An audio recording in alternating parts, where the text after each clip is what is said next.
That's a little bit more. Oh my god. The champ's in trouble. The champ's in trouble. Assassin Banana. This could be it here. DPT Poke has done it. Oh, DPT Poke. I mean, up into space. That's why you don't want to do it. The counter shot is brilliant. The hooks, the up. Oh my god. Jab overhand. Who's still coming off beautifully, and it's. Well, is this going to be? Yes, it is. It's over.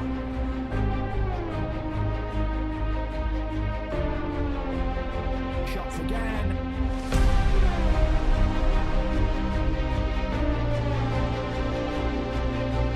Oh my goodness me. And he's got him! Oh my god! Former lightweight champion of the world. The uppercut and the finish.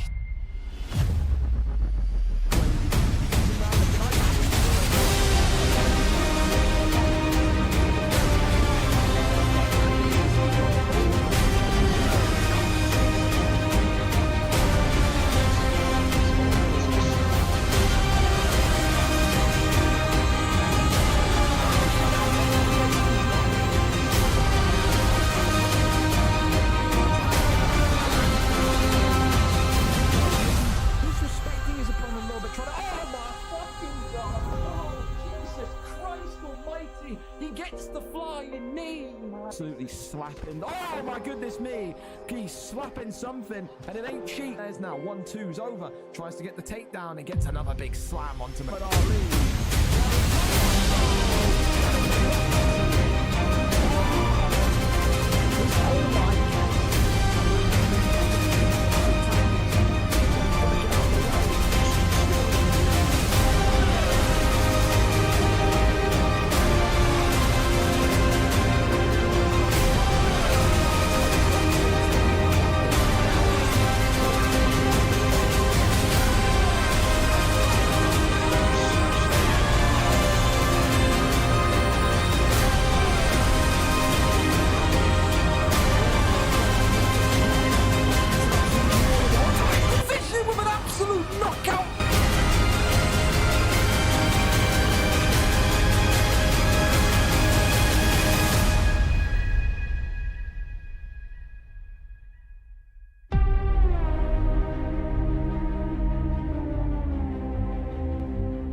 All right, fellas, welcome aboard.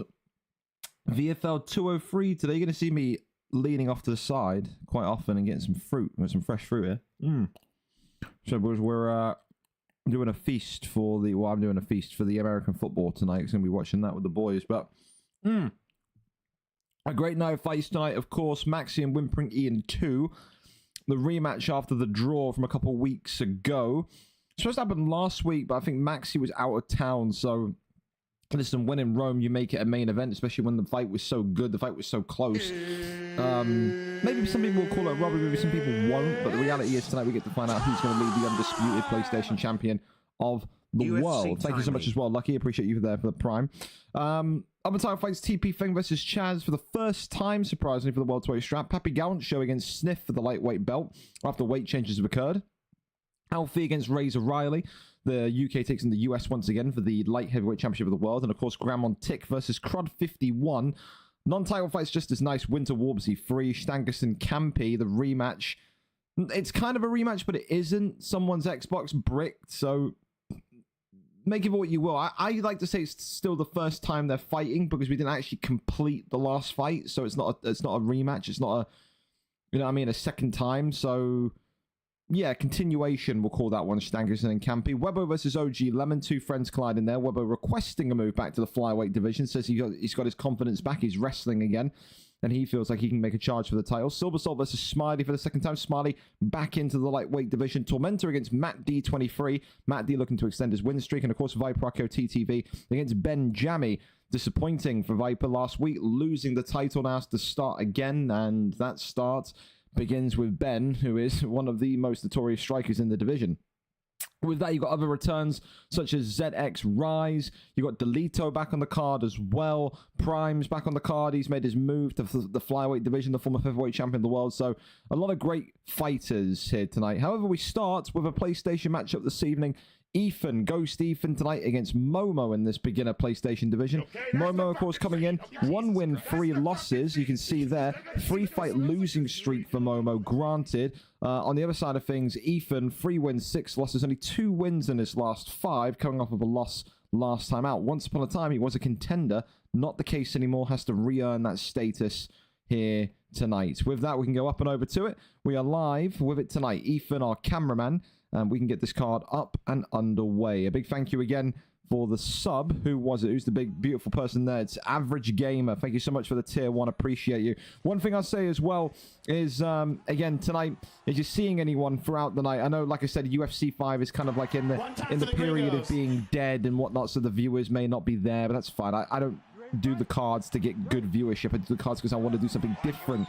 You know, the one thing I say is if you see people renewing like the dumpster fire or the cheese thing tonight, you know, the animated alerts that I have, just tell them not to waste their channel points, because the person that made the software updated the software, so I had to uninstall it, reinstall it, and I've got to manually add all of those channel point awards back. So for tonight, because I'm going to plan to do it tomorrow night, because it's going to be about a 2 or 3 hour job, I would say save your channel points. Don't use your channel points until probably the next card, because by then it should be all fixed. But very annoying. They update something, and therefore everyone that ever used it before has to kind of reinstall everything and re-add everything again. It's just a real long task. But to be fair, I've been begging for stuff to do in the evenings. I've been very bored the last couple of nights. So yeah, can't do it tonight because the American football's on. We've got the UFC card also, but yeah, it's a tomorrow night job. Anyway, into this one, you can see Ghost Ethan so far coming in with I need to turn this microphone down as well. I'm screaming into the mic, sorry.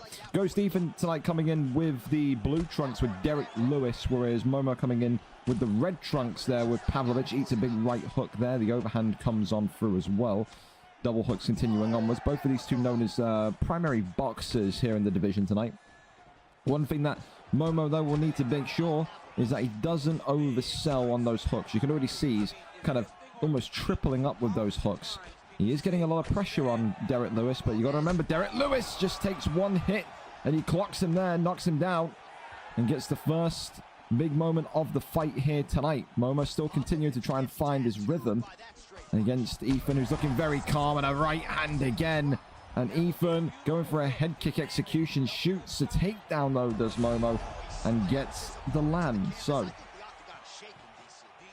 manages to get the flip though, and goes to knee on belly. Momo could be in a little bit of trouble here. A couple of strikes down low, but in the end, Derek Lewis, Ghost Ethan, decides not going to stay down there just in case he's well versed in his jiu-jitsu. Big right hand comes there forward. The uppercut there potentially looming, but the lefts and rights again. Beautiful shots from Momo in these beginner weights so far. Thank you so much again. Thank you so much for the prime. Welcome in, welcome in. So one fight down tonight, about 25-26 to go. So legendary ginger man. Thank you. Incorrect, but thank you. 1-2's down the center. Pavlovich continues to try and chase down, but look at that, the right hand again from Derek Lewis, giving Momo some trouble here. And it's more of a case of how many more strikes can Momo survive. Works off the double jab. Head kick there blocked up, nearly an execution, as the lefts and rights I'm a sad man. still coming forward. Momo just swinging for the fences here. I don't know if he's going to survive this round. 4 seconds, 3 seconds, 2 seconds, 1 second. Gets out of there with his life intact. Brain damage, yes. CTE, yes. Pavlovich clearly down on the scorecards. It's just the timing from Ethan. Ethan not doing anything extravagant, not doing anything so high level. He's just letting Momo swing and then countering him. He doesn't need to do anything spectacular when his timing is that good. Obviously, a 10-9, maybe a 10-8 round there to the man in blue. Momo going for the takedown again, shoots and lands. And now we'll have to see if Momo can actually keep him down here. Ethan has had trouble against wrestlers before, but does Momo have any idea about denies? That's the big question. Tries to get up. That one there is denied. Well, look at this. That's smooth here from Momo. Postures up and now starts to rain down a couple of big strikes here. And look at this, Derek Lewis already with a big stun. And now Ethan is surprisingly in trouble. He's downed here and Ethan could be gone here. Ethan's out of there. Wow, and Ethan turns the stream off immediately. Momo says, I just need one takedown. He gets one takedown in the second round and manages to end the fight in shocking circumstance. Nobody had Momo winning that fight after round one for Ethan. That is a night to forget for Momo. It is a comeback victory. His first appearance in nearly 20 weeks. Said he was kind of, you know, on the cards and off the cards, on the cards. He had a lot of FIFA commitments, took a big break, and coming back tonight officially with a victory. Not the slickest on the feet. We have to give that. We have to say that. Momo still definitely got work to do when it comes to his boxing. That will be an area which he needs to focus on. But again, you know, he's competent. He's wanting to wrestle. I think the big thing with these kind of beginner weights is that you always have to be willing to wrestle. You don't want to just sit there and strike, and when you're striking and it's going badly, you just continue to do that. He changed things up. Maybe he knew his denies weren't the greatest thing in the world, but he still shot the takedown and he still worked the ground and pound. Needed one deny. He guessed maybe, got the correct answer when he got that up deny cancellation, postured up again, rained down the strikes and ended it with Pavlovich and top mount. So for Ethan, yeah, a disappointing one for Momo. He probably won't believe his eyes at how well that one's gone. So congratulations to him tonight. A huge victory. Thank you as well, Jay Fuller, for the tier 1 Tormentor as well, for the Prime as well. A big reminder as well, like I said before, I don't know how many of you are going to be here with me for the entire night, but I just keep repeating this. The cool software that I use to get like those animated channel rewards, like the dumpster fire, the cheese, the tumbleweed, all that stuff. Don't use your channel points for that tonight. The software got like massively updated. So they sent an email out saying that everyone's going to uninstall it and reinstall it. I did that today before the card and it's basically wiped everything. So I'm going to have to re-add all of the commands to every scene. The UFC stuff, the FIFA stuff, the NFL stuff. So that's going to probably take like a good night of work, like at least 3 hours or so of work. So next week, those channel point redemption animations will be back. I would say just don't use them for tonight is all I'd say. Aiming to get them fixed tomorrow. So yeah, that's the plan. Anyway, up next, we keep on going. We keep on rolling. Opponent ain't replying. Great. So Gaston's fucked me again. So why are you right if you can't make it? See. Great, awesome. So maybe a replacement already. If Gaston, I don't know why Gaston does this, bro. Like, I get it. Gaston's got like a newborn kid, but like, surely don't sign up to fights if you're gonna be busy with your kids. We'll give it 10 minutes or so, but yeah, we'll flip over to Lucky and Tucker. If Lucky and Tucker are down to fight, then let me know. Like I said, I'm not gonna be like, hey, show up to your fights. I don't care about your kid. I don't care about your job. Obviously, your kid and your job is more important, but don't sign up, bro. Like, there's nothing more to say. Like, if you're busy on a Thursday, common sense. We're all old heads here, apart from the 16-year-olds in here. Shocking. But again, you know how to think. There's no need to sign up and waste everyone's time. That's all I'm saying. Anyone want to go early? Anyone want to go early? We're going to give Gaston 10, 20 minutes, and then if not, we'll get a replacement and cut him. There's nothing more to say than that. Tucker hasn't answered yet. Great. We're one fight in, and we're already doing this nonsense tonight. Eh? Fantastic. Brilliant. I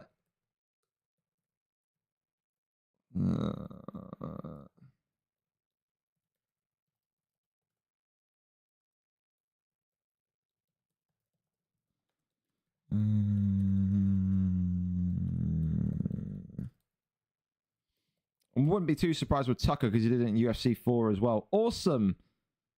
Fantastico. Me and Theo can run it now. Let's go. Fuller. Pull in. Let's go. Send me a link. Like I said, the whole aim here is we'll just flip the fight order around a little bit and then go from there. But yeah, especially with guys like Tucker, who again did the whole no showing thing in UFC 4. I just don't get it, dude. I just don't understand it. I just don't.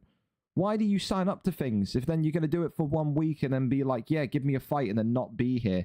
202, 160. He came back, he did one fight, he lost, and now he's no showing cards again. It's typical FIFA behavior, man. It really is. As I said, I can't.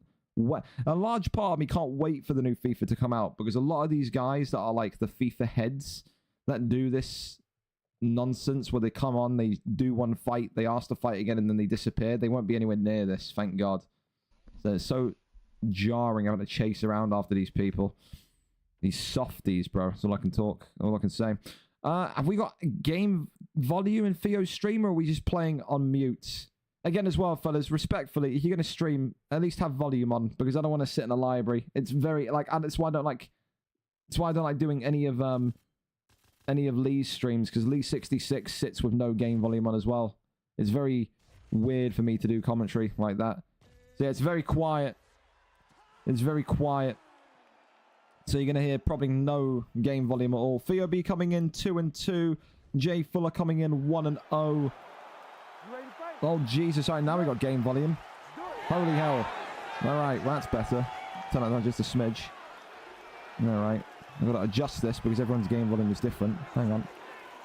Feel like I was in a fucking stadium myself. There we go. All right, Jay Fuller coming out in the blue trunks tonight with Gilbert Durinho Burns. Theo, of course, coming out with Nick Diaz. Or Nate Diaz, excuse me. The Diaz brothers, of course. Lengthy. Good base of kickboxing. I think the big thing to do here tonight, if you are Theo, is work on your boxing. Again, Theo, once upon a time, was known as one of the best boxers in the division of featherweight. Disappeared for a long while and then came back into lightweight. Didn't have the greatest of returns. The one thing that Theo, of course, has always struggled with is wrestlers. When someone takes him to the ground, like Jay Fuller has done here, Theo B never really is able to keep his composure. It's very angry very quickly. His head absolutely rolls off the shoulders. So tonight, got to just try and keep your mentals in check here. Try and find a way up to the feet. Jay Fuller never really, even back in his heyday in UFC 4, never really had the ability to box to an elite level. And we said it last week when we saw him fight. One of those guys that, you know, back 2 years ago, people said he's got lightweight level wrestling, but middleweight or light heavyweight level boxing. People didn't really believe in his ability to outstrike folks on the feet. So it makes sense as to why he wants to keep the fight grounded and downed in this way. Little jab there. Hammer fist there comes forward, works the body. That one there is denied. And now a couple more rib shots there. Posture up. Rains down some big strikes here as Gilbert Burns continuing to try and get the elbows delivered. Open out onto the left-hand side. There's side control. More and more damage coming in. Thing as well for Jay Fuller fights, and I don't think he's going to mind me saying this, they're very boring fights. So the way that Jay Fuller wants to wrestle or wants to fight is never going to get him fight of the night contenderships. It's never really going to get him Hall of Fame contenderships. But said, in this lightweight level, it's not about entertaining fights, it's about winning fights. That's what so many of these guys are at. I think when you talk about 155 and upwards, lightweight and upwards, that's when it starts to get a lot more chess matchy in terms of how you want to approach fights. Some guys will want to come in there and absolutely just rip each other's heads off. Others will want to come in there and do this for 15 minutes and flex the dominance of the wrestling. But, you know, to each their own. To each their own. You're never going to get people kind of sitting there and saying, oh, well, you know, I can't wait to watch a Jay Fuller fight, but can't deny how quality his wrestling is. And that's what this lightweight division is turning into. A lot more wrestle-heavy fighters. The Lee 66s of the world. The Jay Fullers of the world. There's a lot of great wrestling and jiu-jitsu backgrounds in there now. Long way away from 6 months ago when lightweight actually recorded in 1 month, I think it was the month of March, the most knockouts out of any division. Nowadays, you've got probably the lightweight division securing you maybe the most submissions or decision victories, the most non-knockout victories out of a division. So it is in that weird place, because I think when people come up from welterweight as well, we've seen it with Chaz 2601, probably see it with Ellis JP a little bit as well, two dominant welterweights. When they come into this lightweight division, they're almost kind of taken aback. They're you know, the double bird there. That's funny. So via resisting the glove touch and just flipping them off, I can sense the frustration growing. But yeah, you see these kind of quality strikers like your Chaz's, like your Ellis's coming up from 170, from the welterweight division into the lightweight division, and you know, they're almost kind of taken aback by how wrestle heavy it is. And that's why you see people being in this grey area where they're too good for welterweight, but not good enough for lightweight. So you see these high-end welterweights going up, doing a month, and then dropping back down. Well, look at this. Hang on a minute. Jay Fuller may be in some trouble here. Look at FOB. FOB saying if we're wrestling. And it's actually FOB who's kept his calm here and has got the first submission locked in of the night. And it's actually Jay Fuller now who's in a lot of trouble. Look at this. The elbow delivering on downwards. And I bet FOB can't believe how quickly this fight has flipped on its head back into top mount. And now it's Jay Fuller who's got to find a way out of here. We did say we wanted to see that composure, that calmness from Theo tonight, and we're absolutely getting to see it. The arm's in. He's got the armbar. Jay Fuller's lost this fight. Wow. Jay Fuller, for all of the dominance in round 1, has been submitted here tonight in round number 2. FOB with a performance of the night so far for me. It wasn't the most incredible. It's not like he did something spectacular. But for FOB, it was all about keeping his composure and keeping his head on his shoulders. That kind of fight there a year ago, 2 years ago, and he knows I'm right, he'd be absolutely steaming. The first takedown would have happened, and his head would have been on Mars. Tonight, he survives a round of dominant wrestling from Jay Fuller. Take nothing away from Jay Fuller. In that round 1, he was schooling, giving a masterclass in grappling onto FOB. And FOB there showing tonight maybe some of the kind of, beginners in the league, maybe showing some of the lower weight class fighters in the league. You don't need to be dominant. You just need one moment, one mistake to capitalize on. And he did that. Got in a great guillotine, dropped the submission bar by half. And then from there, Jay Fuller must have been panicking. And once the arm bar's in, I mean, at lightweight, you kind of understand that lightweight, it's a level where if an arm bar gets in, it's over. No one in lightweight is letting up an arm bar. It's the easiest submission in the game. And tonight, FOB gets it done with the easiest submission in the game. Brilliant from FOB. Probably one of his favorite wins to date. To be dominated like that in round 1 and then to find a way to win, he will be absolutely made up with that. Congratulations to FOB tonight. Performance of the night so far. And, well, I mean, it's a double award, isn't it? We haven't had a submission yet, so technically, yeah, I'm going to go round 2 submission. I'm going to go submission and performance with Diaz. I will put Nate, because I usually make the graphics incorrectly if I don't specify. So, yeah, no, impressed by Theo, because I thought after round 1 it was just going to be the standard kind of wrestler against Theo performance where he's not going to be able to do anything, but fair play to him, proved me wrong. Thank you so much as well to Gangster Mac. I'm fucking terrible with names. Thank you, Mac, regardless, for the follow. Appreciate you. Well, let's see. What do we got here? Do we have anything? Tucker K. I am here. Fantastic. So why, again, fellas, if you're here, okay, maybe just reply to your opponent. Maybe just check your DMs and actually reply to your opponent. That'd be fantastic, wouldn't it? Up next, then, we're going to go over to Lucky and Tucker K. We go to that one then. Lucky 13 tonight, 1 and 2. Tucker K, 1 and 5. 3-fight losing streak for Tucker. 1 fight loss coming off of it for Lucky 13. Realistically, the summit, the foot of the division, 15th and 16th in the heavyweight division. Lucky, of course, a former light heavyweight contender. Tucker K never really been up there as a contender. Only 1 fight back after a 40-week hiatus. Tonight, looking to make it a first victory after 3. Lucky, his confidence, his maybe care towards UFC, has it departed him? For Tucker, does he have a point to prove? Only time will tell. 15th versus 16th. Again, 2 fighters in the heavyweight division that you bracket as boxer first. We're there, we're set, and we are ready to go in this one here tonight. We're there and we're set. Derek Lewis and Ty Tuivasa. And then after that, we will need to go and get Dana for a replacement since Gaston has fucked me. Wonderful. Thanks, Gaston. Top tier. All right. My kiwi's in my mouth. Pause. Derek Lewis and Ty Tuivasa. There we go. Is the volume good?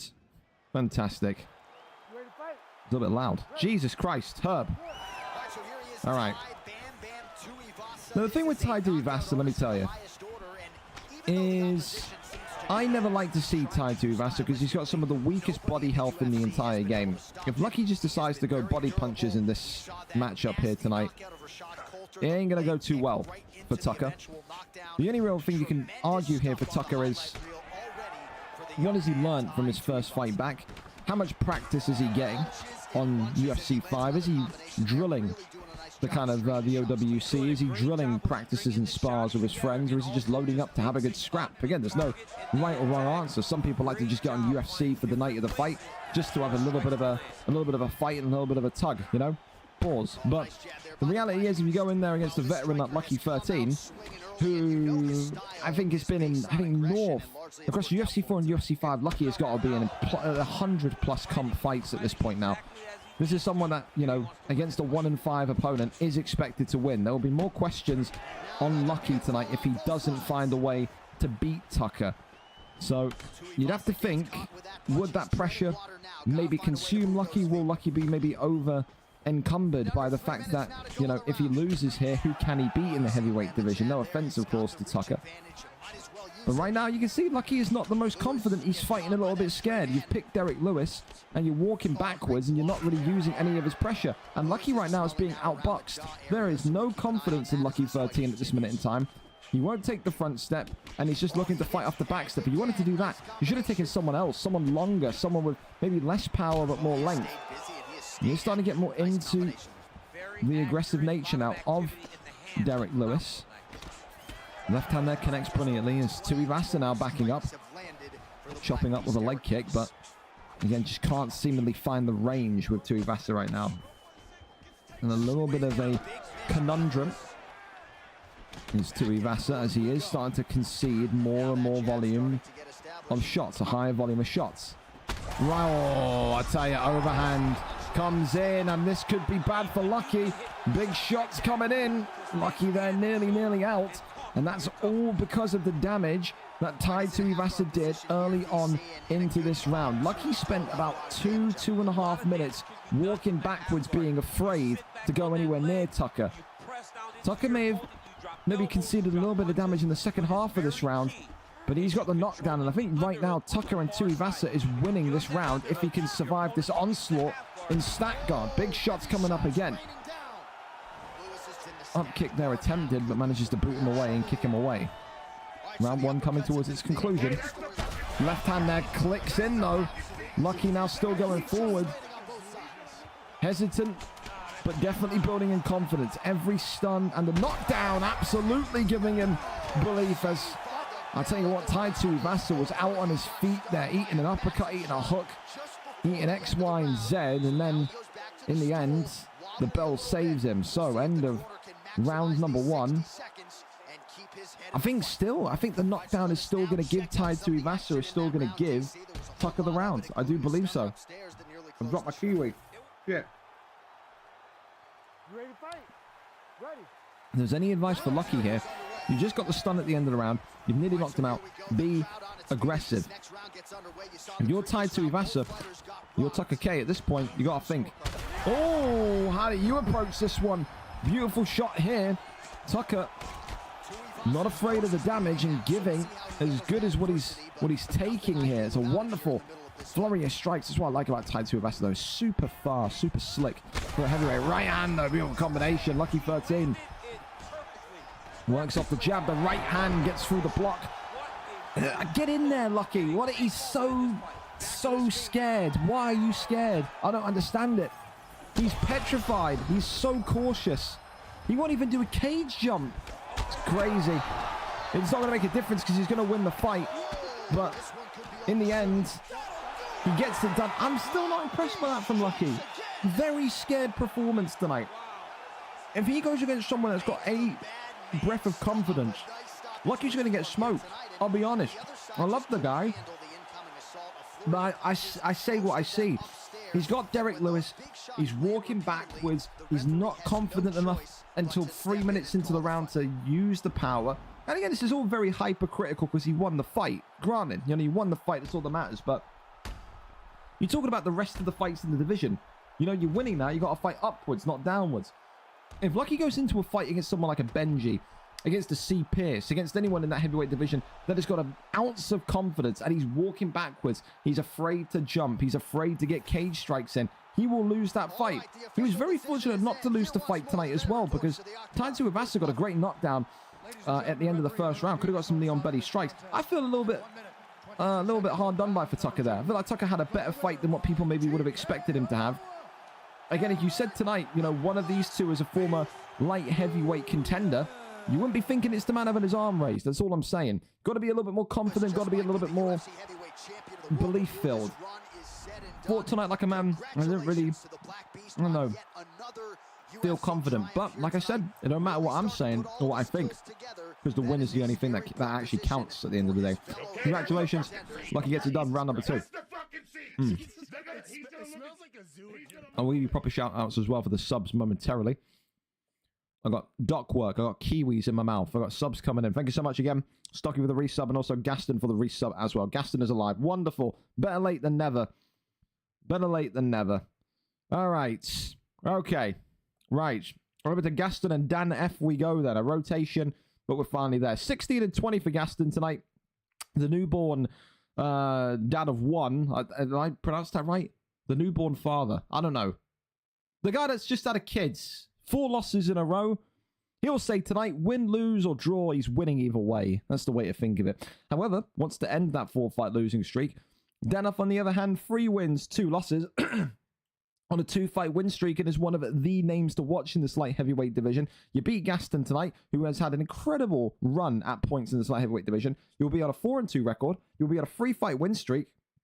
The biggest or joint biggest next to AB in this division. The only difference is AB has just come back from losing in middleweight. So I don't think it's unfair to say tonight that if Dan F wins this one here, there's a real potential he could be up for a contendership opportunity.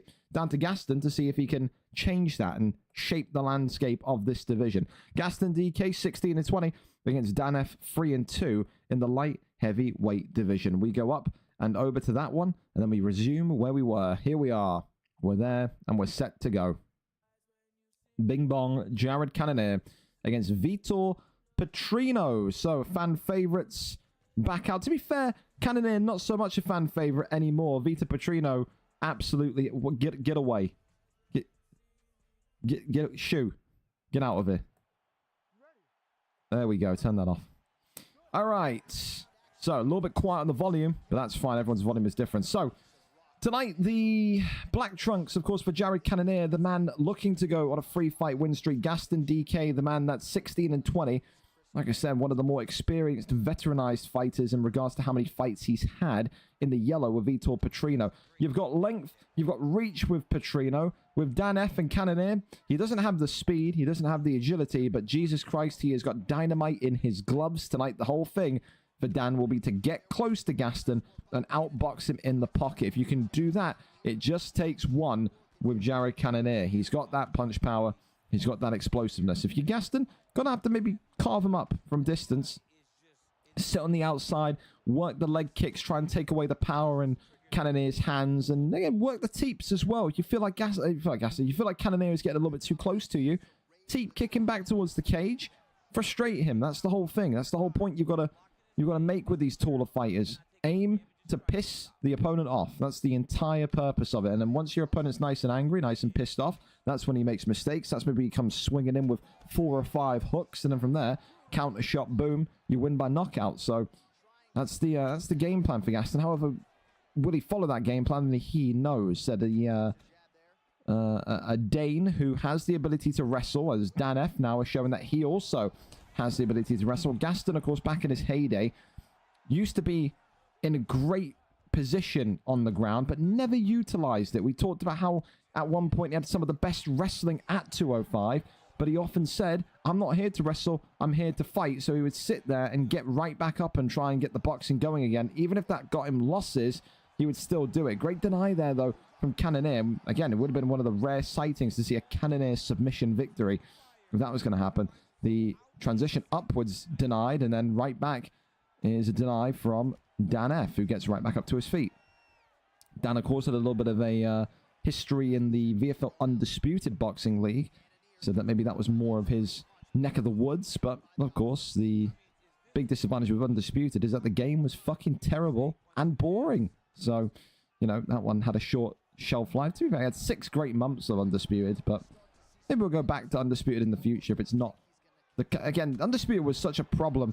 I remember doing Undisputed cards on Tuesday nights and people going 12 rounds walking backwards, and I was on this stream literally falling asleep. Like, it was very bad. If the VODs are still there from 6 months back, you can go and check. There were points when I have to walk out the room and splash water on my face because the fights were so boring. Elbow there, swipes across Petrino's head. Head kick there comes up. Dan F not able to crack through the block, but now here comes that aggressive nature of Jared Cannonier. Front kick right back, though. That's beautiful stuff from Gaston. 9 seconds left of round number 1, and these two right now giving as good as they can get. A great advert so far for the light heavyweight division. Difficult round to call. I think we'd have to see stats to kind of really make a justification or an indication as to who's won that one. But said Gaston and Danef, neither of these two right now are being outdone by the other. Very tight fight and a very good round number 1 here so far. Round 2 up and underway. Glove touch. And we're up.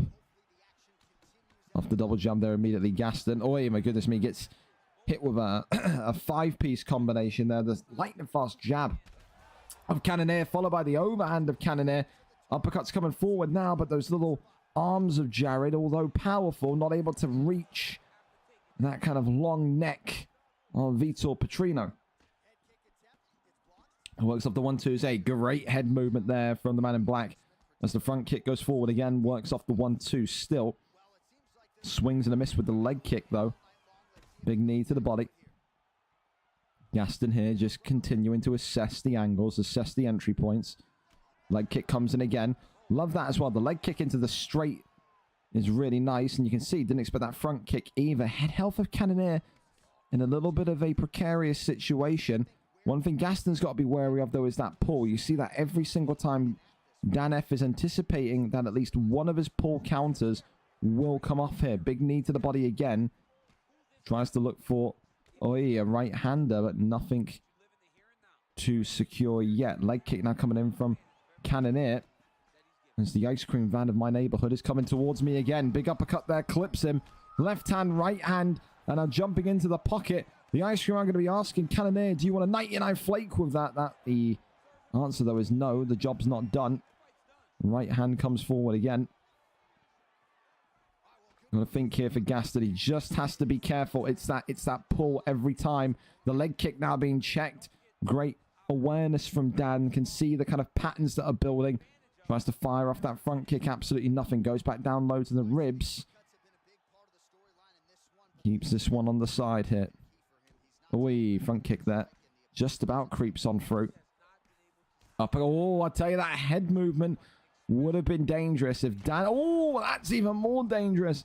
Front kick comes forward. Swings right round to the body now. And now Gaston's starting to unload. 1:20 left in this round number 2. So far, categorically, no doubts about it. The fight of the night. At this minute in time, body shots now ripping in from Cannonier. That's awesome. Good movement again from Cannonier. Look at that from Dan F. Continuing to trust in his footwork. And what an uppercut that is. Rains down the strikes. And this one is all over. One bit of brilliant movement from Dan F. One shot, one knockout power punch. And that's all it takes from Jared Cannonier. A great little dance between those two, though. You need two people to make a great fight. Saw two great kickboxers tonight. For Gasham, listen, it's another loss. Everyone's sad to see it. He's a fan favorite. But Dan F, though, continues to say and showcase that he is the best boxer, the best kickboxer in that 205 division. He will be signaling at least for a championship contendership opportunity next. Maybe the belt even. Maybe he'll be signaling that he wants the champ. For me, so far out of the first 4 fights, absolutely fight of the night. So yeah, for me, happy that we got that one over the line. I was nervous we weren't going to get that fight. So when I made that matchup between Dan and Gaston, I was saying to myself, these are going to be 2 elite level boxers. I want to see it. So congratulations tonight, Dan. And thank you for being easy with the slight delay. Thank you to Gaston as well for being here eventually. A great fight. A great fight. So we've got a submission, a performance, and a fight. The knockouts, I'm not confident enough to give knockout of the night yet. Nothing's got me out of my chair yelling for a knockout of the night, but you know, that'll come. You know, it always does. It always does. Oh, that's why the shit's so quiet in my ears. My volume was all the way down. Unbelievable. Well, there you go. There you go. Was a great fight. Fun. Gaston and you. A brilliant fight. Up next, we go over then to It's Rapids and Allergy Zeno, if they, of course, are ready for us, and I believe they are. Rapids tonight are cameraman in this middleweight division. For Rapids, he comes in 9 wins, 16 losses, the former champion of this division, back after a long hiatus. Of course, tonight, though, he takes on Allergy Zeno, who continues to build his resume in this division. 2 wins, 1 loss on a 2-fight win streak. Former heavyweight, light heavyweight royalty tonight, saying he will take out the man that is 9-16, and he will stop Rapids getting that 10th victory for yet another week. Will Rapids get that victory? Will he get back to winning ways? Or will he see that this new breed of middleweight fighter is one that he's going to need to be very, very aware of? We're there and we're set for it. Joe Pyfer and Robbie Lawler, the picks tonight in this one. So you got to think, you see Joe Pyfer, you see Robbie Lawler, 2 boxers, 2 heavy hitters. The reality is, though, that we've seen Allergy Zeno wrestle with Joe Pyfer. It's Rapids, a great wrestler on his day. Will he be prepared, though? Is his reaction base, his awareness in terms of what the transitions look like, still very much intact? So, both of them in blue trunks tonight. The bold man that is more tanned on the right, Robbie Lawler, that's for Rapids, the 9-16 fighter. Allergy Zeno, the man on the left-hand side of your screen, who shot the takedown there, 2-1 with Joe Pyfer. And again, as I said, we've seen him wrestle with Joe Pyfer before, so this does not surprise me. If Rapids tonight gets taken down, he could be in a whole heap of trouble, because Robbie Lawler not the guy that you want to be denying things with or trying to gain top position or dominant position with. Absolutely not. I think the thing as well for Allergy Zeno is it's a great base, because, you know, he hasn't really been renowned for knocking people out with boxing brilliance. He's been more the kind of guy that works the damage from the ground game and then manages to find the victory in the later rounds because of that subsequent damage. But maybe tonight I wanted to show that with Joe Pyfer he can be a little bit more loose, be a little bit more kind of, you know, confident in himself. However, the one thing that will be concerning him right now is that it's 2 takedown attempts, maybe 3 takedown attempts unless I miss one, and no land. Right now, Rapids showing him that as a former champion of this division, he has what it takes to stuff the takedowns all night long. He wants to keep Joe Pyfer on the feet. You can see that although Joe Pyfer is getting the odd connection with the damage now on Rapids, Allergy Zeno isn't completely sold on the boxing just yet. Very kind of minimalistic boxing. The type of boxing where you'd say, okay, he's throwing 1 or 2 and then he's backing away. Gets clipped to a big one there. Head kick for Robbie Lawler as well. As the uppercut comes forward, Rapids pulls that one away. Works the jab, tries to go low to the midsection. Swing and a miss on the body. That one there, not seeing too much damage yet. Goes into the uppercut. I can't believe that isn't some sort of stun. That's wild. Works the left and right once more. Tries to clinch. Absolutely nothing there. Still again, he tries to clinch. Catches the leg though. 1-2, swings him down. It's brilliant. And there is Rapids with the first takedown, ironically, of the night. Joe Pyfer's been huffing and puffing and praying for a takedown. And in the end now finds himself down on the canvas. Said, when you're winning fights, you're going to go against better people. Right now, I think Allergy Zeno finding out exactly what it takes, what it looks like to be a middleweight champion in the past. Like I said, Rapids at one point had something like 3 defenses in this division. Not a slouch as a former middleweight champion. Just had life take over. Couldn't really commit to staying in the league. Took a extended break out and now is back. He's just going to end this round on top here with, I think, controlled time and some big heavy strikes. Big elbow drops down as well.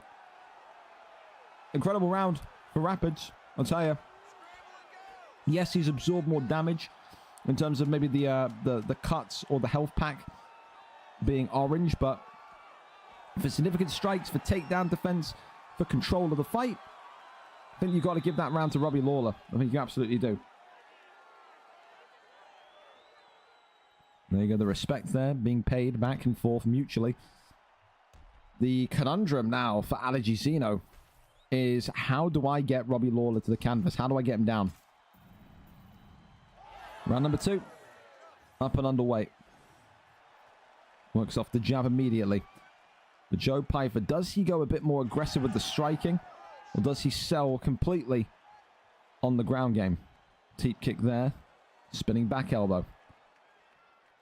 Works off the 1-2. Goes back down low to the midsection again. Shoots the takedown. That one there Lands. Kicks him up and away. Thank you so much for the follow. Appreciate you. Still keeping his distance. Swinging a miss on the head kick. Oh, that could have been dangerous. Goes back down low to the midsection again. Both now a lot more reserved, especially Rapids as well. Not looking as free-flowing as what he did in round number 1. And still looks a little bit stuck in the mud. I don't know how to describe it other than that. It just doesn't look like he's going to have that moment in this fight where he's going to unleash a 3 or 4 piece combination. Said it's 1, 1, 2, 1, 1, 2. There's nothing more than a 2-piecer in there. Head kick comes off as Lawler continues to work the stiff jab. Big right hand comes in. Elbows now. And as you know, a big fan of his UFC 4 double elbows. Often made the joke about the... Oh, there's a big knee coming outside of the clinch. And that's some more danger now for Zeno. Big ones to the midsection again. And hang on a minute. Takedown, that's huge. That's absolutely massive. The first one of the night lands for Allergy Zeno. Didn't get any in round 1, and now he's got Robbie Lawler exactly where he wants him. Side control, dominant position. Can he find a way to get into top mount? Joe Pyfer gets top mount. Starts to rain down those strikes. Rapids knows he'll be in trouble. 100,000%. Posture up is there. Rains down the strikes. Big shots coming in. No real kind of fight enders, though. Goes back over into half guard. Back into full guard. Transitions left and right. That one's denied brilliantly by Rapids. Posture up is there. Okay. So not really too much done by Allergy Zeno there. I think he'll be a little bit annoyed. Oh, maybe he won't be. That big stun comes off. He's going to have to rely on his boxing tonight. I don't think he can survive on the ground with Rapids. I really don't. Oh, a little pop in the step there. It was almost kind of like a slip jab, a slipped kind of head movement jab. Uppercut. Whoa, how did that uppercut not get through? What a fight this is. Talk about the fight in the night contender that we just had. Could have another one right here. Great round 2. I'm going for 1-1. I think 1-1 after 2. I think so. Yeah, that'll confirm it. 2 stuns, 15 significant strikes, 1-1 for me. 1-1. Great fight. Will that confidence of Allergy Zeno be zapped, though, by the fact that he got him down and couldn't do anything to him? I wonder.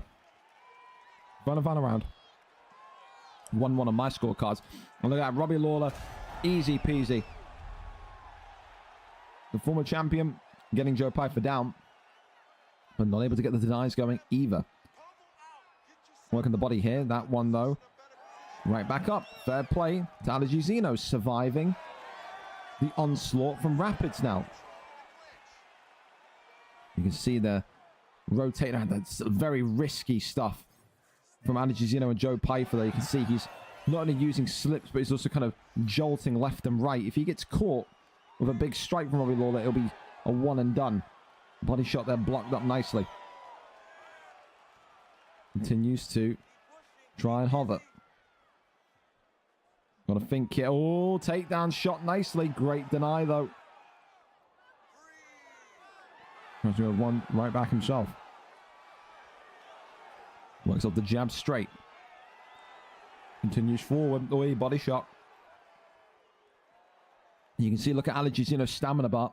Definitely starting to feel it. Good news for him, though, is that the damage on Lawler's face so high. He doesn't need combinations, but look at that, though. 2-piece. Oh, head kick drops him. Didn't expect the head kick. Raining down the strikes here. Rapids looking for a victory, and it's number 10 over the line. The former champion gets it done in a middleweight classic, in fairness. Great job from both of them tonight. Allergy Zeno looked a little bit cautious with his boxing to start, then grew in confidence as round 2 came in. I think tonight it just came down to Allergy Zeno being very surprised by the level of wrestling and the denies and the calmness of Rapids on the ground. But for Rapids, former champion, it's been so long since he's got a win in this division, since he's got a win in general. He gets one tonight, and he's now joining that elite club of fighters in 185 that's hit 10 wins in their career. It's a very difficult thing to do to get double-digit wins in a division, but he gets it done tonight. Round 3, Tico. Probably going to go for fight of the night.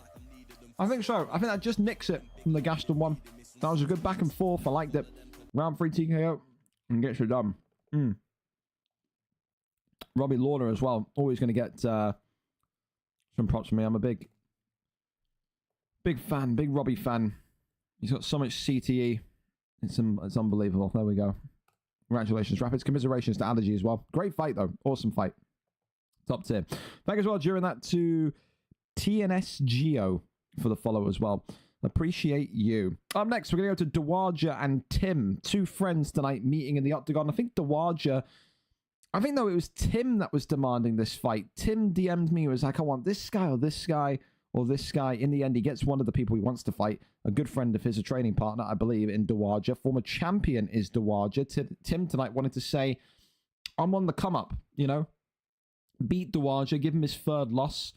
Beat a former champion, puts me on a 2-fight win streak. I'm up. And then from there, he wants to fight someone in the top 5. So he's got his plan of how to reach top of this division nailed in. Can Dawaja tonight put it on ice? The one thing that Dawaja has in his favor is that Tim, so far still, this year of 2025, has the biggest, I would say, bottle, sell, slip of a fight we've seen. So maybe Tim wants to avoid a result like that tonight. We go over and up to it. Tim, our cameraman, and Tim and Dawaja getting ready to throw down. Here we go. Of course, we are in the lightweight division, so 4-star fighters as per usual. Frankie Edgar. I know there's a Portuguese man somewhere out there suing in his office against Conor McGregor. So there you go. A great matchup here. Some would say, others would say it's a horrendous matchup. We're there and we're set for it. McGregor in the green. Frankie Edgar in the black. Of course, the former champion Dawaja tonight opting to come out with Conor McGregor in the green. Tim, the man that wanted this fight, the man that said, I've got a point to prove, I want to beat the former champion, opting with Frankie Edgar in the black. As you can already see, there's a huge, huge, huge height difference. If you are Tim tonight, you can't kind of imagine that he is going to survive too much inside that pocket with McGregor. I wonder if between the two there's going to be a little bit of banter, a little bit of shit back and forth. Because again, you know, who picks McGregor? You know, that's such a kind of like no fun meta pick maybe tonight. Dawaja saying it's not about being friends in the Octagon, it's about business. It's all about winning. So, again, if that is the case, McGregor's a safe pick. Especially against Frankie Edgar. Big needs in the midsection. Of course, as well, this kind of group of friends have seen some great fighters come in, but also retire at the same time. And I think they had that Nert guy, N-U-R-T. Nert came in, lost one fight, I think, to Tim, and then never showed up again, never asked for a fight again. So you'd almost argue that Tim's also got a body on his hands in regards to that. Not only a great knockout artist, but causes retirement. Oi! Left hand comes forward, and here comes Dawaja, former champion. Putting on a beatdown now. Tim's got to get out of there, shoots the takedown, and again... Oh, no, in the end, he does get the land. I thought Dawaja was going to reject that one, resist that one, but... I tell you, I think about what Tim needed. He was on death's door there for a minute, he really was. Didn't know how much longer you could stand against McGregor and get away with it, thankfully. Takedown worked.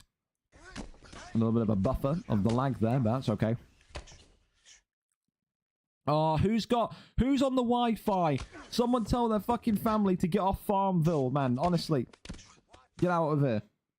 What is this, bro? What is this gypsy internet, fellas? Holy fuck.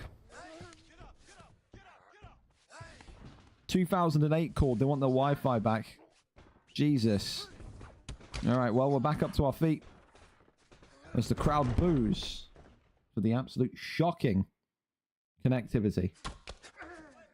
Over into Crucifix. Rains down the strikes. No, doesn't get one in. Goes over into top mount. Doesn't kick him off or away. This is the thing. Dowager's got to try and survive in here for the next 60 seconds. Try and find a way to keep the composure high. That one there rejected and resisted. Still alive here, though. Frankie Edgar posturing up. Rains down some big strikes as another elbow clatters on, but doesn't clatter through. Denies that one. Back into top mount. Rains down another big strike. I tell you, Tim revealing very much right now that this is going to be a yin-yang fight. On the feet, McGregor's got his number. On the ground, he's got his number. I don't know whose absolute arse-backwards internet this is, by the way. But whichever one of you has got this garbage, fix it. Because, holy fuck, man. No one wants to watch a PowerPoint presentation. Alright, no one. If you're on Wi-Fi in the big 2025, you gotta fix that. Okay. Alright, okay. The ice bag's floating. The stool was floating. There we go, everyone. Everyone's favorite mascot, the floating ice bag. EA Sports is in the game. Oh, the bucket's floating. Never seen that before. Awesome. Get that one clipped. Holy shit. The game was so upset with the lag, it just fucking started to see a spinning bucket on the screen. Awesome, man. Brilliant. You ready to fight? Ready. Round number 2. I'm underway. Love touching her away. Maybe one of these two thinking to themselves, I've got to get this fight done quickly. If you know deep down it's your internet, you're saying to yourself, I've got to get the win fast before this disconnects or before this turns into a no contest. So maybe if you see someone getting aggressive, you maybe make the argument that it's them. Big uppercut there, flies forward. Right hand though, just whiffing with Frankie Edgar. Flying knee. Oy, nowhere. And McGregor though just kind of does a stationary flying knee. Gets popped and tagged on the way down. Big strike. There's the teep kick though. Continues to. Oi, what the uppercut. Big shots again. Drops that one down. Frankie Edgar. In a little bit of concern here. Takedown shot. And not going to be landed. Great deny again from Dowager. Only kind of one takedown tonight has gotten through.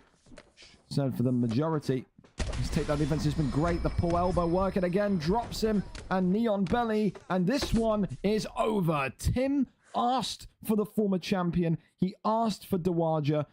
And tonight, Tim, you've made the wrong decision. Dowager with his floppy arms there saying he wants to make another run for that PlayStation title. 6-2 now is Dowager. He will be looking for bigger and better things. He'll be looking up the rankings, not down the rankings.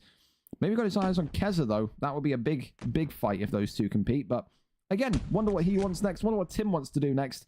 Regardless, a great fight tonight from the former champ. The McGregor takes it. Round number 2, TKO. And again, we got there. Ladies and gentlemen, But whoever it was with the absolute stinky internet, please, no more of that. We don't want to see that again. That happen again. There you go, though. Red corner's taking dominant turn here. 2 blue corner victories to start the card, and then 4 in a row for the red corner, who, from the blue side, is going to give us something to cheer about. Will it be Jazz Cox? Up next, then, Mark Grant and Jazz Cox. Mark Grant, of course, a PlayStation veteran. UFC 5, not as many fights as UFC 4. His 10th fight tonight, which is a kind of nice moment for him. However, on a 3-fight losing streak. For Jazz Cox, though, he has been in the ringer. Comes in today, 2 wins, 6 losses. But Jazz Cox was in this kind of elite killer division. Jazz Cox was fighting some of the best and has not had a nice time of it. The last time Jazz won a fight, this is not me to rip on him. This is just me to show you the level of opponent he's been playing, but also the streak that he's on. Lost to Tim. Lost to Lewis 19, lost to Keza, lost to Spidey, lost to Rush Milkman, lost to Hickus. Last time he won a fight, VFL 195, 8 weeks ago, George on decision. So, 8 weeks on, is this finally where the streak dies? Is he finally going to be back to winning ways? You would think that with all of the experience in this division against the higher end, the top end players, he should be coming into this division as maybe a title favorite. We go over and up to it. Mark Grant and Jazz Cox, do we have a link? The answer is no. I got a shitload of DMs though. Bloody hell, what's this? Give me flyweight next time, says Tim. I will try my best to remember. I certainly will. Yes, sir. Yes, sir.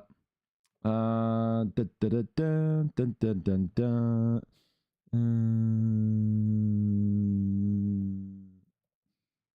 We got anything here? Ba ba ba ba. Ba ba ba ba ba ba ba ba. Got DMs everywhere. Jesus H Christ. Contracts about Madden. That's our first ever sub win tonight for FOB. That I mean that's elevating it even more as to why you got to get submission of the night. Has to be. Has to be. All right. PS seems to be down at the moment. Well, I mean, it isn't. It isn't. We just did it. We just did a PS fight. So, what is this? My PS is fucking around. Oh, great. So PS is down at the minute. Okay, cool. I guess we're rotating fights then. If you're on PlayStation tonight, Dewaja and Tim, you must have just got very lucky because, yeah. I know Benji is returning home from football, so for Adam Toy, if we're in here, you may be like 10 or 15 minutes over, because again, it depends on Benji with traffic.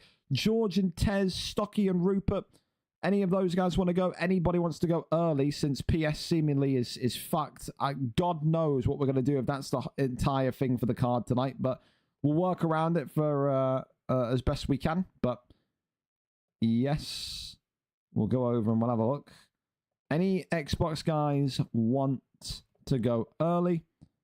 Then yes. Zeus is saying he's on PlayStation and he's ready to go if needs be. Zeus, you sit tight and you stay online because we may well come to you.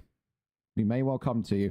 Any of the Xbox guys want to go? So that's George and Tez, Stocky and Rupert, Primes and Spicy Food, Demo. Never mind, that's a PlayStation fight. Keza, no, that's a PlayStation fight. Viper and Nav, Samson and Delito, Uncle Wench and Rise. Anyone wants to go early, then shouts. So we got to get some Xbox fights going, since PlayStation, for a couple of them, is down right now. Anyone at all? Anyone? Madden on PS is fine. Yeah, I don't know. I don't know what to tell you. But they're saying that it's down. George will be here. George is too old to be asleep. Don't worry, Tez. We'll go early. Tez, load up. Oh, not Tez. Sorry, Stocky, load up. And toss me a link. Let's go. Again, anyone that wants to get out of here nice and quickly, the offer is there. All I ask you is just drop your stream link in the stream section. Okay? That's all I ask. Meanwhile, I'll eat my strawberries and kiwi. Okay? Smash them. So don't forget as well, tomorrow, whether you're into the American football or not, doing a first here on the channel, doing a box break. We were thinking, what's that? We bought like the really, really expensive like trading cards, yeah? And it's effectively like autograph cards and like cards where you got like a bit of the kit that they wore or a bit of the ball. And we're doing a box break tomorrow, so yeah, come through for that. Should be pretty fun to watch, even if you're not taking part in it. Who knows? Somebody may win a card worth 10 grand. It happens. It does. So, yeah. Ops on Levy leaving Spurs. It means that Indian bloke that used to manage us will be taken over. And he's shite as well. So, yeah, I'm not too concerned. Lads, it's Tottenham. Like, come on. What are we talking about? Stocky. All right, we're there. Again, for the PlayStation guys that are experiencing trouble, just keep trying. Lord knows what the fuck we're going to do if not, but we've got plenty of Xbox fights to kind of circle around and get through anyway. Here we go then. Stocky and Rupert. This has got the potential, lads. I'm just being honest. To be one of the worst fights in the history of the league. I'm just being dead honest. I am. 4-3 for Stocky, a trademark wrestler. Rupert tonight, former welterweight champion, coming in after probably two of the longest and most drawn-out fights in league history with Ben Askren. Wants to wrestle, wants to lay on top of you and just control fights. He says, I'll either win by submitting you or I'll win by putting you to sleep. That's how slow the fight will go. Will he start his lightweight career off tonight with a victory, or will T Stocky get back to winning ways and go to 5-3 in this stacked division? We are there, we are ready, and we are set to go. T Stocky is our cameraman, and here we are. What is it going to be in this lightweight division? Chase Hooper being hovered over by T Stocky, but who is it going to be for Rupert tonight? Again, that Chase Hooper pick, wonderful selection. For someone that wants to wrestle and wants to focus on submissions, people always said, you know, there's a limited option as to what you can do when down there. Well, listen, he's going very different. You got Ben Askren 1 week, and now he's going King Green, formerly Bobby Green, this week. So maybe no wrestling tonight from Rupert. Maybe trying to put that history behind him and wanting to put on a boxing clinic. Here we go then. So the white dude tonight, Chase Hooper for T. Stocky. Rupert, former welterweight champion, who had 2 impressive... Again, I'm not taking anything away from Rupert's wrestling. The wrestling was impressive. It was very, very dominant in terms of where he's come from in his days of heavyweight and light heavyweight. But again, when you talk about that kind of style of wrestling with Ben Askren, you're never going to attribute it with an entertaining and exciting style. It's not to say it isn't impressive. It's very impressive.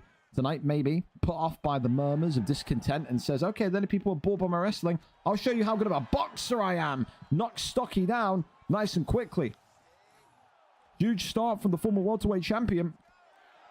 And for Stocky, someone that we've said before has had problems boxing on the feet, getting his hands moving.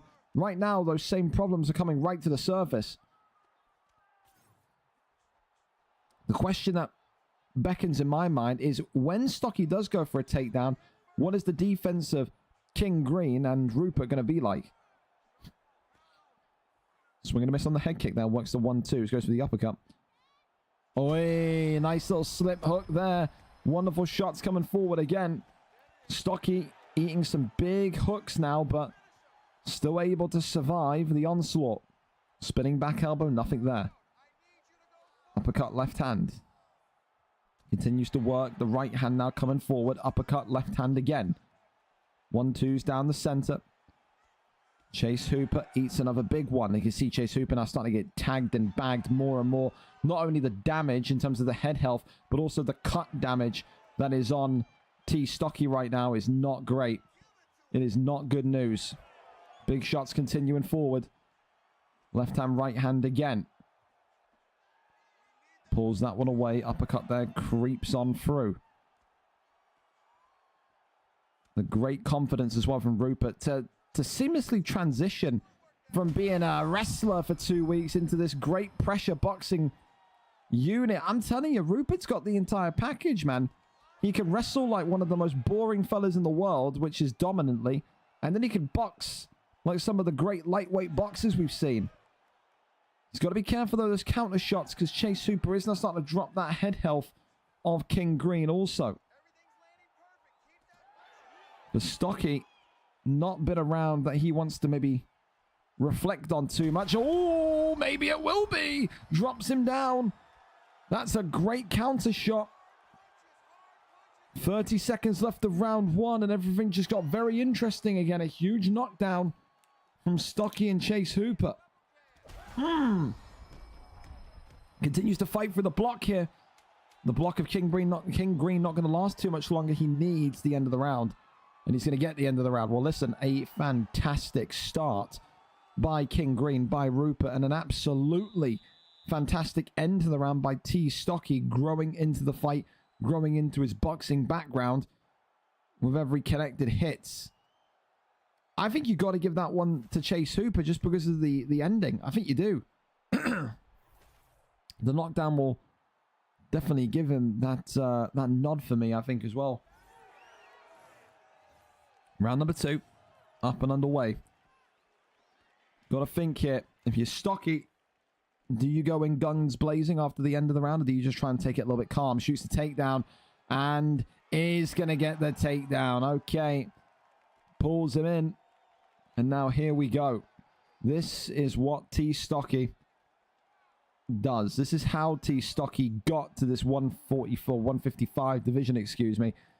His ability to completely wrap you up, keep you contained, and not allow you to kind of get any sort of movement or belief on the ground is second to none in this division. Pulls him down, and again, Rupert's got to build some GA here. He's got to get some sort of mini kind of strikes in, try and find a way to bypass and then get up and beyond Chase Hooper. Has to. Denies that one, though. Taps to the head again. Works the body shots. Elbow there comes up. Still thinking about where to go.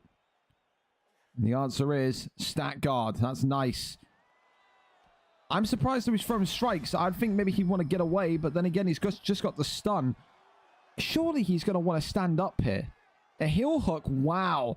Well, dilly-dally too long. And then gives Chase Hooper side control again. Now here's what we like to call the Webbo position. Side control though, only one deny. Works. Another great deny there though. Continuing to assault the midsection. Over into full guard. That one there is denied again. Oh, and goes over into a Von Flu. And look at this. There's a T-Stocky classic here. And he's got it in one. A Von Flu in one. And I'll tell you who's going to be the most annoyed about that one is going to be VOB. Because although the submission was nice from VOB, a reversal Von Flu in one tonight is trademark T-Stocky and is the definition of a submission of the night award. That's going to be tricky to beat. And for T-Stocky, listen, we'll still have question marks out there about his ability to box. He really will. But it will come. With those types of fights, it will come. For Rupert, I think he's very unfortunate tonight. I think Rupert was on the cusp of winning that fight a couple of times. Excellent boxing. Maybe he was a little bit kind of put off to wrestle tonight because of all the slack he's gotten from the last couple of performances with Ben Askren. But the reality is, I like his future at 155. I mean, Rupert's going to be dangerous in 155. Tonight, though, the veteran of 155 gets it over the line. A brilliant performance and another great highlight reel submission for T-Stocky to get it done in round number 2. Congratulations to him.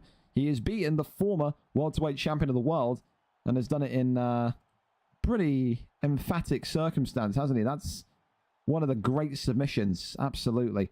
Unfortunate for you, Theo. I know you can probably still hear me, but hey, at least you've still got performance. Performance is still with you. So we got submission, fight, performance, still no knockout of the night. Still nothing in terms of the knockout of the night bonus, but that'll come as well. It certainly will. Thank you so much as well. Tazzy J. I'm just going to get Tazzy. Tazzy, thanks so much for the follow as well.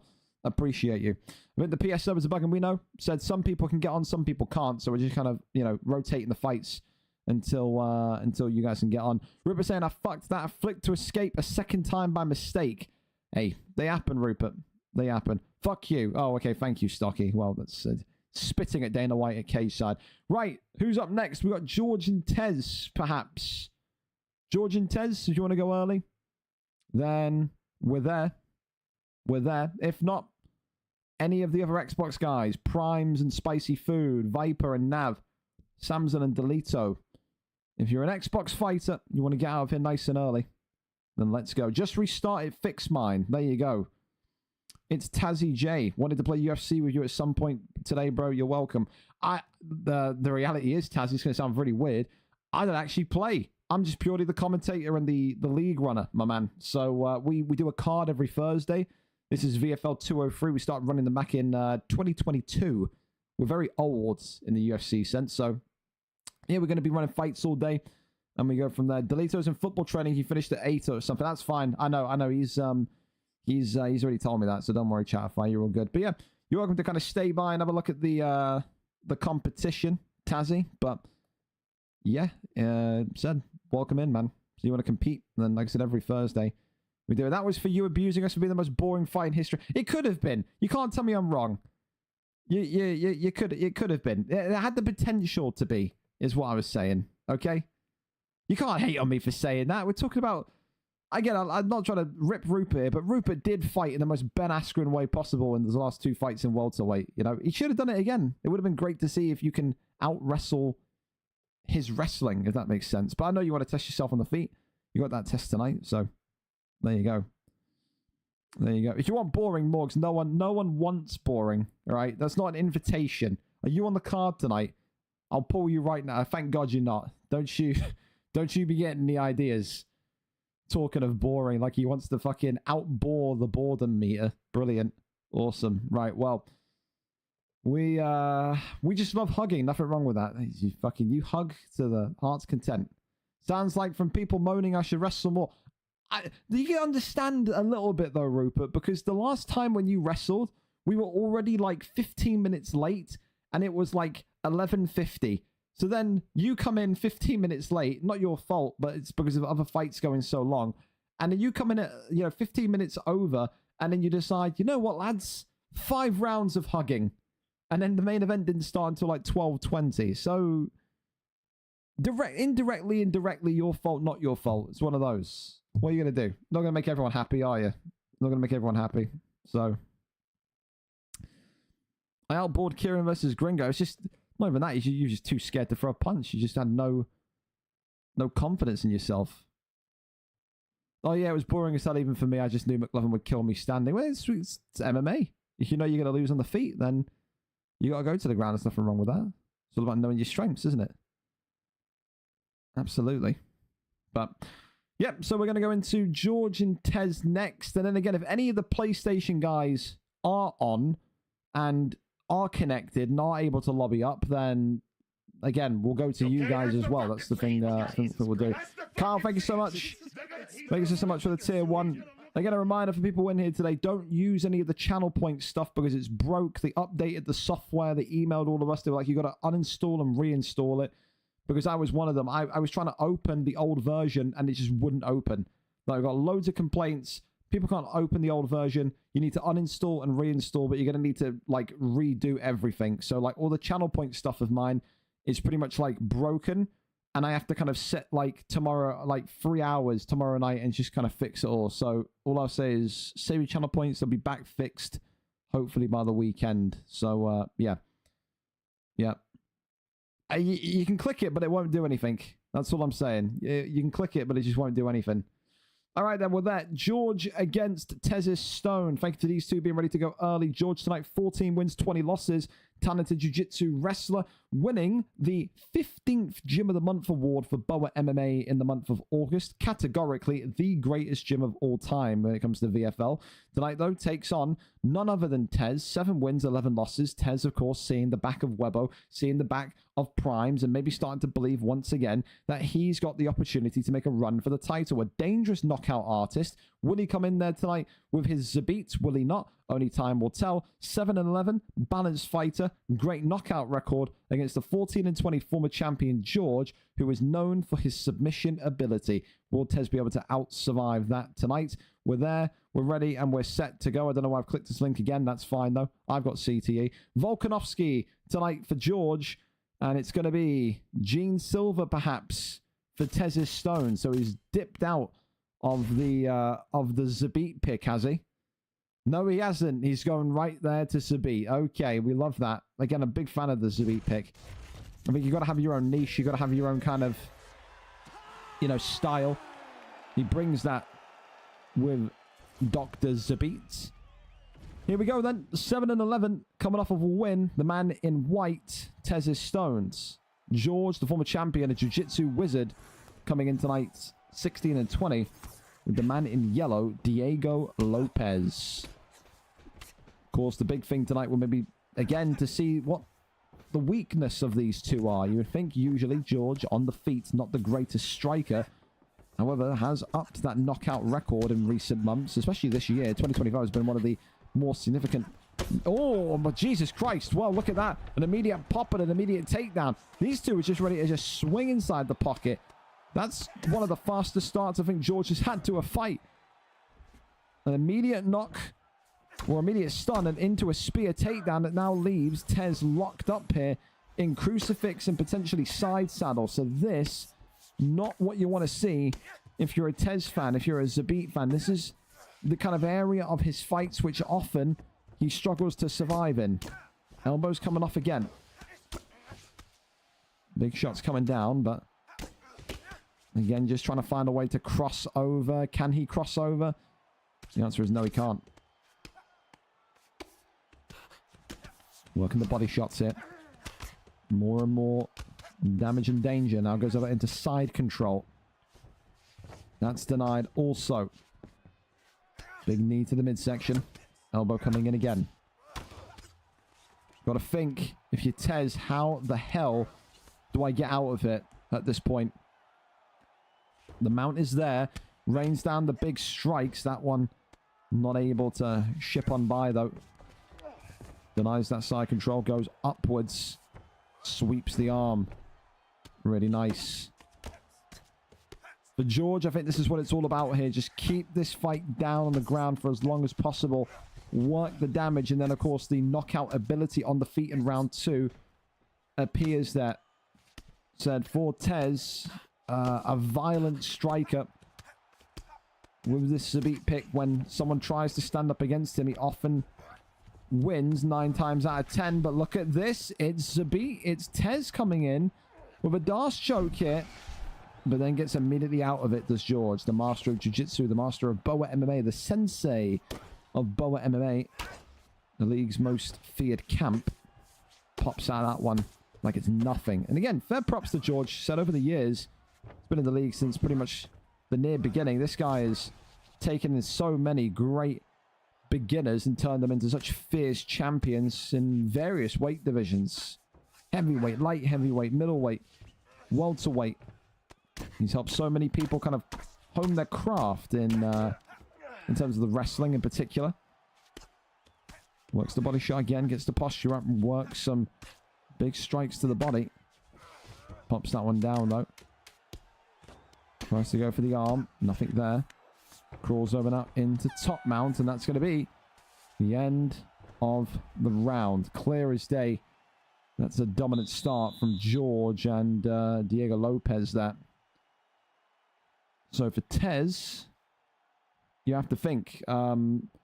Start aggressive, go gung-ho, launch the ballistic missile at George, or try and take it a little bit slower and just plan for the denial of the takedown. I think both plans have a credence. They both have the ability to work it. He's just got to be very careful of Lopez's underrated power inside the pocket, because once that stun comes out, George is going to spear you like he's prime Bill Goldberg. I'll tell you that right now for free. Fakes and goes for the straight there. That's nice. Left some rights going again. Big ones coming in down the center. Body shot there comes up.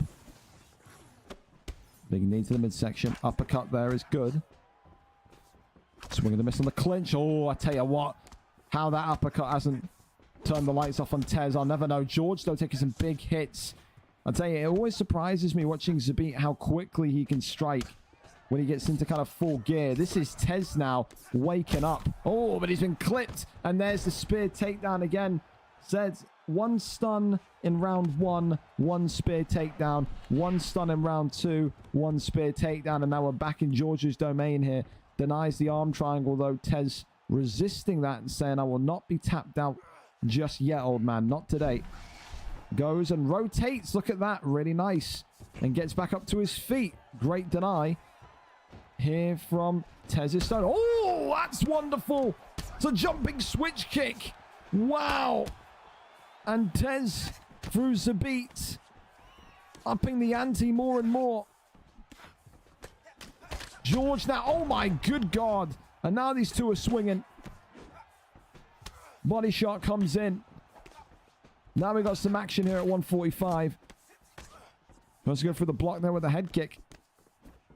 Swing and a miss there from George. That's a big miss as well. Open him up for a counter shot. Look at him still. Tez with Zabit continuing to stick to Diego Lopez like glue. Body shot comes in. Uppercut right hand. Oh, it's a nice slip hook though. George with the straight. Looking to jump in. Not going to happen yet. These two are just sitting in front of each other. The cage strikes. Top mount. And it's just too much damage in the end. In round number 1, he suffered. And in round number 2, the punishment was exacted. Just as George predicted. I tell you, you got to feel a little bit. I thought, dude, if he got that jumping switch kick off, oh my goodness. If that jumping switch kick knocked George out, you'd be talking about potential for not just knockout of the night, maybe potentially knockout of the year. I'm telling you, that nearly worked as well. Gutted for Tez because he's such a fun fighter to watch, but you can't take anything away from George. His boxing has improved, especially from that little stint he had in lightweight. He's more confident to sit in the pocket with someone like Diego Lopez now and strike. Tonight, it just came down to that. You know, one stun, shot the takedown, and just kept Tez locked up, working the damage in. And people do that to Tez because they respect him so much as a stand-up fighter. People say, listen, go in against Tez. I know he's going to start strong. I know he's going to start aggressive. If I box against that, eventually I'm going to lose, you know, the exchange. He's almost like he's got such a similar style, does Tez, to Smiley at UFC. He really does. But tonight, not his night. And for George, back to winning ways. Diego Lopez gets it done in round number 2 tonight. George's boxing continuing to improve week after week after week. Congratulations to you tonight, old timer. We love that from you. GG's indeed. All right. Anyone else that is either PlayStation or Xbox and can connect? Baba is sending me his link. So I will see if Baba's good to go against Velatry. You're not even live, Baba. I don't know what you've linked me this for. You've not even turned your thing on. That's okay. Then we're going to go to Benji. Benji and Adam Toy, since Benji's back. And then just turn your stream on and we'll go from there after, Baba. Benji, 9-7 tonight. Adam Toy coming in, of course, 2 wins, 1 loss. 2-fight win streak for Benji, looking to make it a 3-fight win streak, looking to get to his 10th win in the heavyweight division, and then saying to himself, why not? The heavyweight champion Kingsley out of the division. It's time for me to hold a bit of gold. That's what I'd be thinking of. However, could be all undone tonight if he loses to Adam Toy, who is one of the kind of higher regarded beginners in heavyweight. It shakes up the division once again. Benji and Adam Toy, we are there. We are set to go in this heavyweight bonanza. Let's see who the picks are going to be. Marcin Tybura and Sergey Pavlovich. And again, a big thank you to these two tonight, especially Adam for not being too iffy with the times. Again, Benji having football and whatnot, or work. It was one or the other. I always forget. But gets back here just in time anyway, so only 10 minutes late. Marcin Tybura for Adam Toy. Sergey Pavlovich for Benji. So the man on a 2-fight win streak in the red. And Adam Toy, one of the high-regarded heavyweights. Used to be in a light heavyweight division. Used to be competing in the middleweight and welterweight division back in UFC 4 before his extended break. In the black tonight with Marcin Tybura. We always say that with Tybura, it's pretty standard, boys. If you come in with Tybura, you better pray you get a takedown. You better pray you get some sort of ground game going here. Because if you sit here and stand with Tybura, you have got pillows for hands. You ain't doing nothing. This is a little bit of lunacy already from Benji to shoot a takedown. I'm telling you right now, I'm surprised Adam Toy didn't just let him have that takedown. Because surely Adam wants this one on the ground. Whether he's on the bottom, on the top, surely he's going to want this fight on the ground as quick as humanly possible. Avoids that one. Great little counter elbow coming in there from Benji already. Thing here for Adam Toy tonight is, when does the shot happen? When does the wrestling begin? Because surely he's not going to sit here and strike with Tybura. There's no way that should be the game plan here tonight, because he just won't survive in there. It'd be like picking Ben Askren and saying, all right, I'm just not going to shoot a takedown. Like, well, why would you do that? Oh, but they're coming in again. Goes back down low to the midsection. Pavlovich swaying around. Benji still looking. He's not going to go too gung-ho too quickly here. Big straight comes forward again. Right hand ducks underneath. Back down low to the body. Body shot there comes in nicely. Adam Toy being driven back to the cage. Big knees coming in. Deep kick sends him backwards. Little body kick there coming forward. Goes back down low to the midsection. Uppercut. Just got to think. If you're like, he hasn't shot a single takedown. It's nuts, man. You've got to be very confident in yourself to come in. Oh, well, maybe that's why. Maybe that's why. Sweet Jesus Christ. He's pulled the words right from my mouth. He says, shut up, Four Eyes. Watch this. Wow. Benji now starting to get tagged by Tybura. Oh my God, he's clipped him again. Benji's completely sunk it.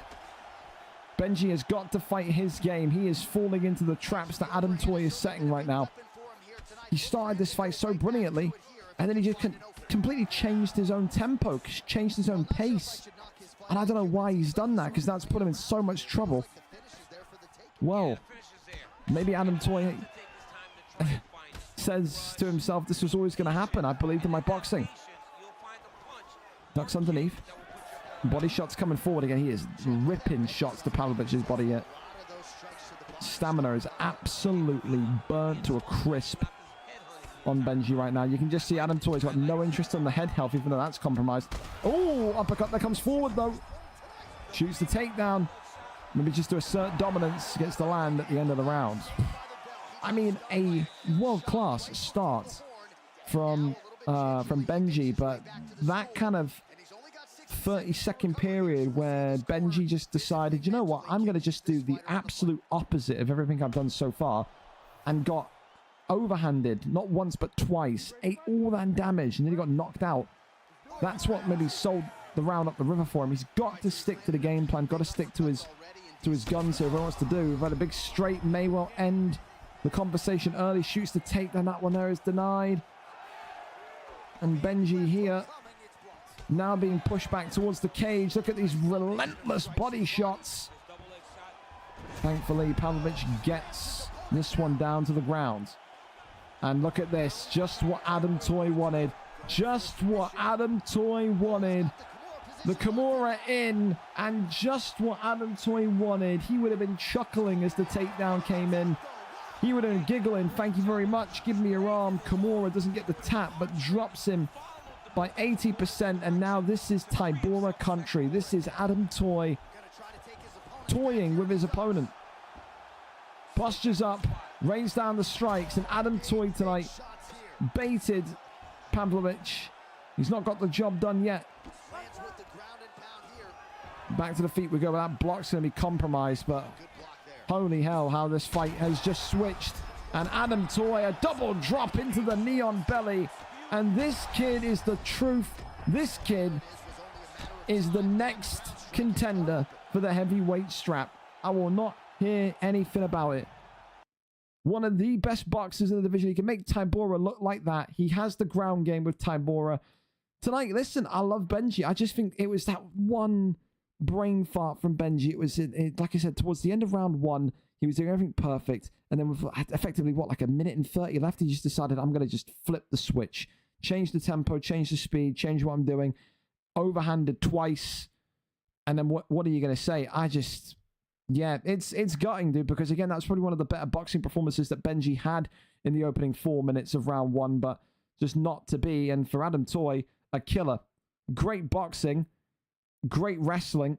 He's got the overall package nailed down to a T over in the heavyweight division. Congratulations, Adam Toy, tonight, your winner by a round 2 TKO. All right, then, back over we go to Baba, if they're ready to go, if he's live now. Are they lobbied up? Are they good? The answer is no, they're not. So, again, don't send me a link unless you're both in the lobby. Again, I understand that the PlayStation servers are down, so it's one of those. You know, we either need to get some Xbox fights going, or one time for the go from there. So, yeah, thank you so much again for the follow. Gringo Hairy Balls, you are correct. Thank you very much for making an account dedicated to my testicles. I think, yeah. Okay, so we now know that there's going to be a Gringo Hairy Balls account running around on Twitch. That's brilliant. Well, any Xbox fights want to go? Any Xbox fights want to go? I'm in a little bit of a conundrum. In 203 cards, we've never had it where the entire PlayStation servers die at once. So I guess we'll see what happens there. But honestly, we may have to like split the card and do 203. If this doesn't pick up in the next like 30 minutes or so, we may have to end up splitting the card where it's like UFC 20 or VFL 203 part 1 this week and VFL 203 part 2 next week. Big fan of your balls, bro. I thank you. I think. Thank you very much. Yeah. Brilliant. PS servers are not there. Yeah, but Geo, again, like, respectfully, bro, like, they're not down for you, but they're down for other people. Because, look, I can pull this up here and then say, well, listen, you're just one of the lucky ones. Because look at this. Look at this. See? That's what other people are getting. So, you may be good, but others are not. So yeah, my aim is just to kind of run through all the Xbox fights and then make a decision after that. So for the PlayStation guys, just keep trying. I don't know if it's a UFC. Is it the UFC server? Is anyone that's got the server issue, like a Mark Grant or a Jazz or whatever? Is it just only UFC, or are you getting like issues when you're logging on to like FIFA and other EA games, or is it just a whole PlayStation like PSN issue? Can my opponent fight another guy? It's the same on FIFA. It's the same on Club. You on chat? Chatify? You on PlayStation now? I thought you were on Xbox. So, fair. Get some replacements in. Again, replacements would mean nothing to Zeus because, again, you replace one guy. I've got to fucking go and get 14 replacements that are all connected. This is not gonna. It's not gonna bang like that, I'm afraid. Well, we're over to Primes. The German. Ready to go in spicy food here tonight. Thank you to these two. A big thank you. Welcome back to the former featherweight champion of the world. Getting exactly what I said he deserved when he made his debut. A spot in that bantamweight flyweight division. Comes in tonight 0-0 against Spicy Food 0-1. Still, Spicy Food is someone that I think a lot of us, me included, is an alt. He will keep saying, I'm not an alt. All you gotta do is look into the fucking account and you can just go, come on, bro. Like, who are you kidding? Reveal yourself. And I've said before, we're gonna keep putting him in these flyweight fights. We're gonna keep putting him in these bantamweight fights until one day Spicy Food holds his hands up and goes, all right, you've got me. I'm this guy. And then when he does, then maybe he'll be welcomed back with open arms. Maybe we'll put in a division that isn't filled with sweaty goths. No offense to Primes. Here we go then. Davison Figueiredo tonight in the yellow trunks for Spicy Food. Primes with his first flyweight outing with Alejandro Pantoja this evening. Black and gold trunks, of course, for Pantoja and Primes. Yellow trunks for Davison Figueiredo. By respect, then, we are off to the races. So, with Primes, when he was in that featherweight division, had the entire package, was a great boxer, was a great wrestler. Someone very much that kind of dominated the landscape of the division. We just, you know, with everything, he kind of controlled fights. He would walk you down. He knew the exact timing of when to shoot. No doubt, probably one of the best German players, if not the best German player that's ever walked into a VFL octagon. Of course, when it comes to Davison Figueiredo in the yellow here, for Spicy Food, had that battle against Warbsy last week, but it just felt like, although he got some good shots off, at points, he was kind of left destitute, didn't really know what to do or how to cope in that.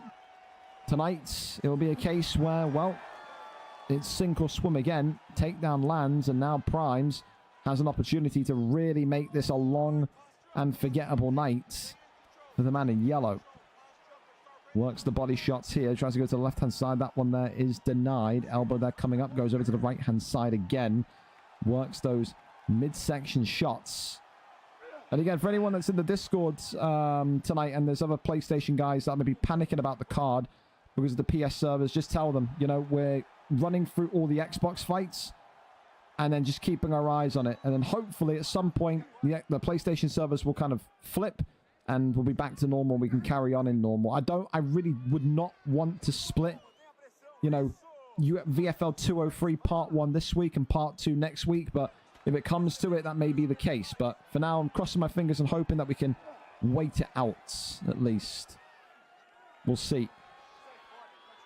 Goes to that right-hand side. That one there. Denied instantly.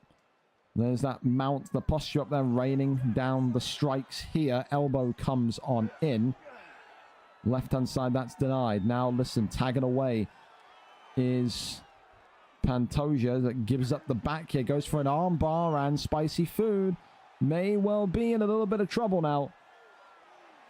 This could be the beginning of the end and a great start to life in the flyweight division for the former featherweight champion. Nearly gets it in one.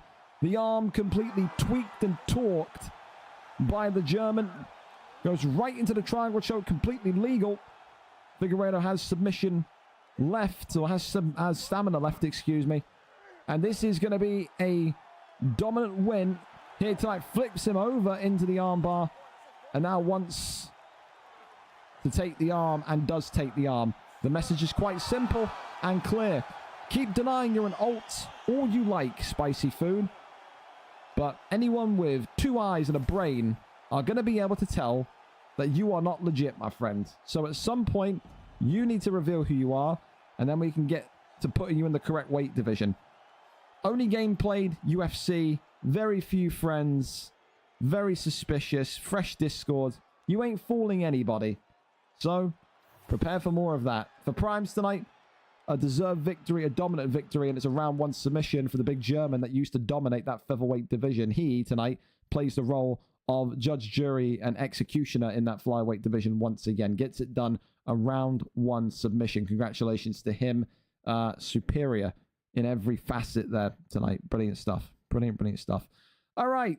Well, now we're back over to kind of the conundrum of, will PlayStation fix, will it not?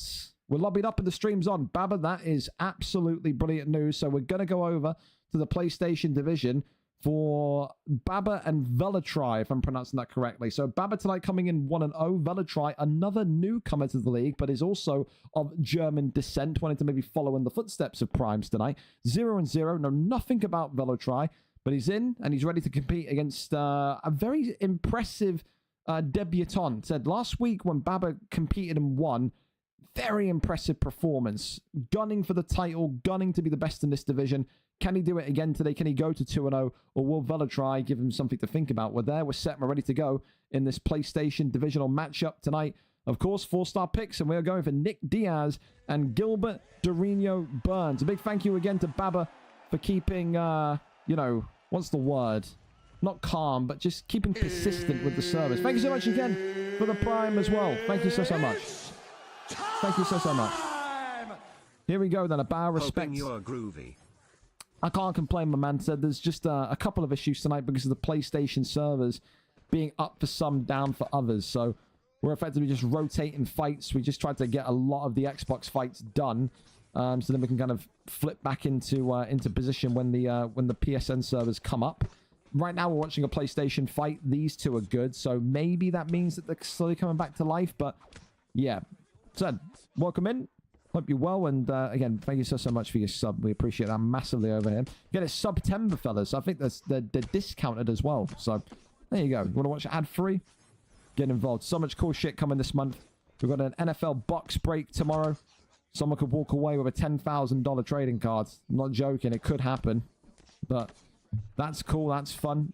Of course, FC 26 comes out in a couple of weeks. We'll be back doing drafts, helping you guys get your overall up. And more Madden and F1 throughout the month. It's going to be awesome. There is, says a takedown there. Whee, okay, so swings the leg and then dives right in.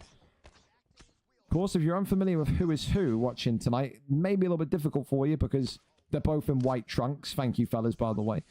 But if you wanted to keep an eye on glove color, Gilbert Burns, the man that's got the blue gloves on tonight, is Baba, the 1-0 fighter, whereas Velatri, the German, making his debut in there with the red gloves with Nick Diaz. Body shot there, comes forward again. And just see here how Baba kind of works. Oh, the kind of level change goes high to low, low to high. But he is maybe being a little bit too aggressive, and that is allowing Velatri with Nick Diaz and all that length and reach to just kind of get those counter shots in. However, that 4-piece combination, excuse me, was absolutely sublime from Baba right there. Teep kick sends him backwards. There's a little sweet chin music into the body shot there. Works a charm also. There's a little bit of a stutter of lag. Sweet Jesus Christ. There we go. Backs up and away. Baba almost going, what the hell was that? Maybe that's the PSN servers. Maybe it's just someone downloading a heap of porn in someone's house. No one knows. I think for Diaz as well. Oh, body shot again. The one thing I do like from Velatri is that he does like these pulls, and he is catching Baba occasionally. I just think that right now as a combination wizard tonight, Baba is on a different stratosphere, a different level, a different playing field. Just doesn't seem, Velatri, to be able to kind of get the speed and the rhythm in this fight that he requires. Body shot there, comes forward. Clinch up there again as he just shrugs that one off. Gets that running, sprinting straight towards him. Lefts and rights coming forward as there's that right hook. And there's now the front kick that comes in. Uppercut once more. Nothing to see here, though, as the straights and hooks continue on. Clinching up now as Baba maybe trying to get the close quarters back to him. But that's going to be the end of the round. Very good round from Baba. 10-9. There's moments in there. I'm not going to sit there and completely shit on Velatry at all, because I've seen horrendous performances and debuts. This is not one of them. It just feels like right now he's, I don't know, maybe it's the connectivity. One's in Germany. I don't know where Baba's from, maybe the UK. Maybe it's the level of competition. It just feels like Velatry is that 1 second slower, that 1 second more iffy on whether he should strike or walk backwards. He just seems like to be in a permanent state of unsureness. I don't know if that's making sense to some of you kind of veterans watching tonight, but that's what it looks like to me. Everything's just quicker, snappier from Baba at this minute in time. There's another double kind of kick there. One to the head, one to the ribs. Forces Diaz back. And right now he's pulling out punches, just trying to identify angles as to when he can enter. Uppercut there, just being teased. Baba there, eating the right hand. 1-2 down the center. Shoots the takedown. And gets the judo toss. No, he doesn't. That one's denied. Clinch works again. Left hand, right hand. Comes in. Big elbows now. Right hand again. Beautiful shots. For the gringos. Thank you so much for the follow. Welcome in. Let's maybe tee up with that head kick. Tries to get the shot off, but not possible, not plausible. Knees to the midsection again. Body shot comes in. Left hand, right hand. Just looks like, oh, head kick. I thought that was going to be it there. I saw the arms drop. I saw the head kick come in. One time for the and I gringos. was like, oh, that's not going to be a pleasant one. Big shots coming forward again. You got to think here. He's going to go for it. The aggression coming now. The health pack on Velatry. Bright red. As the teep kick pushes him backwards again. Baba here. Goes off the 1-2. Uppercut flies forward. Left. How are these? I mean, I get it. Nick Diaz has got a fucking chin made out of stone. But, I mean, holy hell. Either that chin is made out of titanium level steel, or just Gilbert Burns has got the softest hands in Brazil right now, man. As the strike comes in again. Tries to go for the Kimura. Lands the Kimura as well. It's going to take the block down if this one comes off. Can Baba, though, find a way to lock it in? Goes to Neon Belly instead. Collapses back down into side control.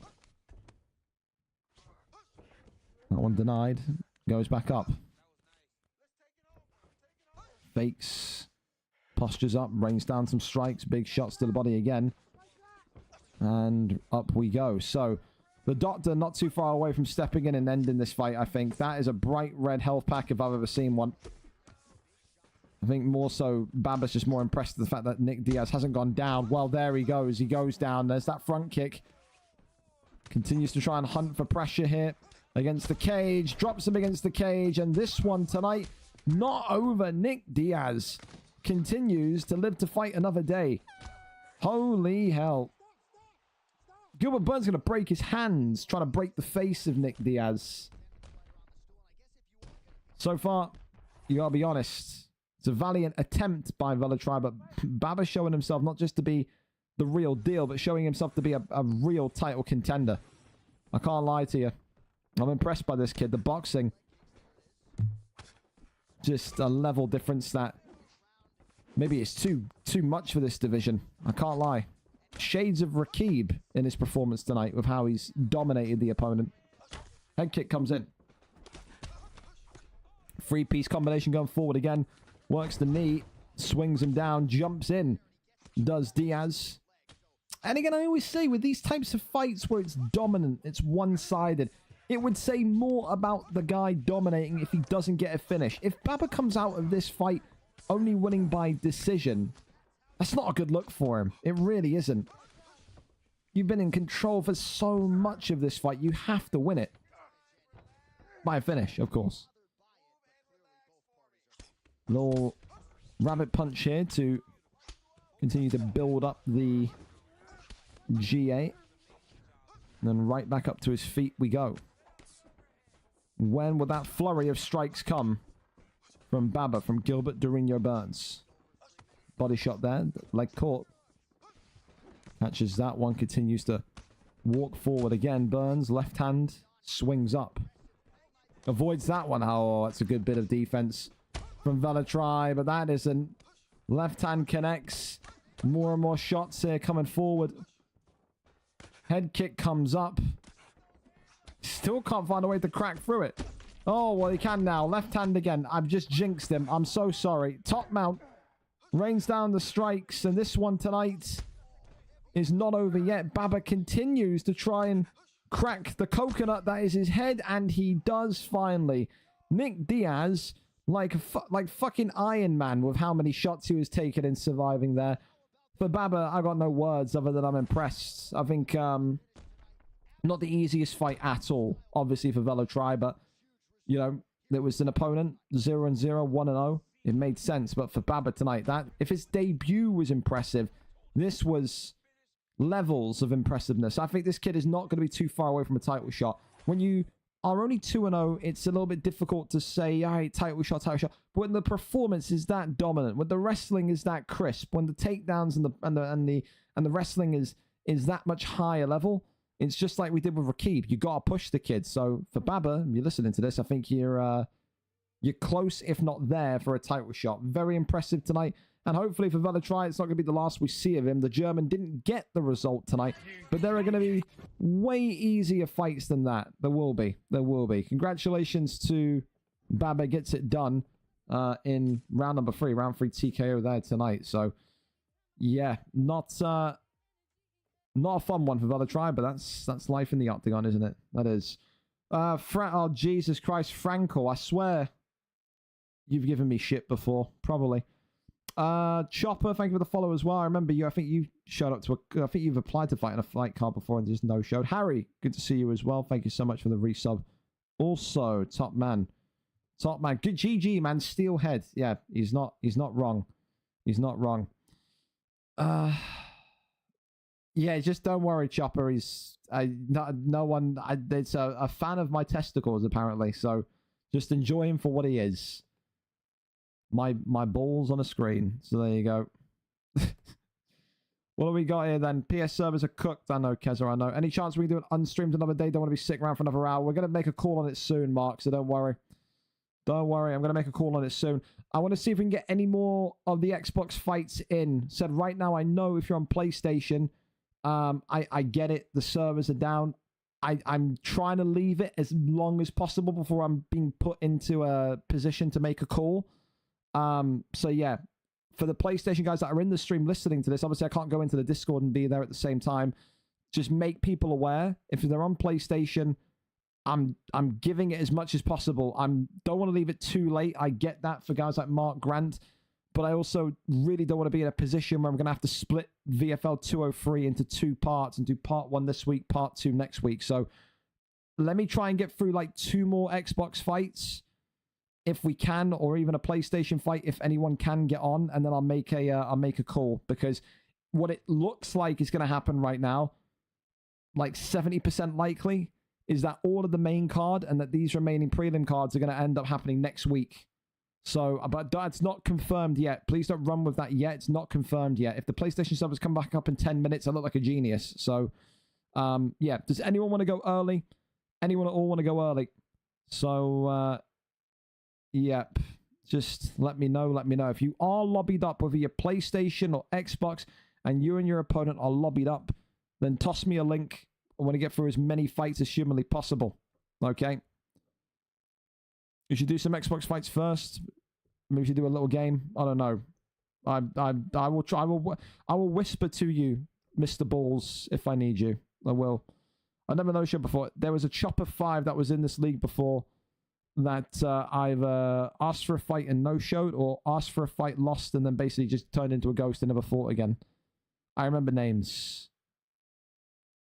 So you're from very, very long ago. You're like, not, you weren't recent. You were like at least a year and a half, 2 years ago. I remember your name though. I do. I remember names. Anyone at all want to go early or can go early?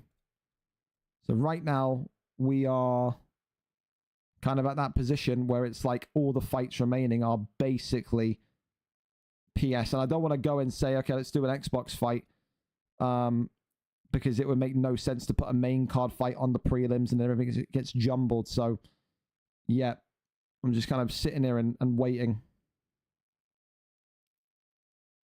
Obviously, Seek and Destroy, you can't really talk. You were the ones offering admins money to release people. Come on. That's probably your banter, but the amount of bribes you sent admins in the last year, Seek, you should avoid that topic of conversation. Oh, it was a joke. I'm sure it was. It was a joke, but seriously, take my 20 quid, release this guy. Come on, Seek. Come on. Legit playing clubs right now, one PS player struggling to get on the game. Again, that's the thing, though. It's just like when there's a FIFA issue, Chatify. Like, just because it's up for you, it doesn't mean it's up for everyone. It's just, you know what I mean? It's one of those. It's one of those. I'm saying it's down. I know you're saying it's down. I know you're saying it's down, but like there are also people in my DMs, Chatify, saying it's up. It's up for me. It's working for me. So it's like I got that happening in my fucking background as well. I know they're down. Trust me. I've had this with like the FIFA side so many times before. How many times have I had it where the EA servers go down at 7 o'clock and then I cancel games at 7:50 and everyone's like, what did you cancel them for? They're back up. So it's not down. I just can't invite or stream. Well, yeah, exactly. I mean, you can't invite or stream. So they're cooked, aren't they? Yeah, let me give a thing here. How many PS people have we got in the chat right now? Do we have a bunch or is it just a handful of you? Because I need to... Has Tim lost yet? Tim did in fact lose. Yes, it lost down here. Right now, Tay, we're kind of in a conundrum because the PS servers are fucked, brother. So, yeah. I quit playing Undisputed because it's terrible. You're not wrong. It's horrendous. Milk's here. Zeus is here. So, for you guys that are here that are on PlayStation, is it unanimously for you right now all cooked? Yeah, it's completely fucked. Invites. For some people, they're saying that they can't log on to, in my DMs, people saying they can't log on to PSN in general. Others saying they can log into PSN, but they can't send invites. They can't stream. They can't do any of that. So let me know what are we seeing in terms of the issues there. I can send invites. Well, Zeus can. We could try and put Zeus into one, but again, Zeus, there's nothing that I can really put you into. Bro, like you're 4 and 2.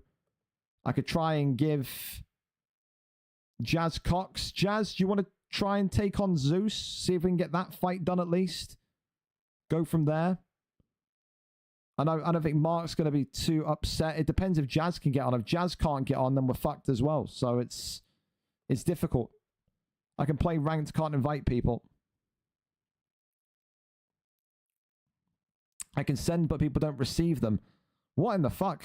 Has again for Mark and the others in here, can you as PSN like on Twitter or their support said anything like on socials or not? Have they said anything about this? They said like they're looking into if PS on Twitter haven't even said like that they know it's happening, then 100% it's off. Like if the PlayStation like support network support page on Twitter is not even acknowledging it, then it's going to be a whole night thing, I believe. No streams work, invites don't come through. That's what Keza says. Demo has given me a link. I don't know if Demo and Big J are in the lobby. If they are, we'll go with it. Okay, this is what I mean. They're both on PlayStation. So it's so weird. Like it's 50-50. Some of you are cooked, some of you are not. Well, let's keep going with this then. Demo and Big J, and then we'll evaluate again afterwards. Again, I'm praying that in 10 minutes, every 10 minutes, it's going to flip and it's going to go back to normal. So again, I appreciate you PlayStation guys sitting tight with me. Just give me just a little bit more time. That's all I can ask, okay? So Demarai and Big J coming in tonight. Big J 0-1, Demarai 7-4. Former champion, of course, in this division, coming off of a loss last time out. Someone tonight gets back to winning ways. Jose Aldo, the WEC version, which I'm a big fan of, against Alexander Volkanovski. So I'll tell Demo you can go now. You can ready up. We're early. So yeah, I mean, when in Rome, we'll do it. So we're early for it. So we may as well. Because I don't want them to kind of be lobbied up and then they don't ready up and then everything kind of explodes as well. So whenever they're good to go, we can go. And again, for the PlayStation guys that haven't fought yet, just please sit tight, and we'll be making a call soon. Like I said, hopefully everything starts to come back alive soon. But and yeah, for those of you that are checking socials and Twitter, in case I miss it in the chat because I'll be watching the fight, you just DM me and let me know if anything's been said on socials or not. Because yeah, like I said, that would help me know where we're at. We're early. So I'm trying to push as many fights through as possible. So, yeah. Be the first time in the league's history they had to do a part 2. But it's no one's fault. No one's fault. All right. Here we go then. Volkanovski and Jose Aldo. So for some, the PlayStation servers work. For others, they're fried. For these two, lucky two, they are able to get in the octagon and fight here tonight. Jose Aldo in the black and white trunks here. Volkanovski, of course, in the green. You would think Demarai, former champion, so much experience, he'll know exactly what to do in these situations, in these circumstances. The big thing tonight, though, for Big J is he's 0-1. Comes into this fight against a Volkanovski, but against someone behind the pad that has got championship level experience and caliber. He has to know, from playing Volkanovskis in OWC and various other leagues, to avoid the pocket. If you step into the pocket against Demarai, you'll be in trouble, but it's the body shot from Jose Aldo that has completely destabilized him. And now, Jose Aldo starts in a really, really aggressive way. That's a great start from Big J here. So for Demarai, he had that great streak, as we said, in that kind of intermediate / beginner PlayStation division. Won the title again, a title which he was so synonymous for in UFC 4. He's had some decent victories in the featherweight division of the Xbox side of things. Still never really understood where the lack of consistency comes from Demarai. You know, is it the difference of the controller between PlayStation and Xbox? You've seen so many PlayStation guys come to Xbox and say the controller is too small, too compact. You've seen guys go from Xbox to PlayStation and struggle because he said the controller is just too wide. They need like 4 hands to handle the thing. Is that going to be a factor for Demarai? Does he feel more comfortable on one console than the other? Right now, it's not a comfortability factor. It's the fact that Big J, Cerberus as we know him, is absolutely teeing away. This ground game from his Jose Aldo tonight is levels of brilliance. It really is. Elbow comes off here as Volkanovski, Demarai, is in all sorts of trouble. He can't find his rhythm, his base whatsoever. As the arm gets stretched, the block goes down, the submission bar drops by a smidge. He doesn't have to worry about the submission as of yet, but holy hell, the ground game from this kid tonight, from this Jose Aldo, is incredible. Big shots raining in. More damage as the elbow clatters on down. Goes now for a arm triangle attempt. That's not going to happen. Denies that one. Goes right back for the arm again. And looking to stretch the arm here. The answer is he gets it again. Drops that one down by about another 20%. Demarai continuing to be very much flapping in there like a fish. And again, submission after submission. He wants a Jose Aldo special tonight, and that comes through arm bars, arm triangles, the whole shebang. Demarai completely sunk here tonight. The former champion tapped out in round number 1. Or is he? It gets, I mean, that's an EA bug right there because the horn goes, but he's in mid-submission animation, so it's like, I mean, listen, you can tell Demirai's not exactly going to be too opposed to that one. He's not going to complain. He knows he was getting beat up there, but it's a bit of a funny way to get your first win if you're Big J. The horn goes. Herb Dean not doing his job should have broke up the submission, but in the end he taps and it's a round 1 submission. So really impressive from Big J tonight. That was, I've heard a lot before he made his debut last week. I heard a lot about this guy. This guy's very dangerous on the ground. He's an elite grappler, an elite wrestler. We saw that tonight. We didn't see it last week. We saw it tonight. A hell of a performance against a former champion there from Big J. Congratulations to him. Right, let's check the DMs and see what we've got going on there. I have no info on the PS problems. I just want to say hi. Davey, hello to you. They haven't said anything they don't know yet. Anything they said was about the console sharing. So they ain't said nothing on this, which is wild. I'm pretty happy to make the call on this then. Is anyone else able to lobby up before I make this announcement, I make this call? Anyone on the PlayStation side or any of these Xbox fights able to lobby up or able to get in? Or are we completely at a standstill here? Anything else? Anything else? Anything else?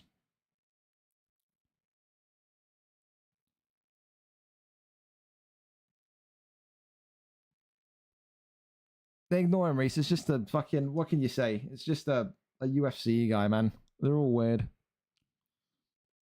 I don't want to do main card, Viper. That's the only thing. For the gringos. Cerberus, thank you so much for the follow, bro. What a performance, by the way. What a performance. It's someone from the fucking weird Discord, boys. If you just ignore it and just pretend it's not there, then it won't get the attention it deserves or wants, all right? So, I'd like a fight, but I would love to give you lot fights. I would, but I can't help it if it's going to be like this. My opponent isn't interested in fighting anymore. I am. Well, again, Milk, I get it, but like, I can't force people's consoles to work, dude. Like, it's one of those. What do you mean your opponent? You're not AG. Well, yeah, AG is not going to fight because again, we're so over, dude. So that's what I'm saying. I'm pretty confident I know what I'm going to do. You're going to have to just sit and wait. I want to see if Keza can get in. If Keza can't get in, then I'll make a call. Anyone else that isn't main card able to get in or no? And I'm a sniper and co will be able to get in. Absolutely correct, Viper. But the thing is, you know, are we going to wait 30 minutes for them? That's the only concern. You want to try and push them in, that'd be great. But if we can get one more fight done, that'd be pretty helpful because it means that then next week, if we do part 2, we'd start at 9 o'clock on the dots. That's the only thing. So, yeah. Yeah. One time for the gringos. Johnny, thank you so much for the follow as well. Welcome in. Welcome in. Slovakia beating Germany 2-0. We do like to see that. We do. I was able to finally load up with a friend. It's 50-50 right now. Yeah. That's what I'm hearing from people, fellas. It's 50-50. So it's no one's fault on the PlayStation side of things. If we can try and get one more fight in, then that's class. But again, I appreciate if you've dipped off already. If like Mark, you've got to go. I'm not going to hold you here, mate, for an hour. Like if you have to go, I get it. And we'll try our best to kind of get all this kind of corrected next week. But if we can get one more fight in at all. If, again, Samson and Delito, who I know is at football still. I don't know if he's home yet. Uncle H and Rise. If Viper and Nav, because I know all of these 3 are Xbox fights. If anybody of those 6 are able to kind of get in and get a fight going, or if any of the PlayStation guys who are testing it can get in, then we'll go from there. We'll go from there. Again, I'm not going to rush anybody with stuff, Chatify. Like if people can't get on, I'm not gonna be like, hey, get on, you know. But it's one of those rare situations. Done these cards for nearly 4 years. Never ever, even the OGs can tell you, we had a situation before where the PlayStation servers have gone down and we've had to kind of split the card part 1 and part 2. But you know, it's one of them. It's one of them.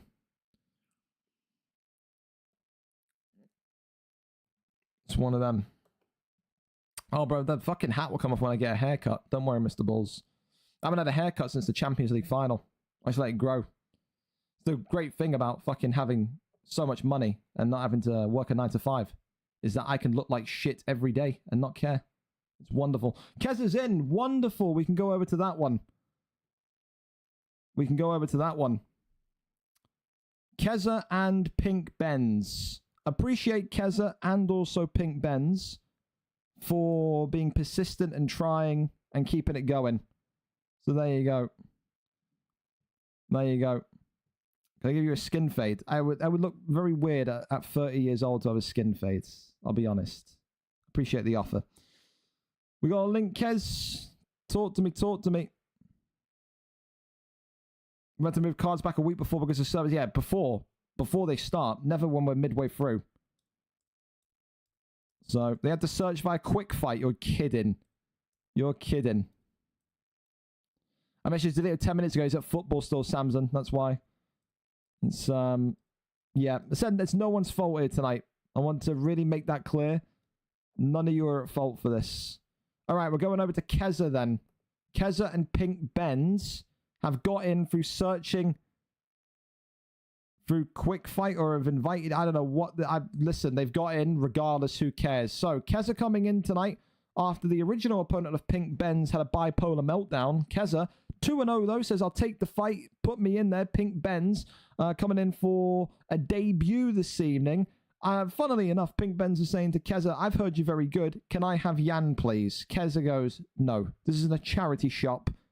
You'll get what you get. So, Corey Sandhagen tonight for Pink Benz against WhimperingIann for Keza. Keza, of course, the current flyweight champion, having an absolute stormer of a time on the Xbox side of things. Pink Benz, of course, going to need to maybe have a couple of Hail Marys here, a couple of lucky rabbit foots there to effectively try and get this one over the line. Genius, man. I've just got this person to fucking stream snipe being quick. So it's a quick fight matchup. Okay, there you go. So they worked it through quick fight. So invites on PlayStation are broken. Quick fights and stream sniping are not. All right, then. Off we go. Keza and his brilliance and his intelligence means that his fight tonight is a go.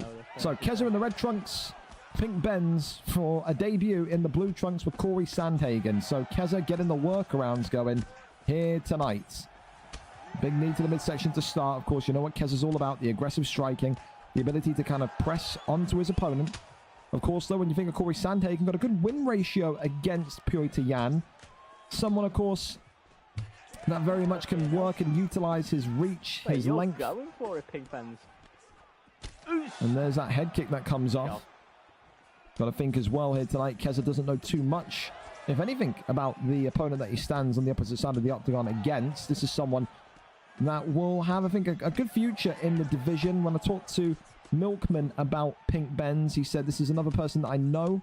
I think, again, maybe not the high end of the elite division, but should be in the elite division.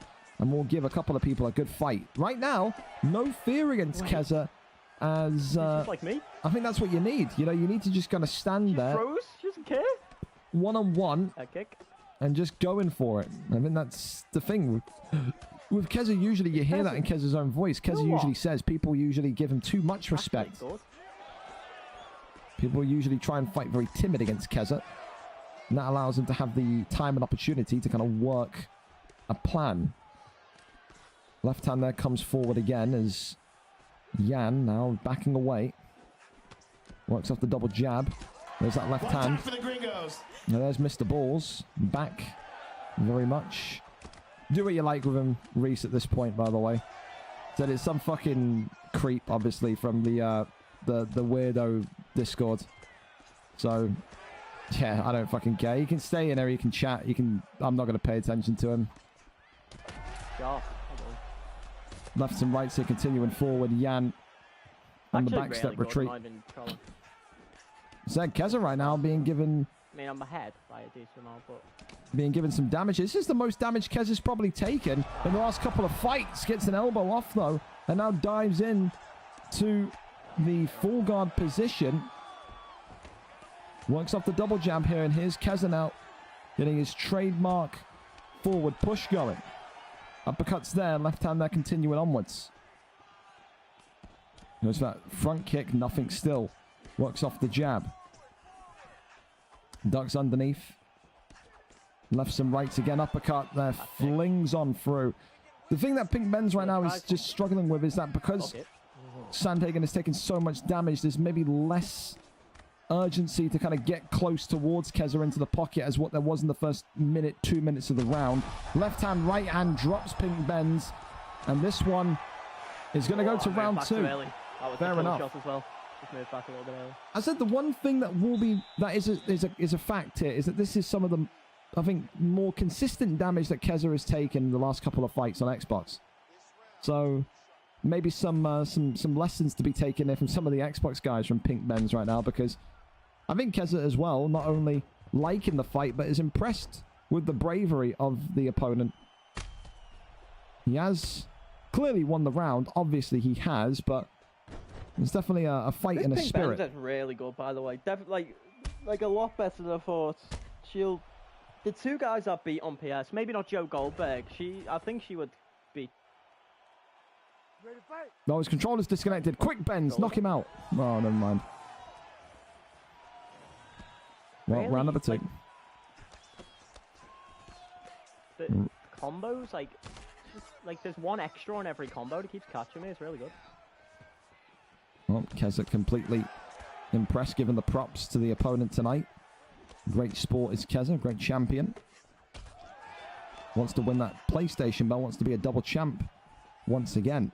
Well, for the first time, I should say, hasn't been champion for so long until that recent reign. Knocks him down. Wow. God. An absolute I blitzing. didn't have the stamp. That's wild. And the stam there not present as Keza continues to swarm and swarm and swarm against the cage. And this one here could be game, set, and match. Keza tonight not able to put the nail in the coffin, though. Just survives it, does Pink Benz.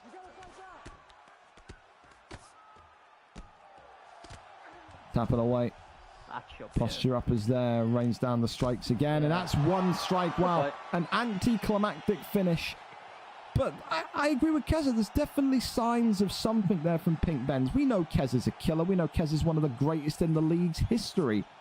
I think Keza's bang on the money. I was impressed with Pink Benz's combinations tonight.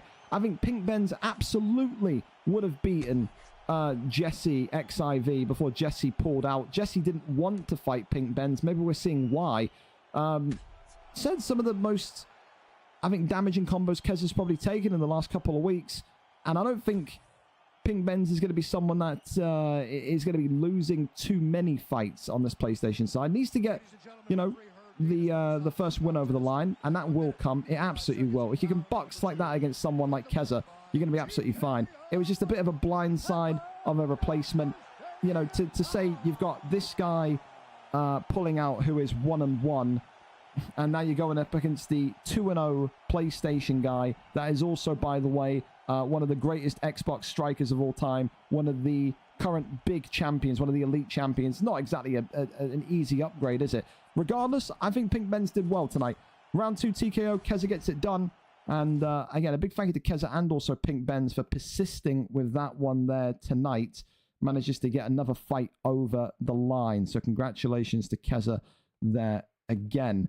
Right, we'll take one more look at things and we'll go again and see. Me and Samson are ready. Perfect. So we'll go to Samson as well. There we go. We've got a couple more fights going through. So we'll keep this going. We'll keep this train going for as long as we possibly can here. So up next, we're going to go to which one first? OV Viper. Viper and Nav are ready to go here. So Viper coming in tonight, 2 wins, 3 losses. Nav, of course, coming in 0-0, a debut. He says, I'm in that kind of elite conversation. You may not know me, but you will know me in this division. Competed in leagues before, competed at the top of the leaderboards before. I'm here in the featherweight division to win gold. Tonight he takes on a veteran in OV Viper on a 2-fight losing streak. Viper hoping to give the newcomer a bit of a rough entry into the league. We're there, we're set, and we are ready to go tonight. A big thank you to these two for being ready to go early as well. Like I said, a bit of a crazy card tonight because of these PlayStation issues, but you Xbox guys are absolutely saving it. You're killing it here tonight, so well done. Good stuff here. Good stuff. Well, whenever these two are ready, we can lock in. And then, of course, after this fight, we've then also got the confirmed Samson and Delito bout as well. So it's not looking too terrible as of right now. It isn't. But I need to see, because I don't want to do the main event tonight if the PlayStation servers are down. But they've got a lot of Xbox fights here as well. We'll see. We're going to keep freestyling it, boys. That's all I can tell you. Whenever you're ready, Nav. Here we go, then. Jose Aldo, Alexander Volkanovski, white trunks for Viper tonight. The veteran taking on the new boy. Nav looking to make a statement, looking to make an impact. Here we go. Oh, John Anik. Not tonight, buddy. There we go. Turn you down. All right, then. So, we've already seen one incredible Jose Aldo performance tonight. The wrestling, the submissions from the previous one, Cerberus. Can we see another kind of like-for-like performance? Oh, my goodness me. Volkanovski already eating the power of Jose Aldo. I think OV Viper's going to be a little bit surprised by that one. What just happened? When did Jose Aldo upgrade his hands? What's going on there? No right hand there continues to come forward as Jose Aldo goes back down low to the midsection. Again, I was impressed as well in that last fight we saw with Jose Aldo how just one or two body shots against Volkanovski can completely destabilize. And what if that's maybe a Jose Aldo perk, or if that's maybe one of the liabilities, one of the drawbacks of using Volkanovski is his midsection or his body durability, should we say, absolutely fucked. I mean, that could be a true thing.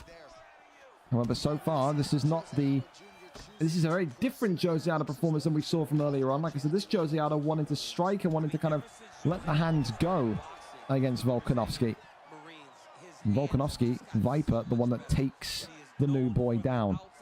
Nav now having to show us for the first time tonight, how do you escape from these grounded positions? How do you escape from this wrestling here tonight? That one there goes back into full guard. Works the body strikes.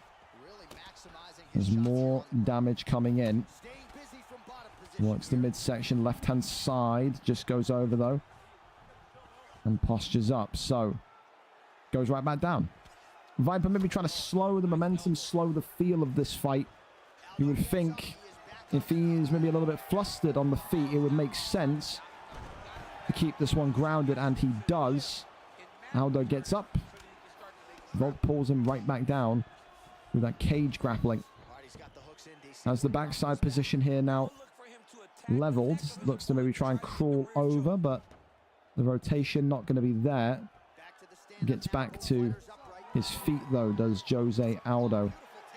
And another takedown. Again, Aldo just can't escape this vice-like grip of Volkanovski at this minute in time. He needs to work the jab to the face. Over into backside. And that's...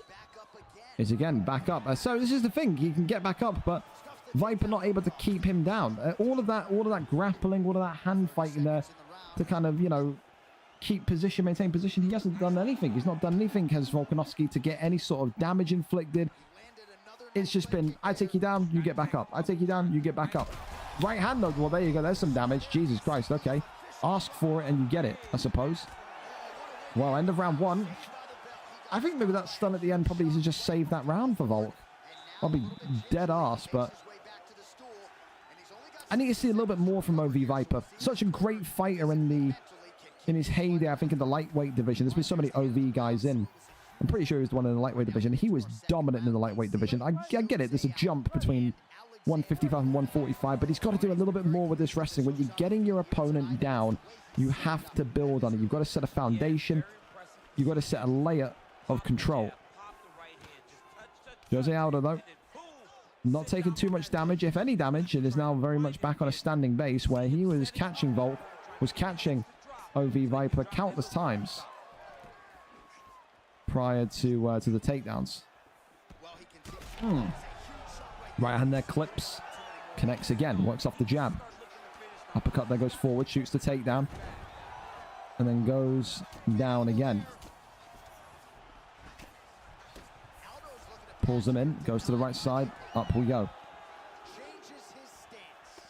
Works off the jab straights. Right hand there comes forward, left hand, right hand is good. Got to think, if you are Viper, I like it as well. A couple of those kind of elbows onto the block when in the clinch. Doesn't get any damage off, but does start to get that health pack a little bit more orange, a little bit more red around the edges, and that's when the doctor starts to come in. Nav right now almost kind of struggling on how to kind of break down this defense. I think that's the thing from Viper tonight. Not been too impressed by his offense, but his defensive kind of state, if you want to call it that. The way that he kind of shimmies out, shakes out, and then the ability to step inwards and get the correct shot off at the correct time. He's not been volume punching. He's not been maybe the most active as of his recent fights in lightweight, but he's just doing the right thing at the right time, executing the right decision at the right moment, at the right angle. And I think that's just what you need to be. You need to be accurate. So far, the accuracy is guiding him towards a victory here tonight, unless, of course, Jose Aldo pulls off some sort of spectacular moment, some spectacular finish here. Left hand uppercut that comes forward again. Big knee to the midsection. Continues to just hover and shuffle around. Right hand there comes up. Works off the jab hit. Uppercut there comes forward again. Clinches there. Elbows being worked. Tries to gear up with that teep kick. Uppercut there still continues to fly forward. Viper, right hand, comes in. Shoots the takedown and gets the land. I would say that's I would say it's needed. I think Nav needed that one. I think he did. I think he absolutely needed that one. Said he's been pieced up in the second round. He has. You can see that with the health pack. He's in a little bit of discomfort and a little bit of trouble there. Big strikes raining in again.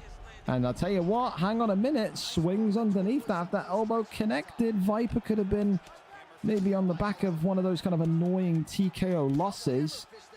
But we are looking likely to be heading into round 3 in this bout tonight. So I'd say, I give props to Nav. Nav's doing all right in a sense that he's surviving, but how much more damage can you take? How much more, you know, trips to the ground can you take?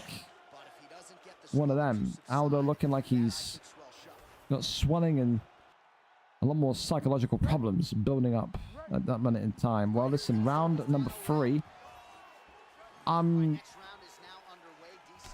You could make an argument for 1-1. I still feel like I'm in the camp of 2-0 to Viper. It's not a dominant 2-0 though. It really isn't. So I think that round 1 was a bit more of a slower wakey round, if you want to call it that, from Volkanovski, from Viper. That one there denied. No taps here again. Connecting onto the dome of Jose Aldo. Rains down a body shot. Pulls on down. Pulls on in. Pulls over into top mount. Jose Aldo now back in the same position that OV Viper nearly found himself going out in. And again, it all comes back down to that round 1. If Viper can't get up here, if Nav just does this for the entire round, he may win it through rounds 1 and 3. There's a real potential here. Nav, though, posturing up, raining down a couple more strikes here, and another elbow clatters on down. Viper is not going to survive too many more trips in top mount. He really isn't. And this could be it here. Nav looking for the finish. OV Viper's in big trouble. Elbow there comes in, but slipped. Half guard, back into full guard. We've not had many decisions. We've had 1 decision tonight. I think that maybe 1. Yeah, 1 or 0. 0 or 1. There's so much shit going on tonight with these PlayStation servers. My head's turned into a yogurt. It has. Goes over into full guard again. Now against the cage, takes his back. Yeah, Nav wants the wrestling this round. Absolutely he does. Viper resisting it. So far, though, this has been one-way traffic. This has been the best round from Nav so far. I think round 2, definitely Volk. Round 3, definitely Nav. It's that round 1 that is a bit of a concern. Good get up, though. Here we go. Viper with 1:10. How aggressive does he go? Gets the elbow off that. Shoots the takedown. Good deny. Now more elbows coming in from inside those clinches. Swings on round Aldo, though. Not able to connect with that looping hook. Spinning back elbow. Nothing there. 1-2 down the center. Spins round to the right side. Uppercut left hand. That's beautiful. Striking there again. Whose chin is going to survive? Who won that round 1? Big shots coming in. Right hand. A knockdown could seal it here. Oh, it's all over. Nav with 5 seconds. It's a buzzer beater. And he gets it done on his debut. It was a really wonderful round from Viper in round 2. But for Nav in round 3, unlocked the door, took the chains off, put the foot to the accelerator and said, we're going all the way in. Gets it done in round 3 tonight. We won't ever know who won round 1, but it will not matter. For Viper, disappointing, but a great fight again. Another one of those great ones tonight. And again, to see someone new come in like Nav and, you know, put his feet under the table and announce himself for such a big win like that is huge for him as well. Congratulations to him today. Huge victory, to say the very least. All right, then up to Samson and Delito. We head to next. We are there. Or are we there? Yes, we are. There we go. Samson and Delito. So, for these two, another couple of great fighters tonight that you would say have the ability to put on fire fights. Samson, 8-13, only 1 win in his last 5 fights, on a 2-fight losing streak. Whereas Delito comes in 1-0 after a really brilliant comeback victory last week. Wants to make it 2-0 this week. Big thank you again to Delito for rushing home from football as well. I appreciate that massively. Didn't need to, but we love you for that. Anyway, Kirby as well, thank you so much for the follow. Sadly, Kirby, I'm not fighting. I'm just doing the commentary for our card here. We're having a little bit of a tough one tonight because the PlayStation server's completely fried up as well. So Viper needs to get very lucky. Toby, you were absolutely right. He needed to get lucky. But I think the ping as well is a factor. I think, again, you saw he's on 223. I think he hung in there well, though. I still believe he won round 1. There's a part of me that believes that Viper won round 1. I think if he survived those 6 seconds, I think he would have won on decision 2-1. 29-28. I think so. Well, whenever these two are ready, we can go.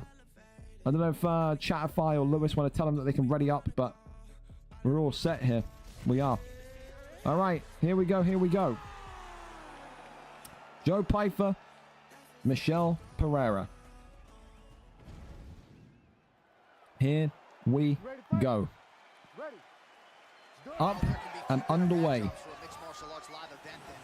So, the Joe Pyfer tonight in the black trunks, who of course is Delito, looking to go 2-0. He takes on one of the great knockout artists of 185 of 2025.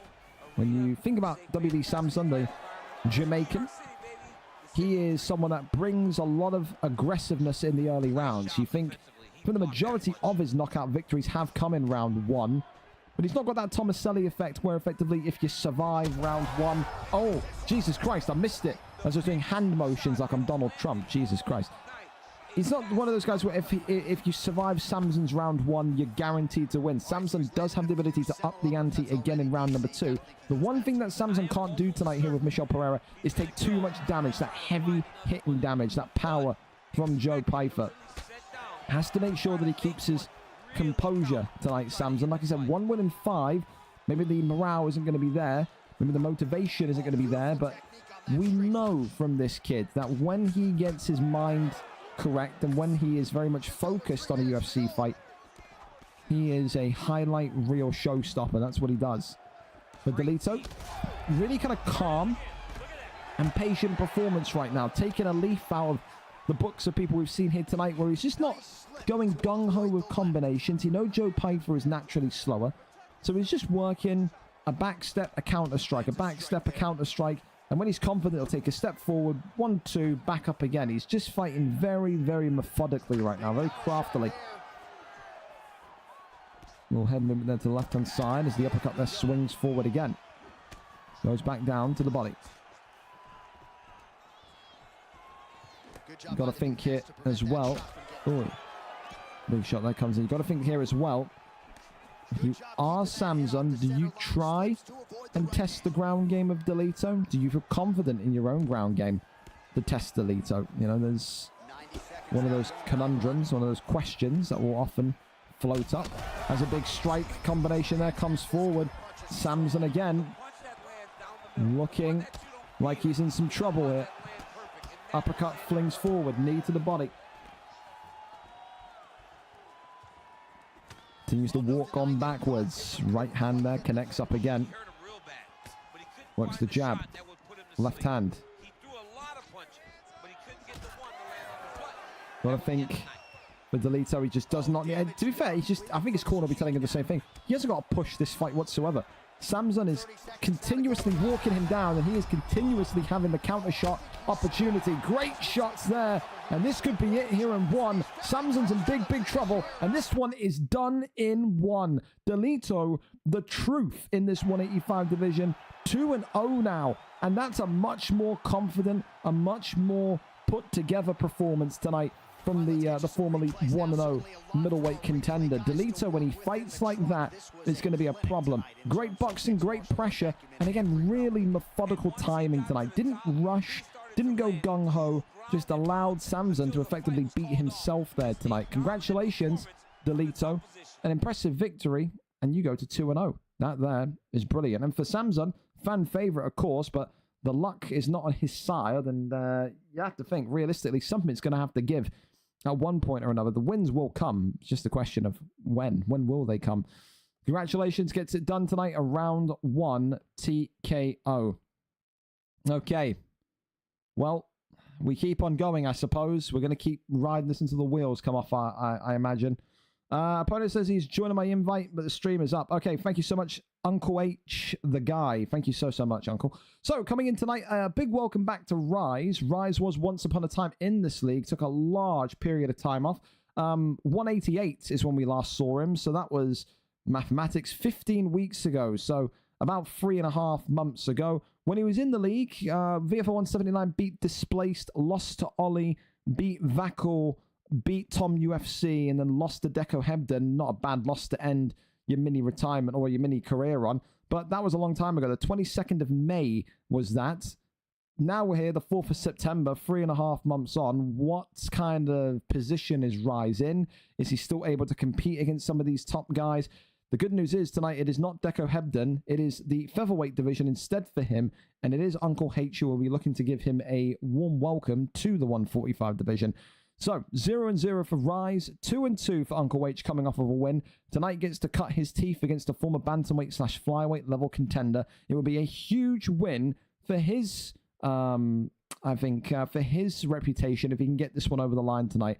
I'm not saying title contention if he wins, but I'm saying it would put him in a title eliminator bracket, I think. To beat a former bantamweight flyweight, I think so. I think you got to say that.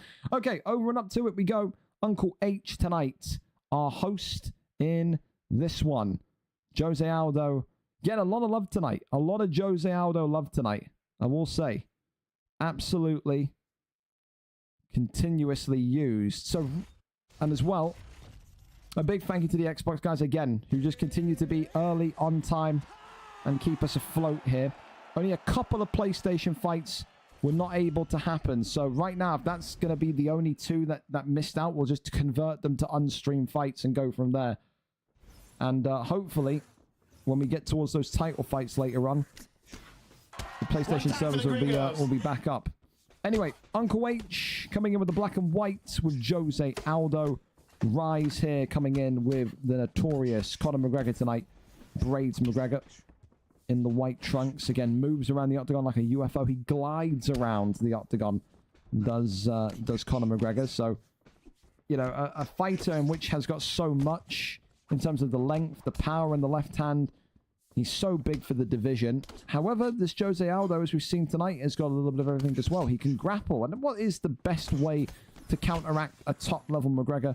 You wrestle, you grapple, and you take it to those areas where the McGregor isn't built for. As we always say, when you pick your fighter, you got to use their strengths. You think of Jose Aldo, maybe not the wrestling is his strengths, but you got to maybe kind of sometimes adapt that sentence from use your guy's strengths to abuse your opponent's weaknesses. That's one of those. But right now, sliced open, Uncle H struggling to consistently beat the speed and the pop that Conor McGregor has here when inside the pocket. I don't know if it's in the left hand that's been splitting open the eye of Jose Aldo, but whatever it is, it's you blink and you'll miss it type shit. It's yeah, gone in a flash type level of stuff there from Rise. And again, for Rise, you know, I think when he came back in, he said, listen, I'm not going to be you know, fooling around with you here. I'm still very much at the peak of my powers, but you know, maybe see how I get on in the featherweight division, see if, you know, what the level is like after the last 3 months, and you have to respect that. So we've seen guys kind of come back in as a, I don't want to say warm-up, but, you know, a tester when they've come in. You've seen people use the featherweight division like Webbo just to purely get confidence back, and then after 3 fights, they're right back into the division again. Drops him against the cage here, and Uncle H is in big, big trouble here. Jose Aldo eating shot after shot here. And Conor McGregor, Rise, is not far away from what could again be a beautiful comeback victory. He has been absolutely flawless with his boxing here tonight. You got to say what it is, and what it is near perfection. Absolutely. Uppercut there, pokes through again. Rise just continuing to try and stand in the face of McGregor and get those shots off, but I don't know, man. I just feel like he's taking so much damage. I think he's taking too much damage. It's not going to be too much longer before maybe he tastes the canvas. And if Rise is fighting at this level with his boxing, could you imagine when he gets a couple wins under his belt and we're talking about him as a contender? The real kind of daunting prospect for some of those kind of higher end guys. The Jacks, the Georges, the Tezes. This guy's the truth right here. Fair play to Uncle H. He's hanging on in there. We've seen some comeback victories already tonight.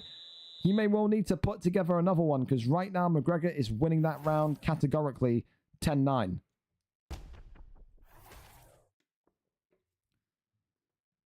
We keep this one going. Glove touch.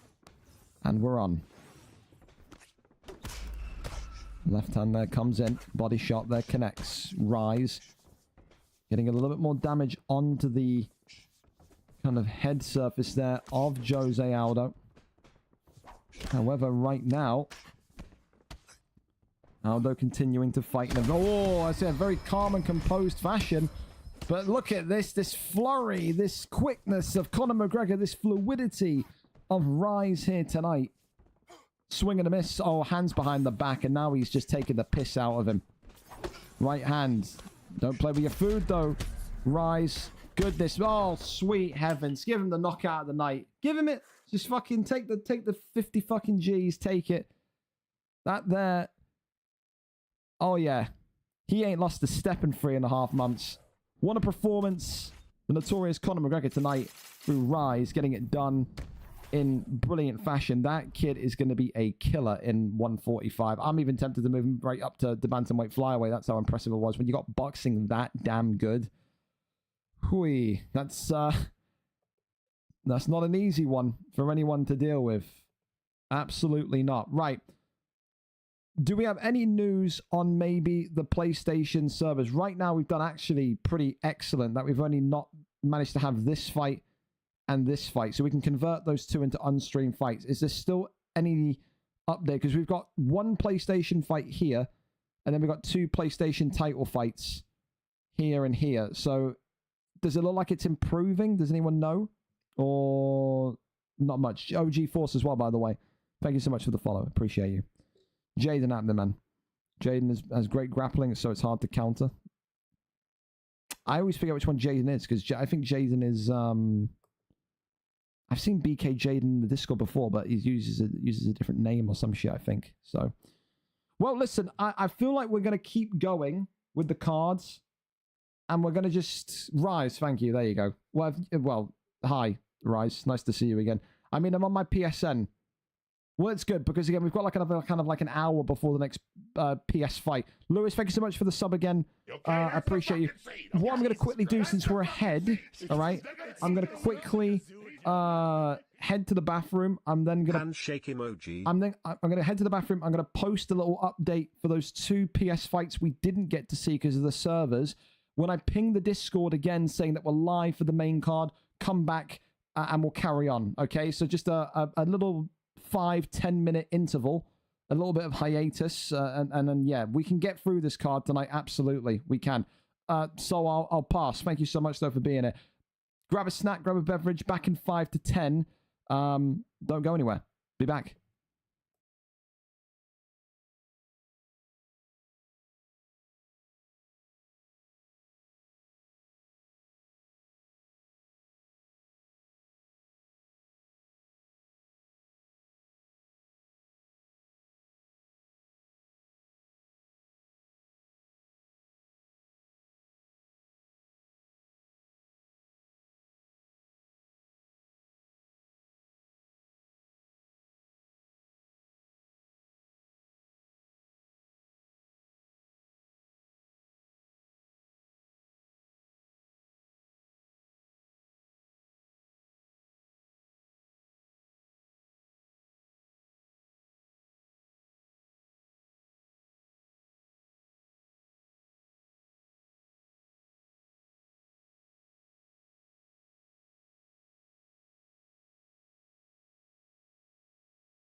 over.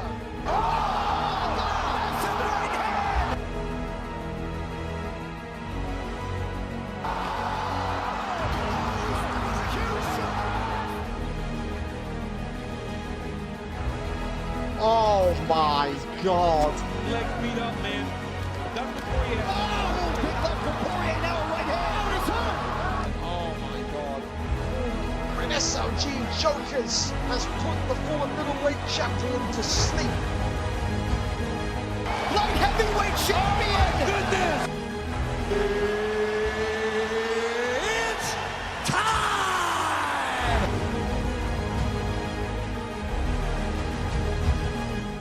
Well, I tell you, it's not been the most clean card tonight. And for once, it's not because of the people. It's because of the PlayStation servers. You're just joining us and thinking, what's going on? Realistically, we had PlayStation server issues throughout the prelim card. Managed to rotate so many fights around. I forgot to give this guy knockout of the night, by the way. Whoopsie. Who did Rise use again? Jaden, who did you use? Aldo? No, McGregor. That's who it was. So yeah, we rotated a bunch of fights around. To the point where we got the majority of everything done. Only two PlayStation fights didn't happen due to those server issues, so we're going to move those to unstreamed fights. Rush Milkman AG, Mark Grant, Jazz Cox, and we're going to cross our fingers and hope that the 3 PlayStation fights we have, or the 2 PlayStation fights that we've got on this main card tonight, in the 2 title fights, Grandma Tick, Crod, and Maxy and Whimpering Ian, that by the time we get there, we should pretty much be A-OK. All these other fights, of course, are Xbox fights, so there's no reason to kind of cancel the card or move the card and split the card into 2. So I just want to thank all the PlayStation guys tonight for their efforts. I want to thank all the Xbox guys tonight as well for being early for their fights as well. Helped a lot of issues in terms of kind of navigating the card. So I appreciate that as well. No, it hasn't ruined my commands. I don't know. The commands in general, I don't know. The commands shouldn't be broken, by the way. So that's another thing I've got to fix. The commands should not be broken. Hang on. Nice. So not only is my channel point thing fucked, my commands are fucked as well. Honestly, at points, you just have to ask yourself, what is the point of Twitch? Just what is the point? Am I going to have to go through and re-enable everything? Oh my God. I'm going to bash me off a fucking wall. Jesus Christ. Do the sound alerts even work? Hang on, I'm going to test this. Because the sound alerts are fucked as well. I'm going to be pissed off. Hang on. That works at least. So why the fuck does my sound alerts work, yet my commands don't?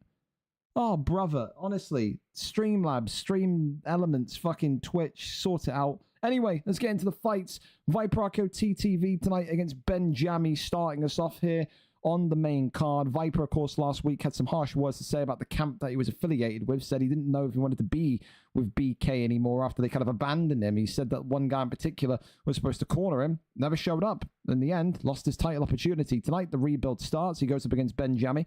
9 wins, 13 losses, aiming to get his 10th win on a win. But this is the thing. Inconsistent. Win-loss, win-loss, win. Will it be 2 wins in a row tonight, or will it be back to losing ways? Only he can be the answer of that question. He has to be the master of his own destiny tonight. Number 2, Viper TTV against number 6, Ben Jammy. It should be an all-out boxing affair this evening between 2 of Xbox's most dangerous strikers. So we are there, we are set, and we are ready to go. Viper is our cameraman here this evening. It is Mario Bautista against WhimperingIann to kick things off. That is brilliant. And with that, it means that we're on for an early finish tonight if we get these fights going in a orderly fashion. Everyone's winning, hey? All right, then, the TJ Dillashaw. So Mario Bautista put to the side. He says, get over there, you skiddy, skeletal-looking man. I want EPO, man. I want the master of illegal substances, TJ. Here we go then. Blue trunks tonight for TJ Dillashaw, red trunks tonight for WhimperingIann. An opportunity that, of course, Ben Jammy would have seized with both hands. A main card spot and also an early main card spot. A guy that works early, so is always kind of angling for the early fights tonight.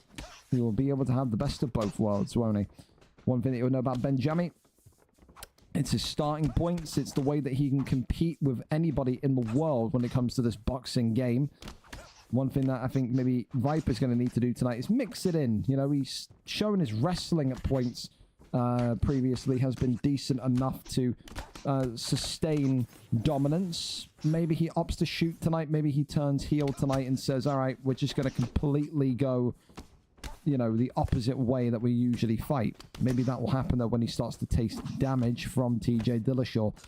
One thing that I think Ben will need to be wary of, though, is that his over-aggressiveness gets him in trouble at times. We've seen this story before, where Ben will completely run away with a round, or run away with maybe 3 minutes of a round, and then one miscalculation or one overthrow, and before you know it, he's downed and looking at the bright lights, wondering where the fuck the bicycle aisle is at Toys R Us. That's how much CTE has. The thing here tonight now, though, is that once he's got that first stunned as Viper, he needs to build on that. He needs to kind of walk Ben down. He needs to kind of continue to pile the pressure on to Benjami here. If you just let up, if you just allow him to escape that kind of pressure, that pocket of space, then he can recover and he will retaliate. So far, though, as we'd expect, two brilliant boxers continuing to have a jousting the dominance here. Works off that jab again. Left hand continues to land. Goes back down low. Works off the jab. Body kick there. Lands brilliantly. Uppercut into the left hand. Got to think here for Ben. The block, the head damage.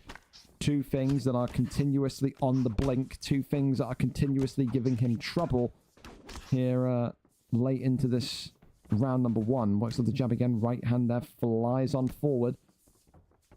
Tries to maybe gear up that teep kick as well. Nothing to see there, though. Right hand comes in again. Works off the 1-2.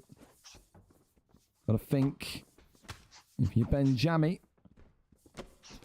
you just try and get to round two, allow for the recovery to happen, and then go gung-ho again, or do you have to maybe slow it down completely when the second round hits? Viper right now leading the dance, leading the conversation, leading everything that you could imagine will give him the points in this round.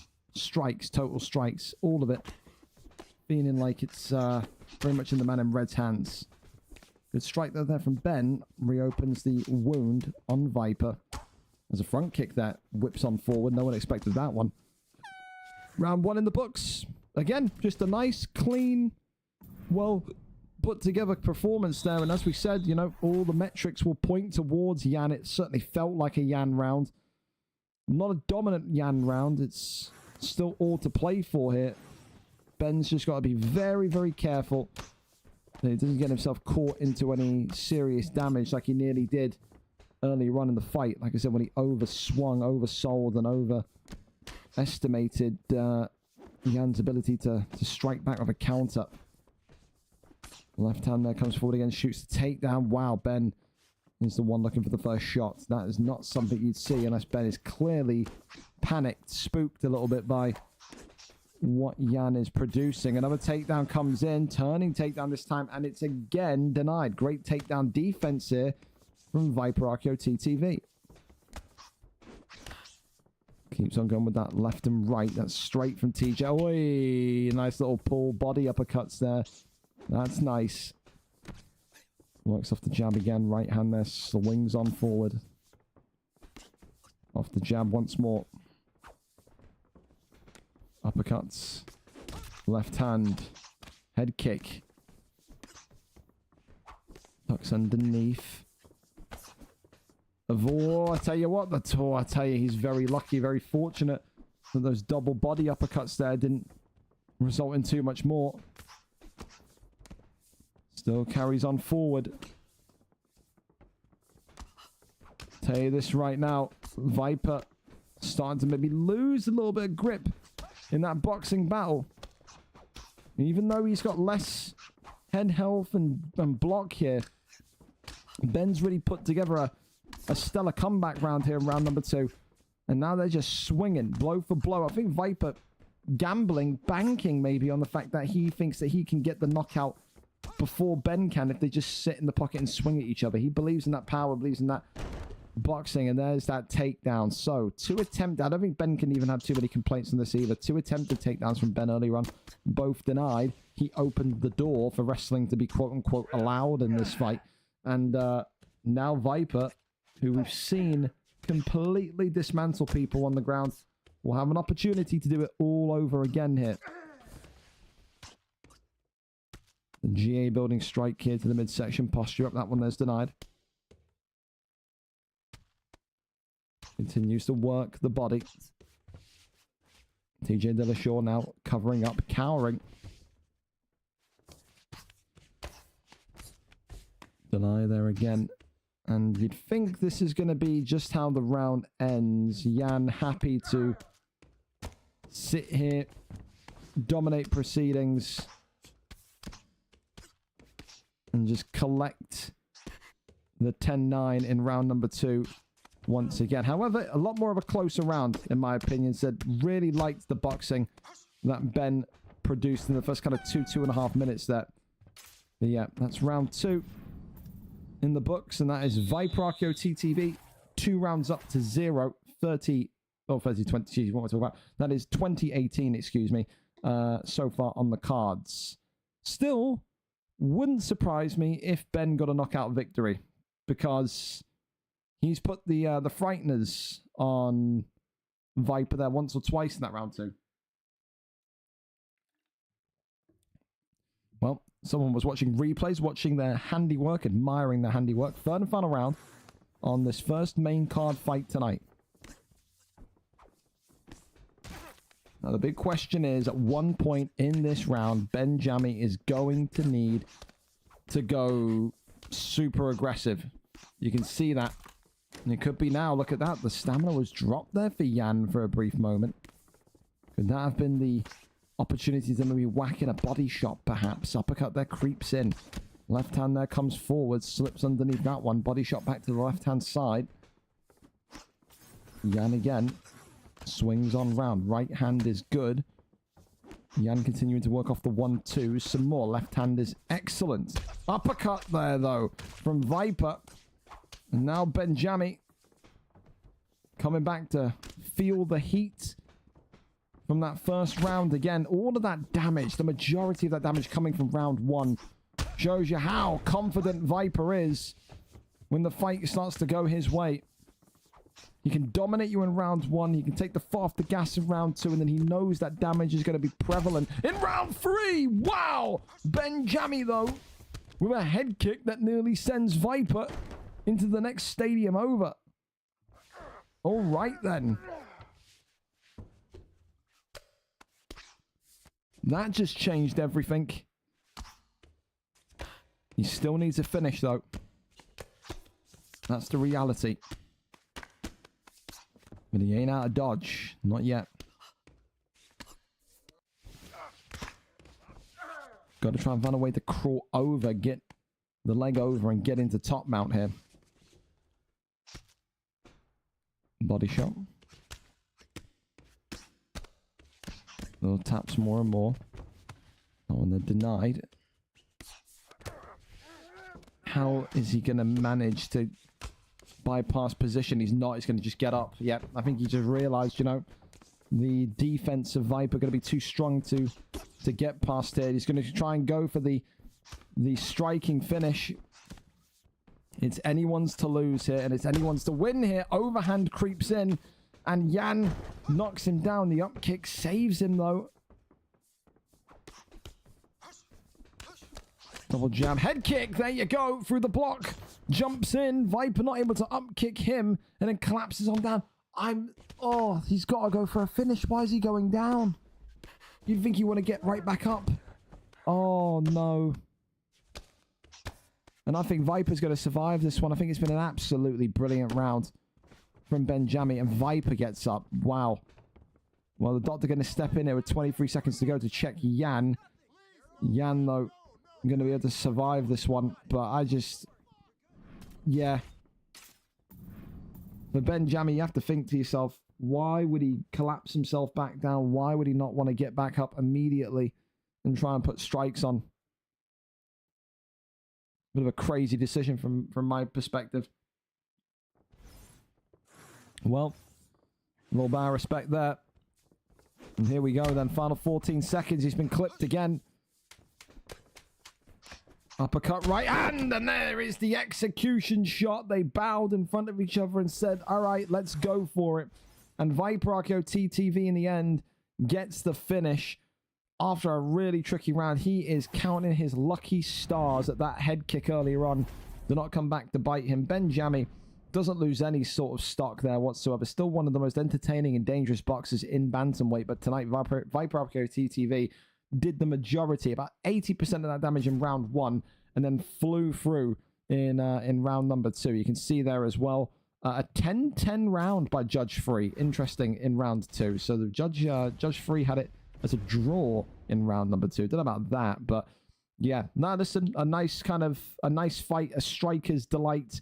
And for VhimperingIann, another knockout victory on his resume here tonight. Congratulations to him. Up next then, Tormenta and Matt D 23. The battle of the welterweights continues. 20 wins, 1 draw, 18 losses for Tormenta. 2 wins in his last 5. Matt D looking to get a 4-fight win streak going. He is one of the best, if not the best wrestler, the best grappler at 170 at the minute. Former middleweight champion, though, has got a bit of a stigma when it comes to being able to box his way out of trouble. Who's one of the best boxers in the division? The former champion of this division, Tormenta. Tonight, looking for what would be a successful 40th fight in welterweight. 20 wins, 1 draw, 18 losses, giving him 39 fights before tonight. Will it be a green 40? If he beats Matt D, he knows he will be up next for the strap. Matt D wins here. He knows a 4-fight win streak absolutely puts him in contention for the belt. Who gets it done tonight? The boxer in Tormenta or the grappler in Matt D 23?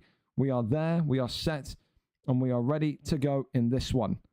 Let's go and have a look and see what the picks are going to be. Jack Della Maddalena being hovered over by Tormenta, who of course has the priority pick to start. So then the question mark is, what 5-star welterweight does Matt D want to go? Shavkat Rakhmonov suits the bill. Absolutely. And then we're getting a flip here to Conor McGregor from Tormenta. Where are we? Stephen Thompson? There's Wonderboy pickers. Conor or Wonderboy. It's done him some positives before as Wonderboy. I don't know. He's going to go Wonderboy. It's a tricky one because you've got to be really, really patient to use this Wonderboy. You have to. You can't go gung-ho. So it's very interesting that he likes Conor and Wonderboy because they're both such polar opposites. With Conor, you sprint in, you want to try and get the violence and the kind of the feeling of the fight as high as quick as possible. Whereas if you Tormenta's pick tonight and Stephen Wonderboy Thompson in the white and black trunks, stay on the outside, work the outside karate style, and just try and find a way to kind of grind the fight over the line. People often refer to Stephen Wonderboy Thompson when they use him in this welterweight division as the ultimate decision expert. That is the complete opposite as to what Tormenta is. Of course, with Matt D23 tonight, we'll be looking again to maybe prove that his boxing is not as bad as what maybe people make it out to be. This kid has got one of the best submission career ratios.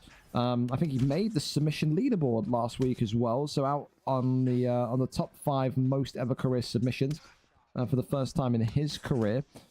But he knows if he wants to kind of go to that next level, the boxing at some point will have to be a main focus. We said it in middleweight. He did adjust it and he did tweak it a little bit and get it a little bit better to what it was in middleweight, and that's why now he's here on the big stage in a welterweight contendership opportunity matchup. There is definitely strides being taken by Matt. Not super fast strides, but it doesn't need to be. The improvement doesn't need to be all at once. It can be gradual. It's exactly what's happening here with Matt D23. First maybe fake the other, goes back down to the body shot. Big knee to the midsection once again.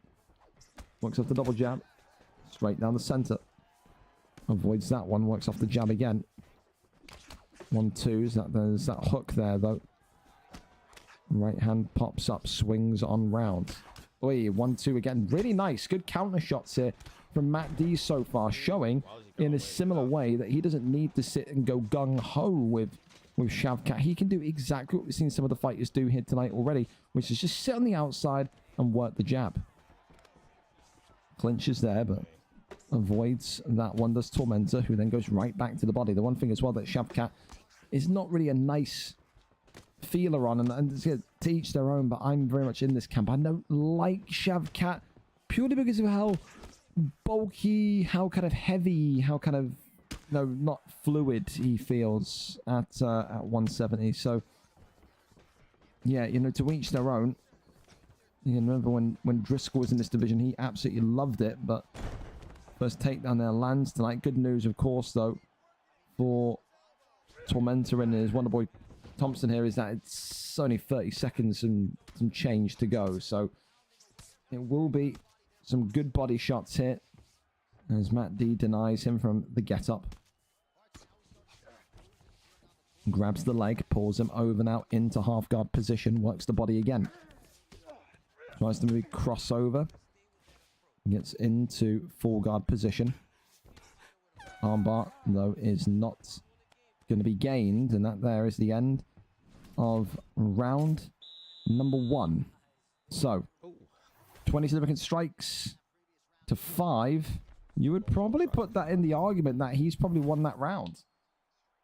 Said Matt D right now not able to get to the area of the game where he prospers in the most, which is the ground game. Got there, of course, with 50 seconds to go, but couldn't really do anything down there. So Tormentor right now, 10-9 up. There is a reason why he is a former champion. There is a reason why he's one of the greats in this division.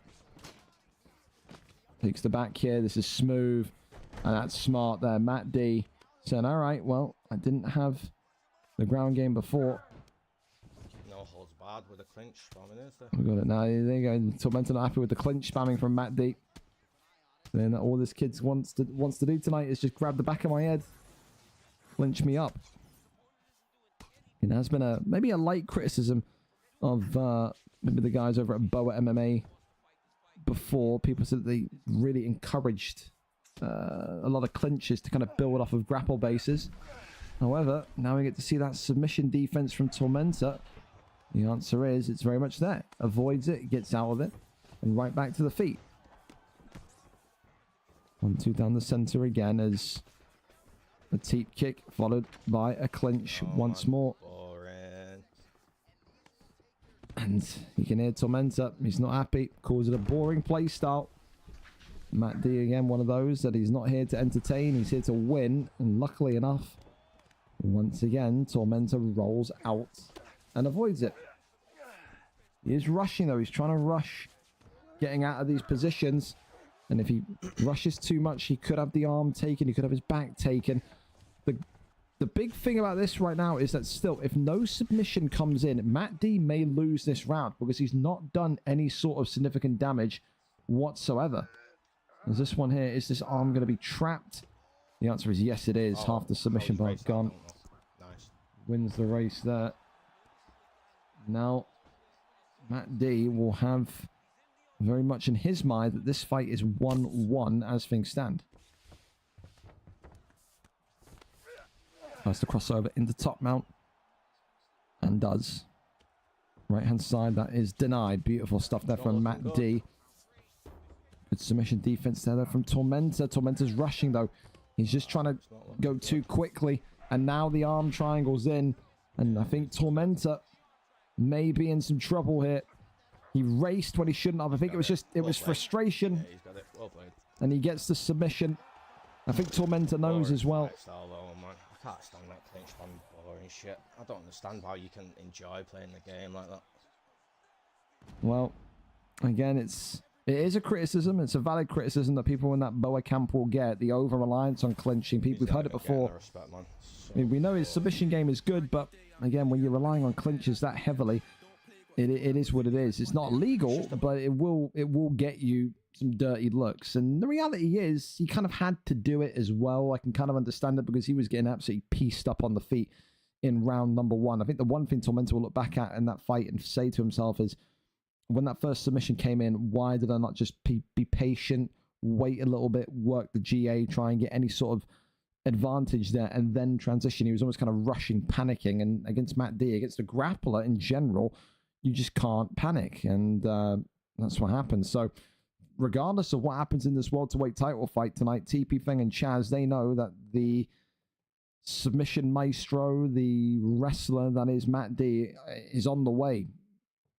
Still the question mark, so he can beat you anywhere on the floor. He's got that Charles Oliveira type feel about him. But on the feet, again, I really preface this. First round against Tormenta, only 5 significant strikes landed. That is going to get him in trouble in lightweight. And we keep on saying that. He's got to up that striking level again. And he's got to kind of go through that next stage of the development of the boxing again if he wants to kind of win the belt and then sail over into 155. Anyway, keep this one going. We're going over to Silver Salt and Smiley AUFC. The second time that that these two have fought, of course, for Smiley, whether in a good way or a negative way. He's back into the lightweight division. We always say that he's one of those guys that's too good for lightweight, but maybe not completely the finished article yet at featherweight. The last time these two fought, though, VFL 132. Silver Salt won on that fateful night by a decision victory. So it's a revenge fight tonight for Smiley AUFC. The last time they fought, though, the 18th of April, 2024. So a year and nearly a year and nearly a year and a half since their last fight. So an opportunity tonight for Smiley to make a splash back in that lightweight division, but also get revenge over the line. Silver Salt, though, 12 wins, 16 losses, 3 wins in his last 5, looking to make it a 2-fight win streak tonight. Smiley, 6 wins, 6 losses, comes back into this division, which he was effectively wrestling people into the ground for. And this is the thing, Smiley got moved up and down because when he got moved into lightweight, he effectively turned into Habib. He never turned into Habib, never wrestled once when he was in 145. Is he going to do the same again tonight? Is he going to go and revert to type and be a wrestler in this division, or will he stick with that kind of common theme of being one of the best boxers that the featherweight division has ever seen? 12-16 Silver Salt against 6-6 Smiley, the first time they fight since April of 2024. Smiley chasing a revenge victory here tonight. We're there, we're set, we're ready to go. The Xbox action continues here on the main card. Ilia Topuria tonight for Silver Salt, who knows a win against his old rival would absolutely put him once again in the conversation for a potential lightweight title shot. Here we go. I'm running out of water. Jesus Christ. I feel like a fish. I've got a Coke though, so it's fine. Here we go then. Topuria in the red. Holloway in the black. Topuria, of course, for Silver Salt. Holloway for Smiley. His first fight back in the lightweight division for what feels like a year and then some. I said Smiley so close to being one of the featherweight greats. Just missing the title, but look at this. What a start from Silver Salt here. Again, that Topuria at 155 is no joke. Just when Smiley feels like he's escaped the division of Ilia Topuria, he remembers, oh yeah, the lightweight version exists too. Maybe more options to use against Topuria though. We've seen people look to go with that Islam Makhachev pick, the Habib pick, try and wrestle him. Oh, flying knee there though from Smiley. And that, oh my God, Jesus Christ, we've got a fight here. Oh my Christ, oh my, I can't even get a drink without even a knockdown happening. Big shots there coming in again. These two putting on an absolute clinic right now in terms of gung-ho strikes. And you gotta think his Smiley needs to just make sure he does not get clipped by anything too big. Max Holloway not got that durability that maybe you think he does. And again, for Silver Salt, looking so relaxed in there tonight. It feels like he knows. He's like, I've got Topuria. I'm going against the guy that I've beaten before. He's in the zone right now. Flying knee, though, keeps clipping him. It's the second one that's got him now. Smiley continues to try and rotate around. And I tell you what, I think he's gearing... Oh, the slip hook. Wow, body shots now piling in. I think Max Holloway, if you are Smiley, I think he's going to look to maybe try and get a shimmy around, a flying knee again, and try and set that up for the TKO victory here tonight. Spin kick to the body again. Again, this fight says 5 rounds, but it will only be 3. It's just an incorrect setting by whoever set the lobby up. Don't you worry. Absolutely only a 3-round fight. We get to a quote-unquote decision in round 4. We'll ask one of them to lift their arms up, take a knockout, and go by the judges' scorecards. Great pulls, though, from these two. Well, the way these two are fighting, I don't think we need to worry about a decision coming anytime soon. Certainly don't. Left hand there goes again to the midsection in the spin kick. And I'm thinking about this. How the fuck has this gone to round 2? You know? I say that and there may be a knockout now with a second to go. But, I mean, the way these two have started tonight. Oh, my goodness me. The right hand drops him again. Overhand. Still being looked for. Smiley. Got to get out of that. Head kick into the straight. I can't lie. This is probably to date, thank you so much for the sub, probably to date one of the top 3 performances of Silver Salt's Fringo the Menace career. I tell you, absolutely crazy good boxing performance right now from Ilia Topuria. So the UFC 5 cycle may be reaching its end. It may be in its dormancy, but that is not stopping Silver Salt from having an all-time classic here tonight. It really isn't. Smiley, of course, though, has been on the back end of some great comeback victories. He may be looking to make this another one here tonight. Got to try and find a way to beat the boogeyman that kind of haunted him a year and a half ago. Uppercut there, swings in forward. Leg kick there, connecting. Head kick into the straight. Spin kick back down to the body. Thank you so much again. Appreciate you.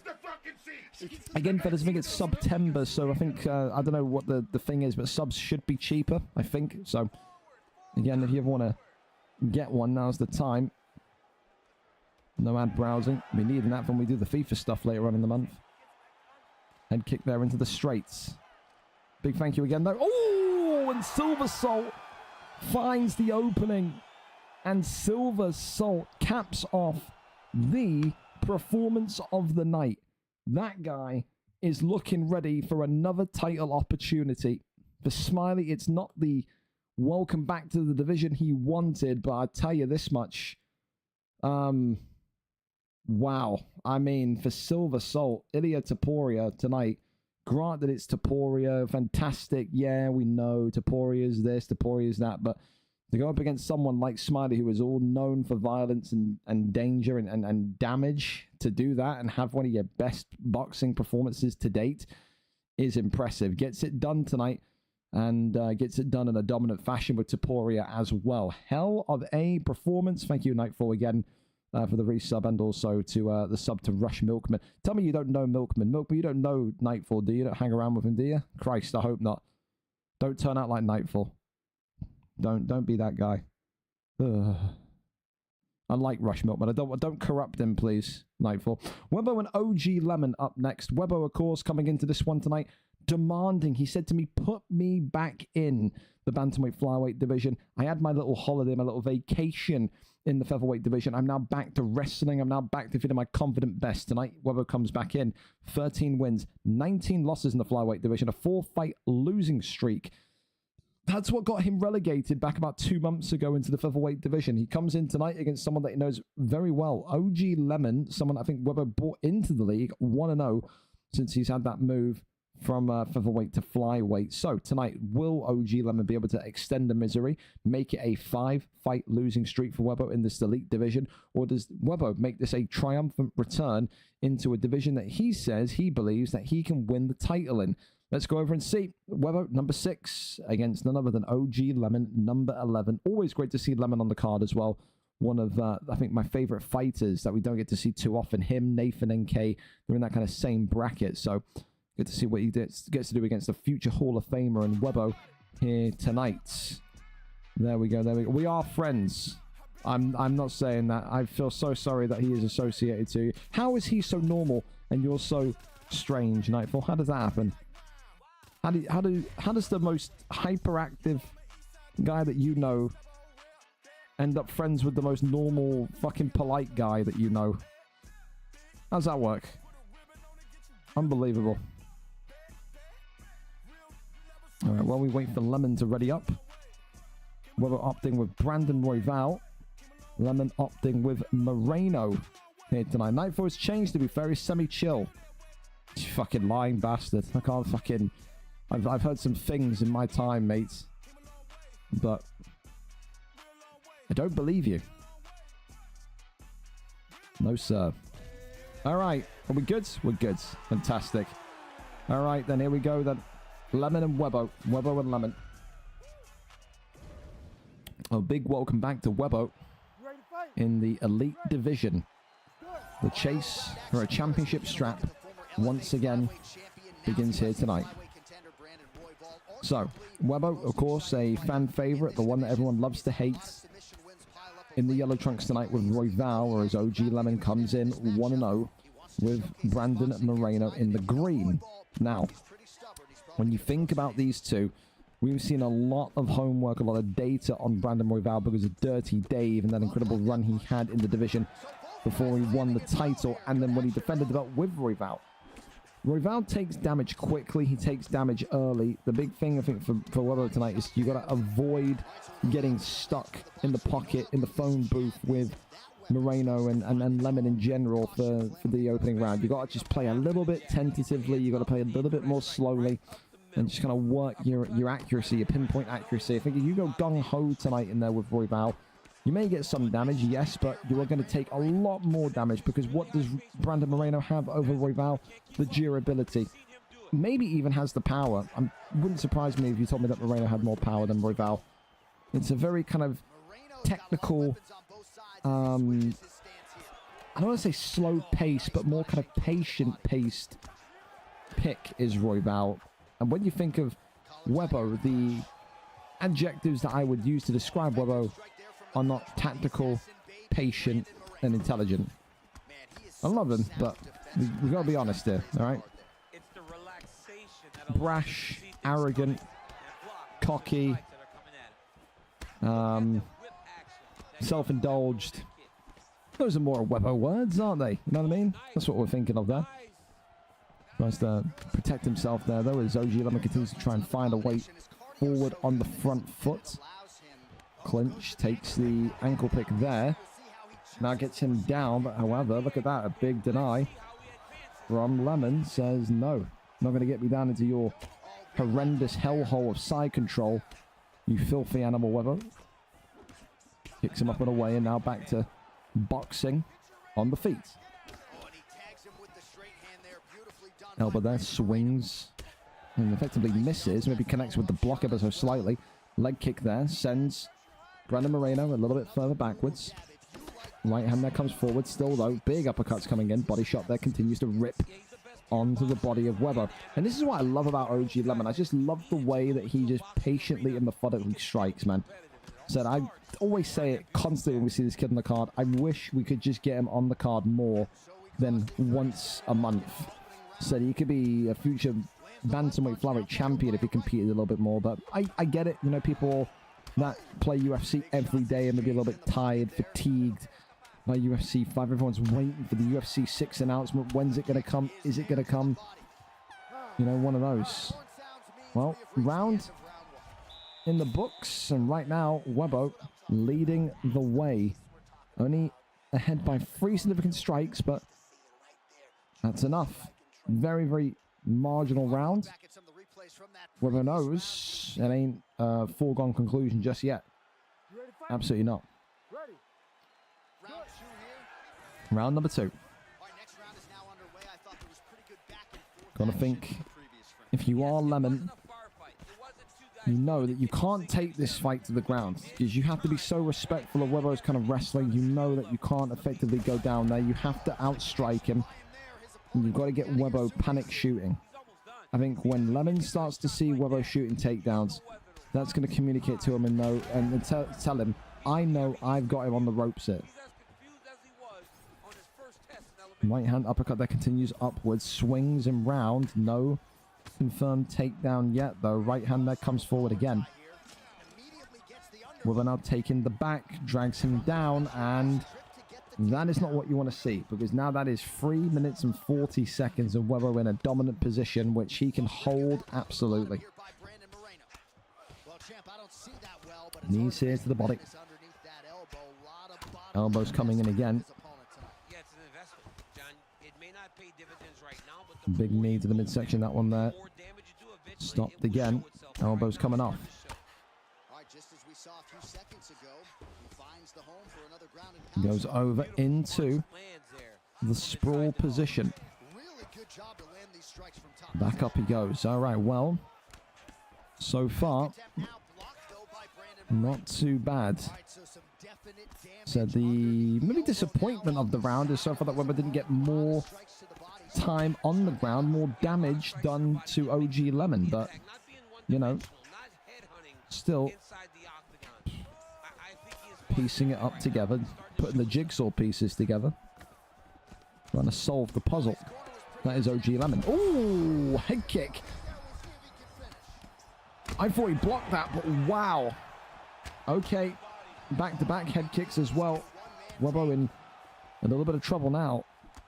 There comes that lack of durability that we talk about Brandon Royval having. Right hand again is just leaving the chin wide open there, did Webbo. Head health is dropping now, look at that. The top right, ooh, but Moreno gets one right back, and now that clips open. The damage on the eye.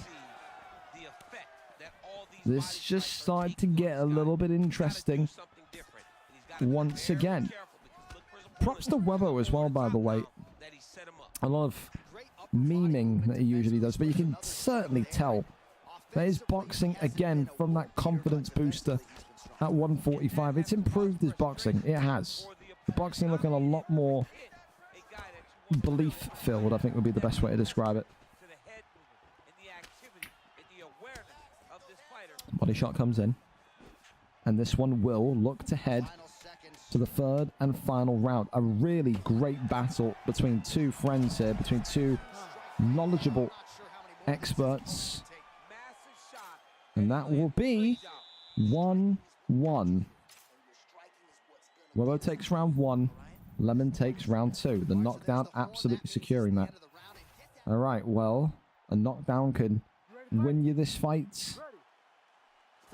A wrong bit of head movement can lose you this fight.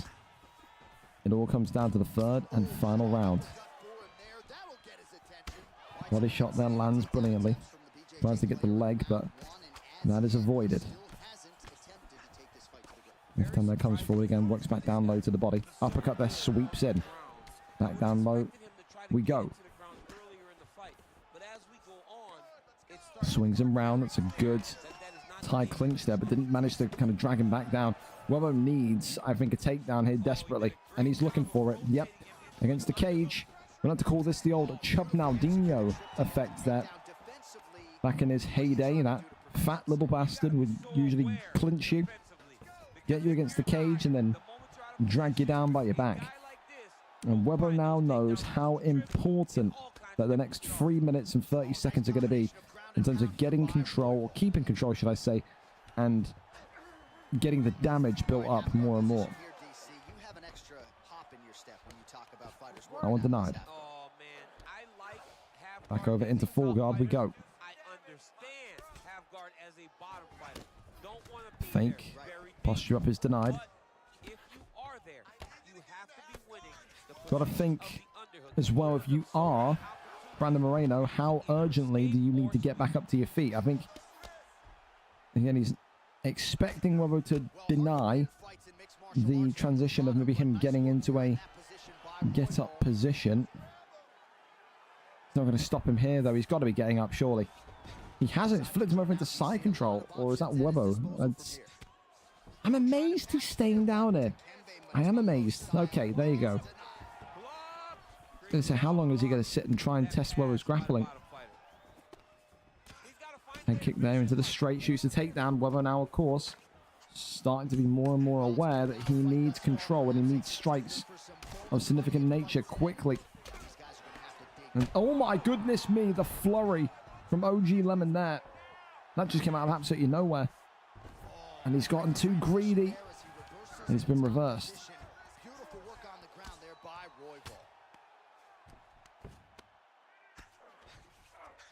Webbo here.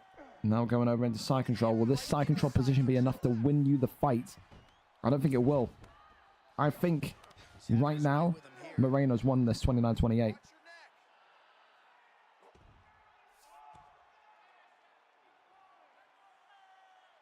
Weber happy to just keep him here.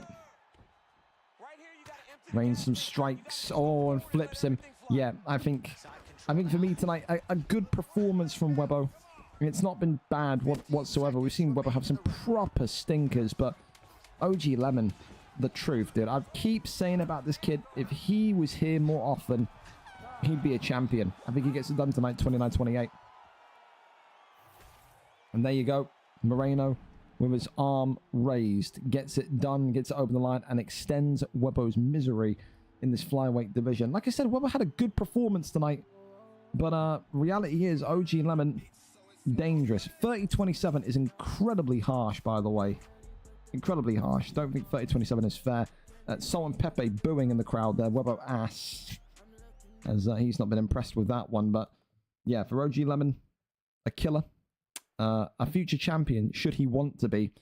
And no complaints on that one tonight. A stellar performance. Handled Webbo's wrestling and boxing pretty much in a contained manner. Really liked it. Up next then, we've got a quote-unquote rematch. Is it a rematch? Is it not? Tonight, it's Stankerson and I play Campy. If you remember, we saw this fight a couple weeks ago. Oh, no, literally last week, excuse me. And it was one of the great fights. We were talking about that one being potentially fight of the night.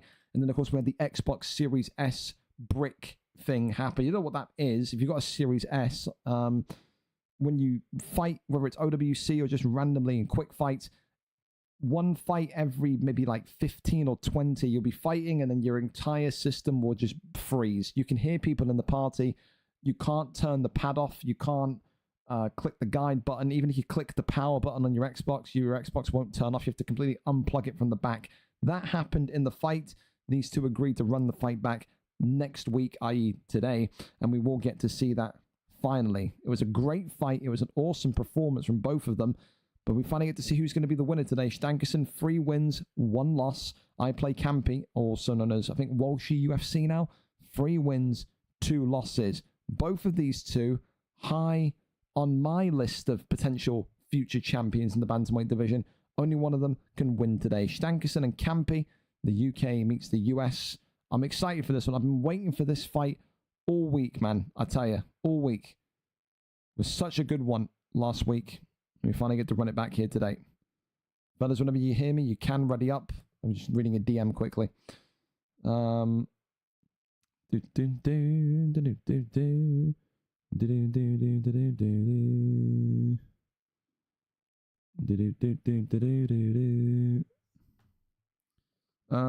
Doing UFC cards. Remind me in a couple hours. We'll look into it. There we go. All right. Oh, Jesus, we've got no volume in this one. Okay. We're in the silence of the Emirates. Again, this is what I mean, though. Like, call me weird for saying this. Some people are OCD, some people are not.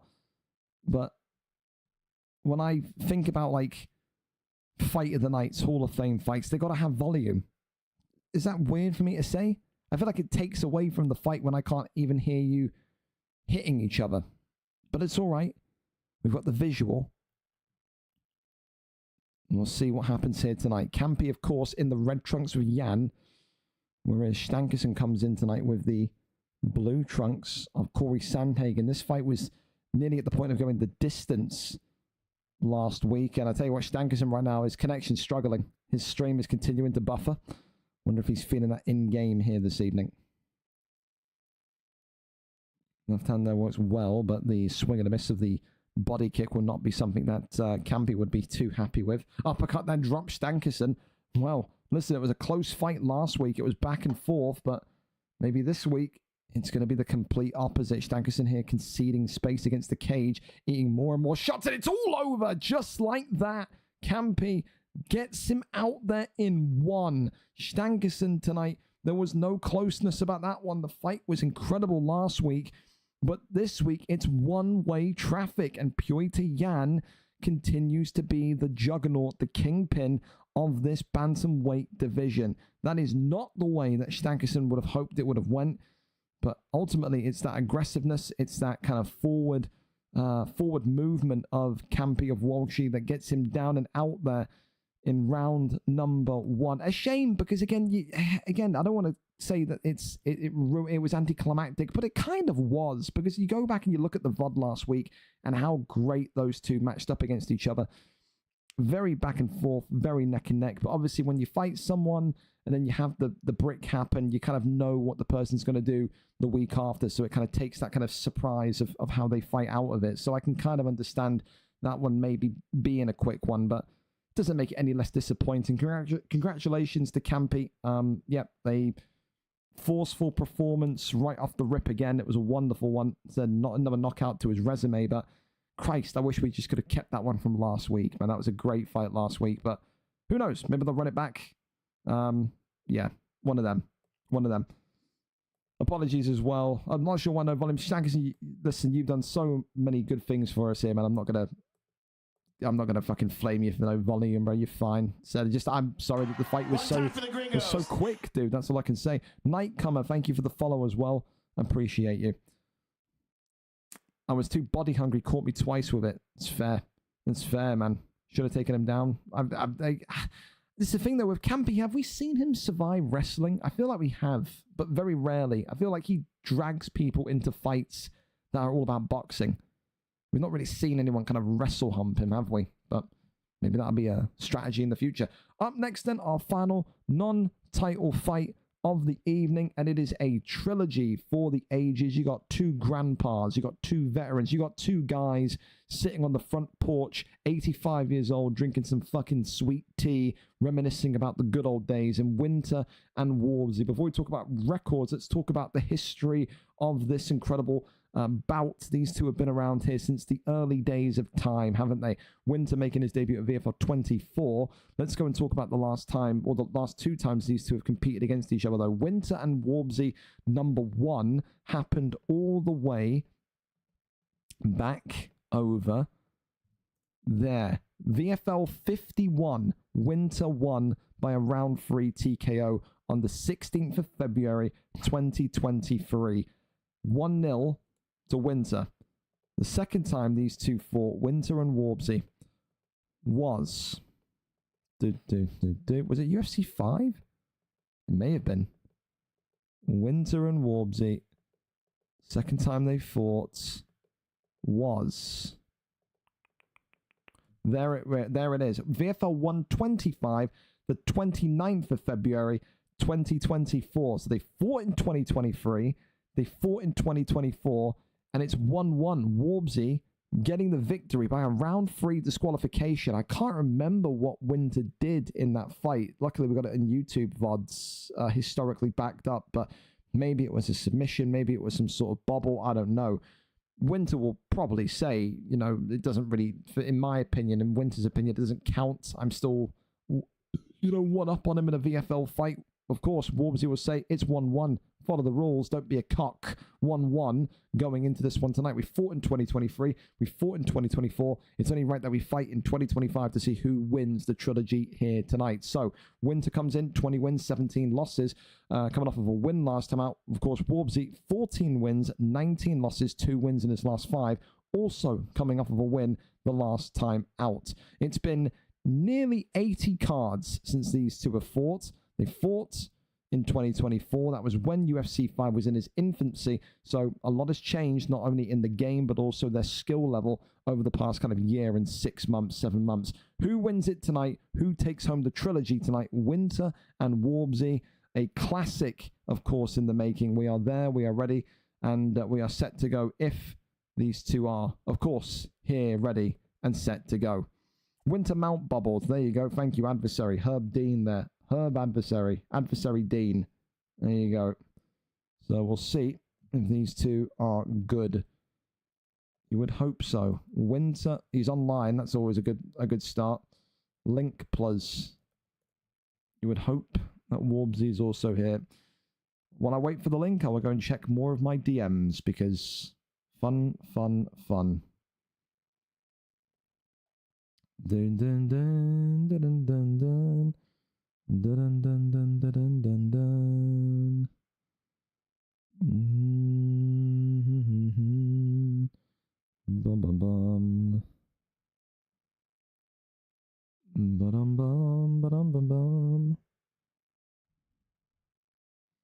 that's something in the NFL thing that they're handling. That's all right.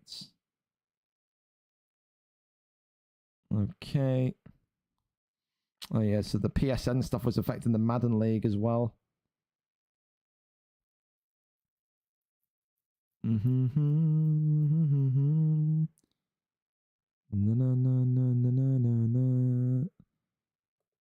dude, the PlayStation stuff tonight really fucked up. Like a lot of stuff. Even in the Madden League, it fucked up a lot of stuff as well. So, yeah. Guess we'll see. All right, Winter's there. Perfect. Ready to go. Here we are. Ready, set, and braced for action. So the trilogy set here. Demetrius Johnson and Brandon Moreno. I'm loving this Demetrius Johnson pick. I keep saying it. I think the way that DJ got shit on for so long was so unfair because he's so fast, he's so dangerous, and you saw that with Keza on the Xbox side of things. Tonight, we get to see Winter use Keza's secret weapon against Warbsy. Warbsy comes in with Brandon Moreno. We'll see if that's the answer. Some have said that maybe Moreno's durability is enough to get you over the line against DJ. Others say that the speed is just too much. Here we go then. Green trunks for Winter tonight. Black trunks for Warbsy. 2023, it was Winter's year. 2024, it was Warbsy's year. 2025, whose year is it going to be? Who's going to walk away with the trilogy victory? Of course, with Winter, you know, he's all about the striking. Warbsy had his most prolific period in VFL when striking with Sugar Sean O'Malley.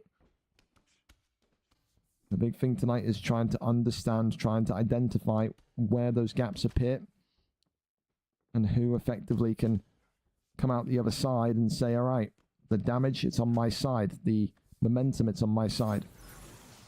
Another fight where you'd think today this could go all 3 rounds. It wouldn't surprise me. We could have probably done this 5 rounds as well, to be honest. We probably could have. But missed opportunity. Missed opportunity. And for Warbsy, someone that will, I think, always be able to kind of mix in the kickboxing aspect of this stand-up game a lot more. I think when you think of Winter, you think of someone that is more kind of hand-heavy. Can't really think of many victories in the time that I've seen Winter in the VFL Octagon get some sort of head kick victory or some sort of kind of, you know, crazy finish with anything other than his hands. He's a slick boxer, don't get me wrong, but I think very much a boxer. Warbsy, the definition of a kickboxer, in my opinion. I think is the one thing that Winter also has in his back pocket, which it will depend whether he uses tonight or not. Maybe it depends on how in trouble he feels. Is his wrestling. People often forget, much like people forgot with the likes of Jakey B in the past, even with Viper Archeo TTV recently. Winter's a very, very clever wrestler. He can absolutely keep you down, control and maintain all avenues of momentum in that regard. He really is dangerous in that sense. However, I don't think there's going to be too much. I think there's going to be too much respect tonight for him to go, all right, I'm shooting the takedown. I don't think Winter will be looking to violate that level of trust that much.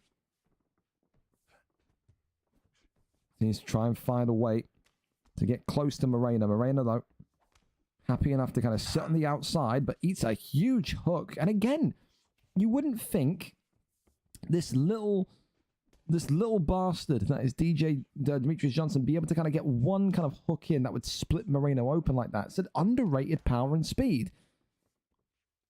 Winter, though, is being tagged, that head health of Demetrius Johnson, excuse me, not looking in a great place. Look at that. Warbsy continuing to believe in his pressure and his presence inside the pocket. Maybe felt like Winter was almost gambling at points there as to how long he should stay inside, but 10 seconds after round number 1 and a really tense knife edge pocket boxing battle right now. I like the shots that DJ's got off, but again, you are seeing just how damn powerful Moreno is and how damn durable Moreno is. I'm seriously concerned if Winter sits in the pocket for too long here, he's going to go out. That head health is probably less than 50% right now, and we're only 1 round in. That's one thing that Warbsy has always been so good at, even in his heyday in 2022, 2023, is he trusts his block. He understands his block. Probably the best that I've seen. Knows exactly when to go, when to pull back. He knows exactly how to treat those moments. Hell of a round for both of these two. The damage, though, in my opinion, on the side of Warbsy. How does Winter now navigate this? Does he sit on the outside? Does he maybe start to contemplate turning into a wrestler here today? Right hand there connects. Warbsy stepping on backwards. Right hand there connects again. Warbsy, of course, knowing and believing that a win here today would do massive wonders for his ability to say, I want to challenge for the belt. Once again, that would be brilliant for him. He's been a BMF champion before as Warbsy, never won the bantamweight/flyweight championship.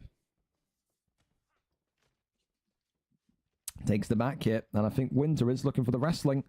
He is. So Winter, a little bit maybe bedazzled by the striking of Brandon Moreno and saying, I apologize, maybe not.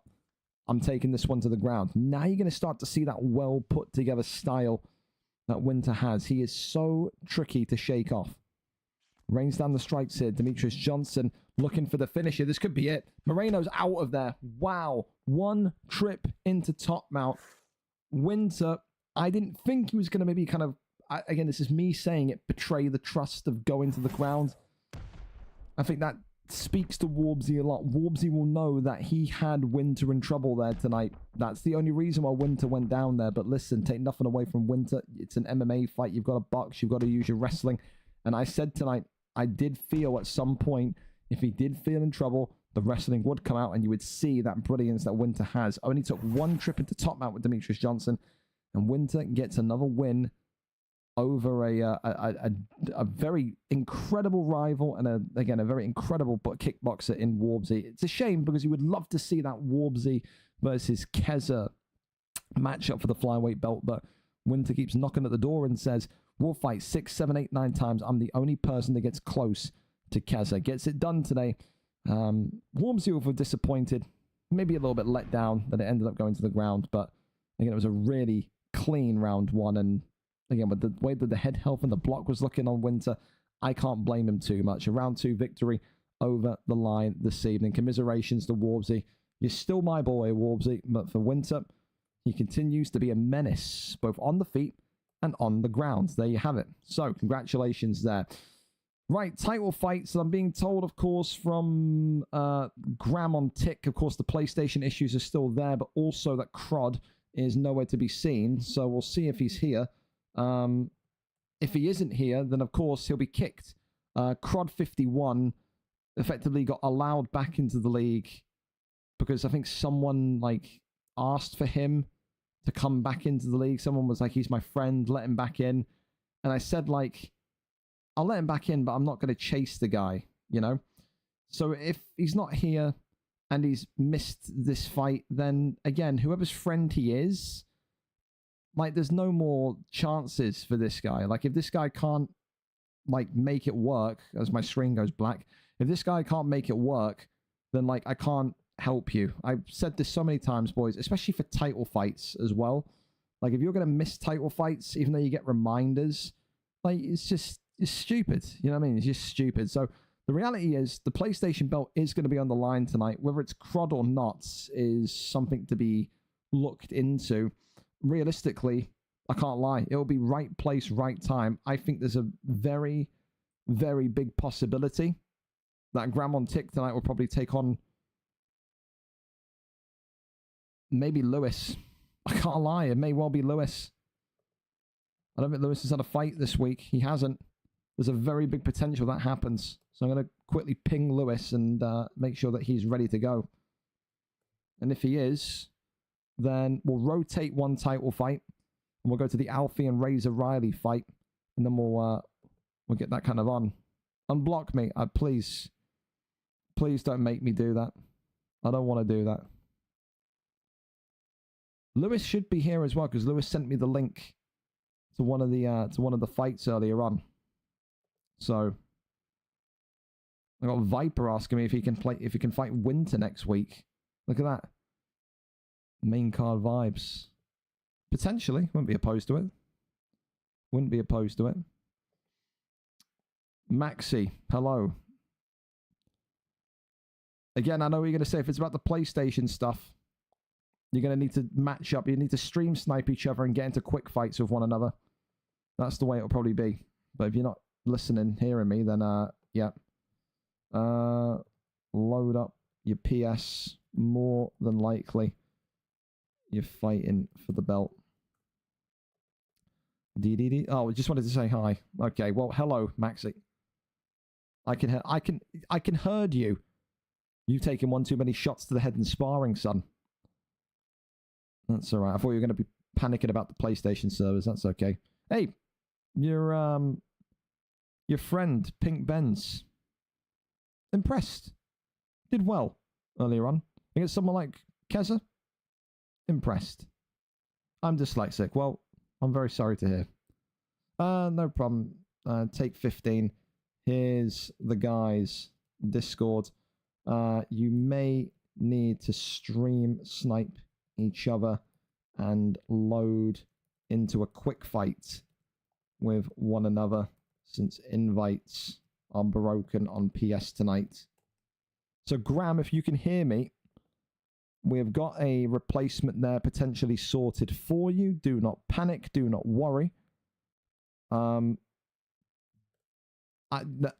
because your Discord has so many underscores in it as well, I'm going to send you his Discord, because when I try and send him yours, it puts everything together. So it's Lewis_CFC.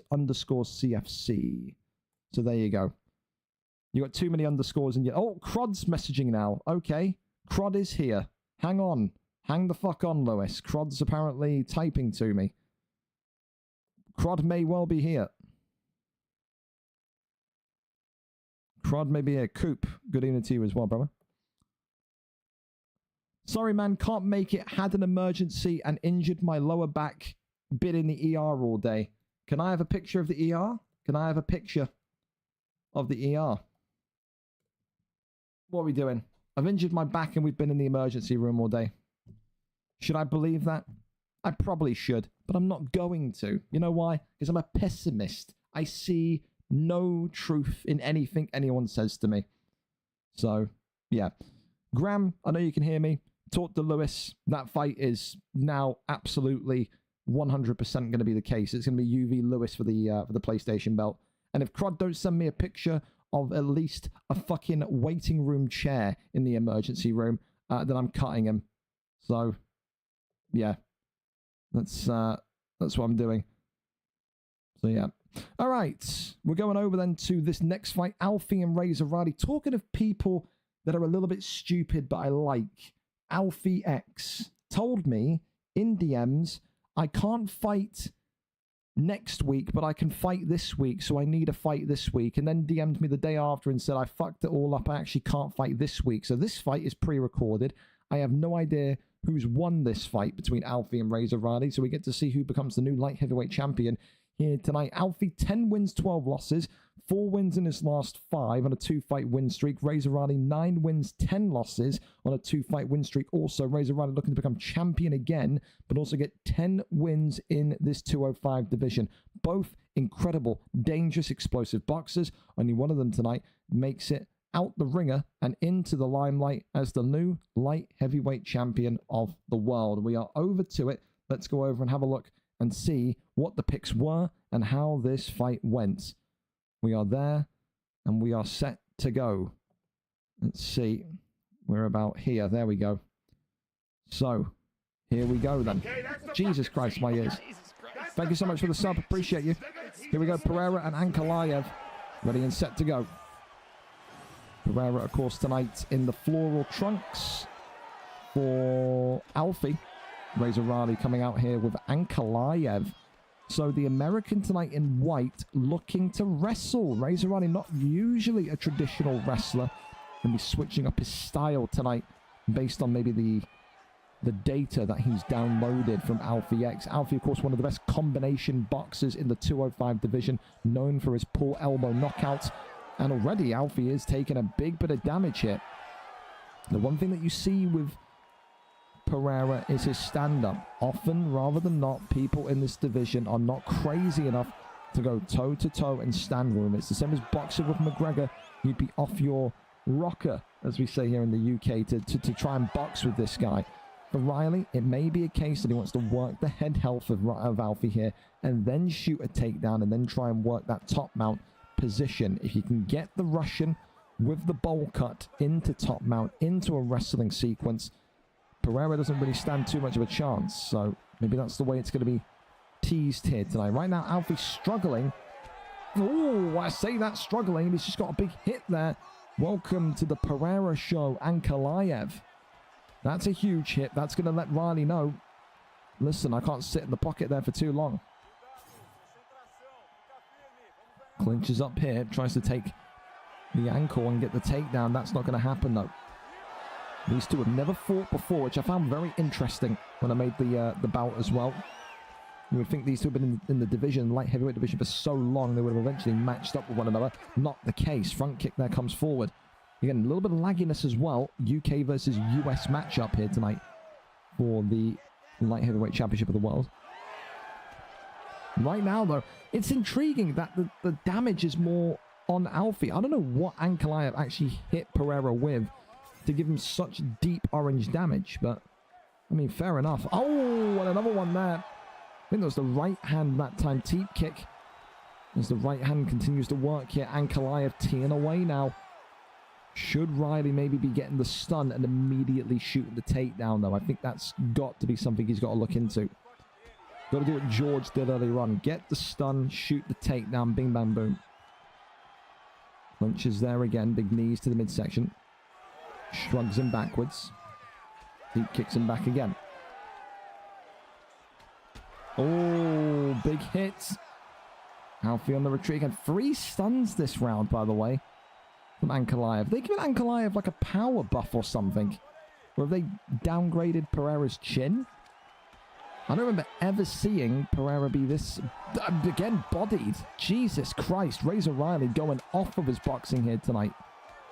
The American loving the game plan so far. That is a 10-9 categorically to Razor Riley right now. The American looking like he's an unstoppable force. Pereira has got to get something going. And right now, Razor Riley in such a comfortable position. He's saying, I don't even need to wrestle against this Pereira. I can box him into oblivion. Round 1 goes to the American. Goes to the United States. 10-9. How does Alfie find a way back into this fight? It only takes 1 hit with Alex Pereira. We know this, but when you can't really get any sort of rhythm in a fight, it's always difficult to do, let alone speak into existence. He's dropped him again. This could be the end of the fight here.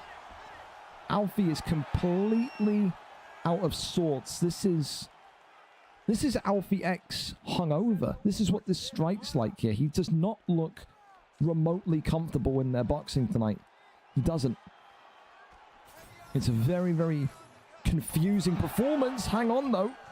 Right hand through Pereira, and he's got to get out of there. Does Riley? He's got to shoot a takedown, something.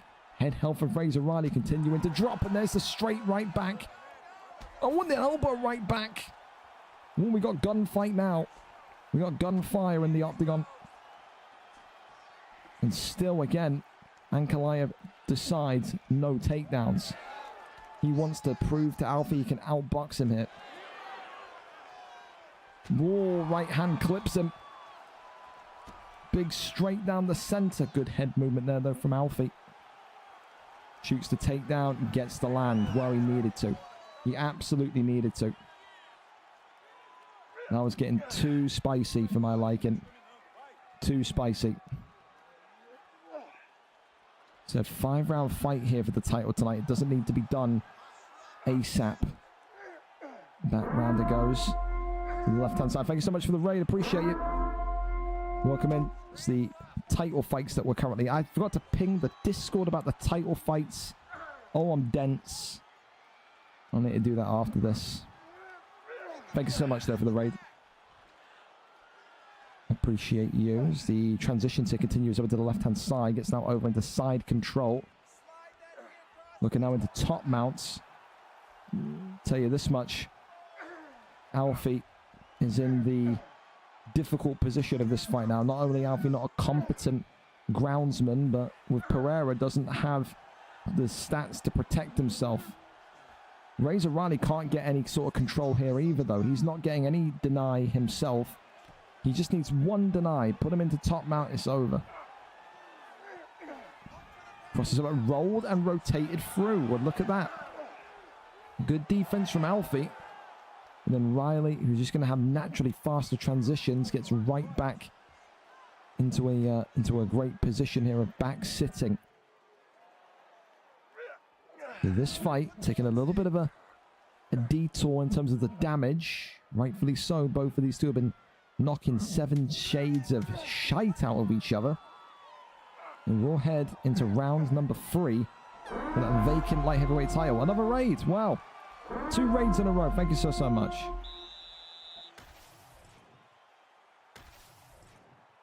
Well, round 3 of a potential 5 in this light heavyweight clash. Glove touch, and we're off again. Every fight starts on the feet. Every round starts on the feet. And for Alfie, that there is a great sign, because he's teeing away on Razor Riley here. That's a great takedown. Awesome takedown. Right place, right time, right situation, right circumstance.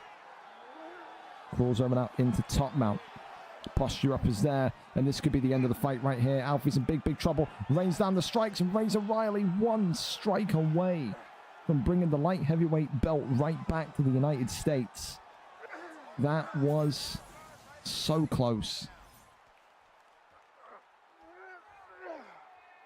Alfie's got a lot of time there to survive. So 3 minutes and 40 seconds. That's a long period. Cannot afford to stay down there for too long. Rotates round to the opposite side into side control. Now into top mounts. Beautiful stuff from Riley here. Just can't get a deny. He just needs 1 deny.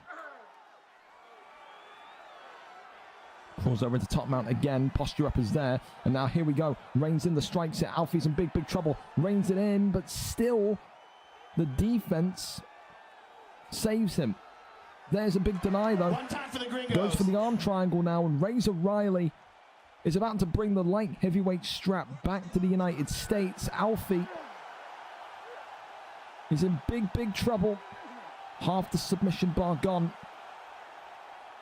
And Alex Poatan Pereira and Alfie X right now in all sorts of confusion as to what to do and how to survive this. Back over into side style of the wrestling here, done at the right time, at the right point by Razor Riley. And right now it's looking all roads through Ankalaev right now. Alfie is stuck. He cannot get up. Back into top mount he goes. Still in half guard. That one there is denied again. Posture up once more. Rains down the strikes. Only 1 though. Finds his way back over into side control. So the light heavyweight championship hanging in the balance, and Alfie finally finding his way to his feet. 50 seconds after round 3. Does he go for it? Oh, big counter. Oh my God, Riley's going to sell. Oh my God, he's going to sell. Survived the round. You ain't got to go for it.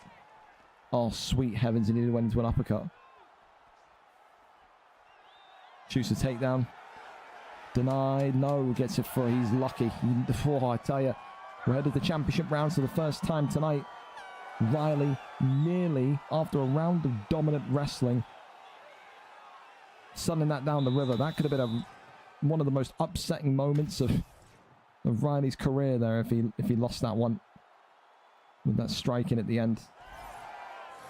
Round number 4. Surely, if you're Razor Riley, you just go right back to the ground and you just work in the trenches. Elbow there, comes forward. Alfie on wobbly legs again. The takedown, it's the right idea. Denied, though. Stays upright. Aye, the uppercut from Pereira was looking dangerous again. Stamina of Pereira is absolutely in the ground.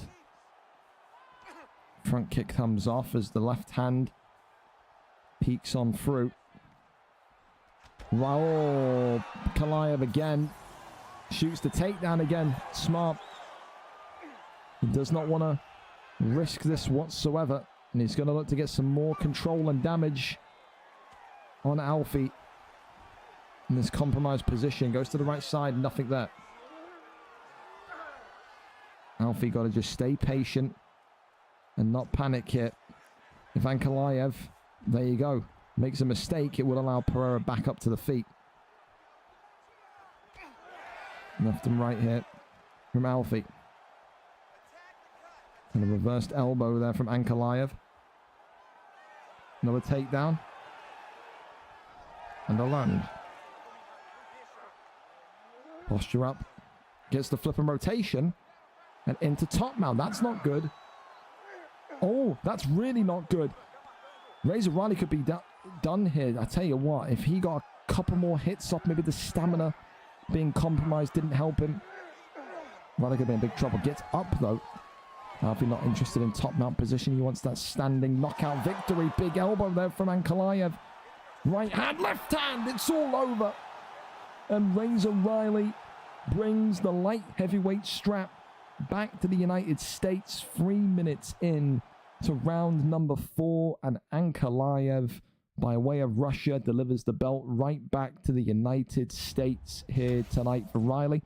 A great moment because he has not held championship gold for so long, and he gets it done tonight for a really hard-fought victory. We had to use everything. His boxing, his stand-up, everything was needed. Tonight, he very much gets that done in a balanced display of grit and determination as well. We need to have a look at that. I need to see the last time Riley actually held gold. It's got to be 6 months-ish. It was a long, long time ago. We've seen about spells in the middleweight division and so forth. Last time Razor Riley won a championship fight, VFL 156, the 3rd of October 2024. So just shy of a year for Razor Riley. He once again holds light heavyweight gold. Congratulations to him. Great fight too. Great fight. Thank you as well, JDTTV. Thank you to Bean Boy, Alfie. Thank you for the raids. Yeah, it's good. It's good. What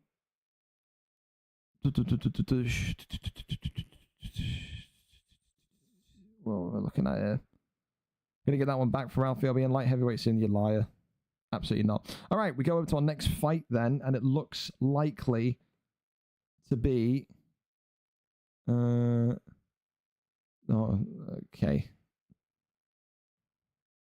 That's fine. All right, we go over then to Lewis. So yeah, so the crud thing is actually legitimate, unless he's Google pictured it. But again, a shame for crud because, yeah, I mean, misses out on an opportunity tonight. But Lewis, 19, right place, right time, gets to step in a brilliant fashion. And it's the same kind of record, 2-2, 2-2. Again, the division is kind of open for business. Gillum couldn't fight for the belt tonight because he couldn't fight live. Robbie didn't sign up, so it was one of those tonight where it was always going to be a lower down ranked fighter getting the opportunity at the gold. And for Lewis, 19, he is that guy. So it is a change, but the title still hangs in the balance.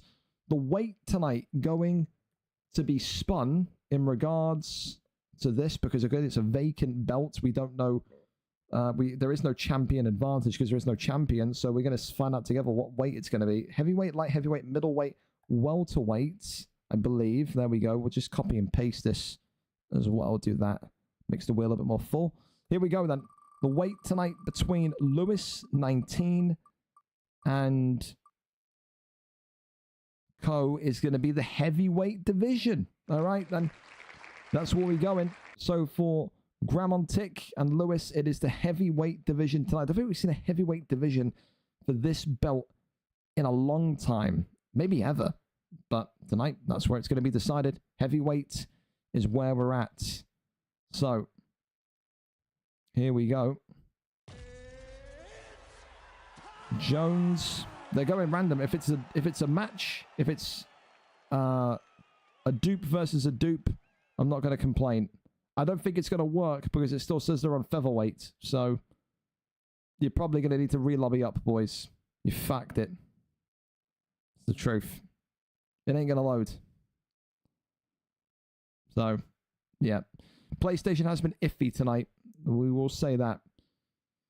They've had the servers go up and down consistently. So, one of those. So, we'll be right back with that one when they re-lobby up. Lobby bugged, yeah. When it won't change off of featherweight, I think it's always going to be the case, isn't it? So, you're fine, dude. You're fine. You're fine. I said, I know. I've been here all night, dude. The PlayStation servers have not been fantastic, have they? Women's weights. You're a terrorist, Reese. You are.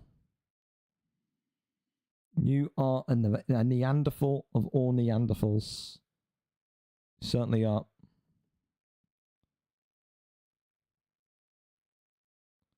Bum bum bum bum bum bum.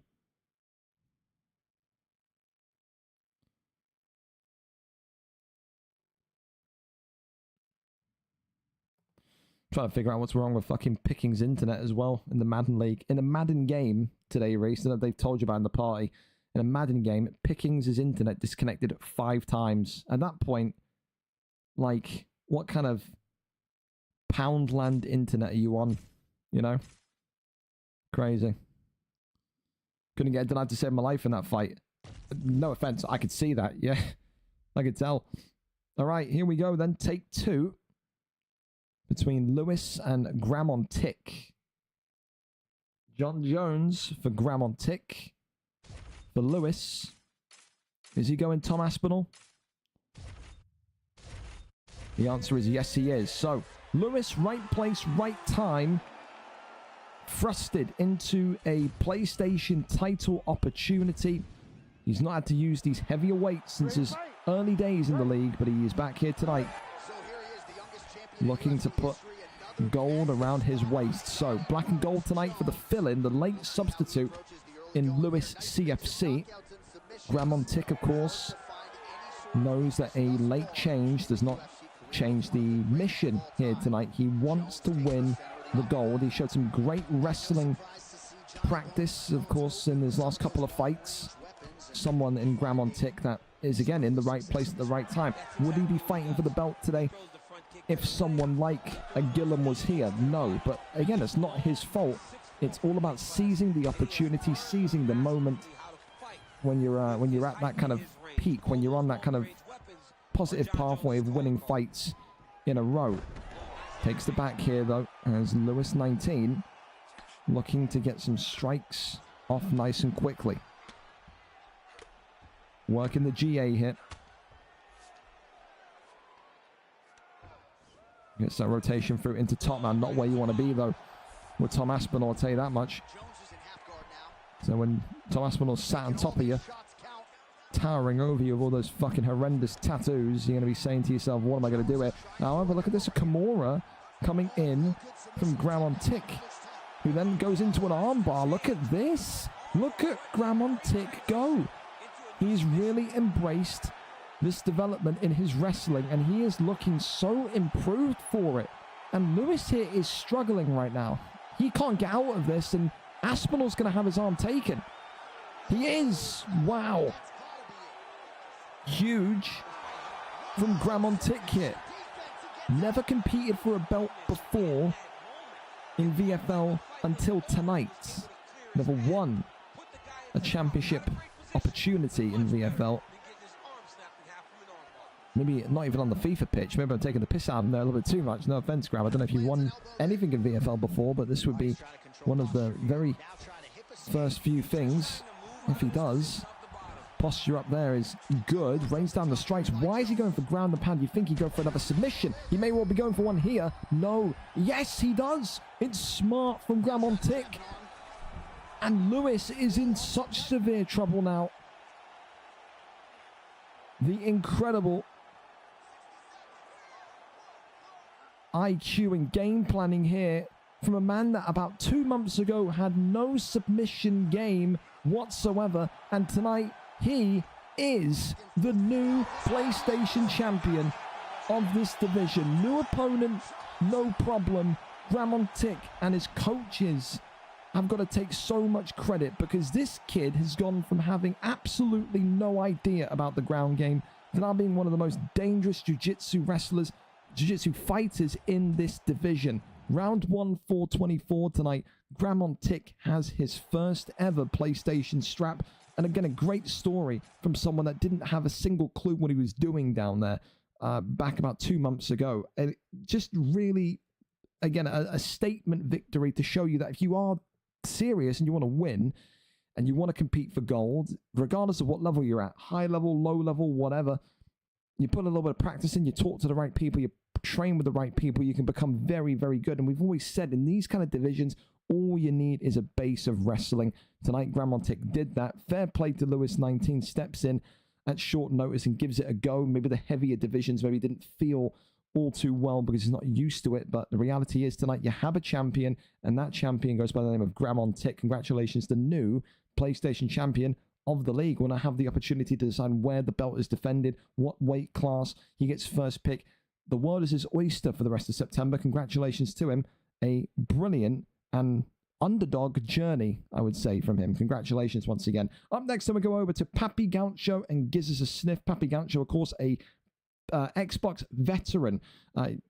Was in the league back again in its infancy when we were talking about VFL 10, VFL 11. He's here tonight, 9 wins, 5 losses. The Las Vegas local, looking for a 10th win in 155 and looking to pave that 10th win with a gold strap across his waist. A free fight win streak tonight could be making it 4, but gives us a sniff. Even though he's only 2-0, his 2 victories have been absolutely breathtaking. They have been incredible. The likes of Rossetti was made to look like a schoolboy against him. Tonight gives us a sniff. We'll look to maybe set the record with the fastest crowned lightweight champion in recent memory. I don't think we've seen someone rise through the division as fast since we saw maybe Dex Primacy back in the day. Can Sniff tonight get over the line? Will he be able to beat the Las Vegas Hitman, the veteran? Or does Papi Gaucho show that an old dog still can learn new tricks here at 155? 9-5 Papi Gaucho against the 2-0 gives us a sniff. The vacant lightweight championship of the world on the line here tonight. We go over and see exactly what the picks are going to be. Papi Gaucho is our cameraman here this evening. We're there, we're set, and we are ready to go. Ilya Taporia being hovered over by Papi, which means gives us a sniff. We'll look to go as a counter. What will the counter be is the question.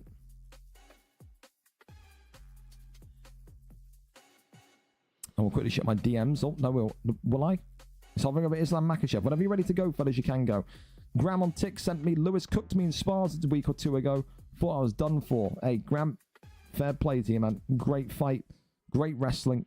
Super impressed by the level of development you showed, man. It's, said to sit down and like practice the wrestling is such a daunting thing for so many beginners and boxers. To see you do that there tonight, world class, man. Awesome stuff from you. Here we go then. Lightweight title up for grabs. Makhachev, Taporia, Sniff, and Gaucho ready to lock up for the first time. They've never faced each other before. Sniff in the red with Makhachev. Papi in the white with Taporia. We have not seen Papi Gaucho hold championship gold for so long. Will Papito finally get it over the line here tonight, or will he be another name on this impressive resume of gives us a sniff so early on? We know that Sniff has got great boxing. He's got great ability in terms of the timing and pacing of his strikes. He's also got a little bit of swag to him as well. Type of guy that will knock you down and then raise his arms in the air and get the emotes going. He's on an incredible win streak that stems from his time in the welterweight division. Should have competed for the welterweight gold, but then apparently, well, not apparently, he did. He went away for 4 weeks on a vacation, a holiday, whatever. So, of course, you know, you can't keep the division stalled for 4 weeks. He had to be moved up. That win streak continued. I think right now he's on something like a 7-fight win streak across the 2 divisions. And tonight, finally, gets an opportunity to compete for gold, which is long overdue. One of the most improved boxers and performers on the Xbox side of things in the last kind of 3 or 4 months, categorically. Papi Gaucho, though, knows exactly how to use the boxing mechanics of Taporia. Drops down Sniff nice and quickly. And Las Vegas is standing on their feet tonight, fighting very much in that typical Papi Gaucho way, that typical Papi Gaucho style. But there's that takedown. It only takes one, and it only takes one trip into top mount with Islam Makhachev to change the nature of the fight. Works the body shots here. And now this is where Papi needs to be calm, needs to be patient, and doesn't need to panic. Got to make sure that he remembers he's got the knockdown. Was that a knockdown? He's got a stun. He's got all the boxing in his back pocket. Sniff here looking to try and get the deny. Does. Great deny as well. Trying to go. Oh, he's going to go for a Darce choke here. And Taporia is in trouble because look at that. He's got the slight advantage. But in the end, gives that one up and goes to back mount. Really nice. Goes across into the rear naked choke. It's all legal. I'm amazed he didn't go for a posture up and back mount assault there. You'd think he would have got a lot of damage from that. He was so interested in the submission as he goes for it again. This is the Makhachev looking to hang on and keep this one in his favor. Not going to get that submission off though. Taporia escapes. I think Papi getting right back up to his feet. No surprises, no shocks there. Have some rights continuing forward. Seeing the best of both worlds here tonight. Papi's striking and Sniff's wrestling. But look at this now. Sniff using that 93 hand power, or whatever it is, of Makhachev in an abundance. Oh, the elbow is nice. Overhand swings in. Spinning back fist. Not to be though. Round 1 in the books. A great start from Papi. A great ending from Sniff.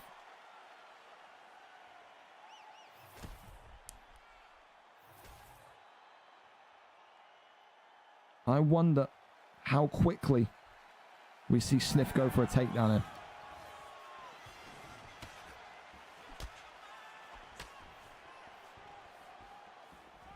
Has to work the jab and the hook here. Papi Gaucho continuing though, just to come out swinging from the rip. You can see the head health already as Sniff starting to be in a little bit of a troublesome position, but likewise Taporia. Oh, taking the power hits from Makhachev. Whose head can survive the kind of barrage of shots at this point? Head kick. Oh, 1-2 head kick is a nice idea. Uppercut, that overhand is good as well. Swings underneath. Lefts and rights. Beautiful shot then right into the button. Oh, the elbow is so nice from Sniff. Wow. When we talk about his timing is brilliant. And now look at that, the IQ to just get him against the cage and take the back. Big fan of it. Huge fan of it. Sniff now getting Papi into the armbar. And as we said, in this level, we talk about armbars. Wow, he's let it slip. Wow. That is such a huge mistake from the Makhachev selection. Sniff has to lock the armbar up there. That's effectively a free sub. You talk about an armbar in lightweight, you have to lock it up. That's crazy. Left some rights coming on forward again as Papi continuing to just dance with Makhachev in the pocket. Sniff believing in the power of Islam. Oh, but he's got Taporia for a reason. Slick speed from the Spanish Georgian. Takedown denied here. It's right back up to his feet. Uppercut there was nice. It was looping. Papi though, the power could be about to become a concern once again. Papi walking, rotating around. Uppercut there comes in. Ducks underneath. Uppercut once more. Elbow that. Double elbows now from Sniff. Ooh, clips him, double drop. This could be it. Papi Gaucho has done it. Wow, it's the double drop of doom. 3 minutes and 49 seconds into round number 2. And I tell you this much, what a sequence it was. Papi Gaucho back on the mountaintop again. We talked about Razor Riley and his drought of gold. Papi Gaucho's is going to be even longer. Another belt back to the United States here tonight, and a huge victory for Papi because he ends that incredible win streak of Sniff. And I don't think Sniff did too much wrong there. Sniff just got caught with that lightning fast speed, that lightning fast brilliance of Ilia Topuria tonight. We've all been there. Ilia Topuria feels like a cheat code at points. Makhachev nearly got him, but Papi's got to be honest, the power of Makhachev nearly caused him a couple of scares there, but Papi Gaucho, everyone's favorite son from Las Vegas, has got it over the line here tonight, and his boxing brilliance has given him a 10th lightweight career win. Again, 10 wins in the division. That's something that a lot of people can only dream of achieving. Round 2, 349. Papi gets it done tonight, courtesy of Ilia Topuria. Back as a champion once again. He is on top with Topuria. There you go. We'll go through and have a look through that as well. When was the last time Papi Gaucho won gold? It's got to be back a couple of years ago at least. That's got to be on the same level of when Keza and his drought was up there. So the last time he won a championship fight, Papi Gaucho. Where is it?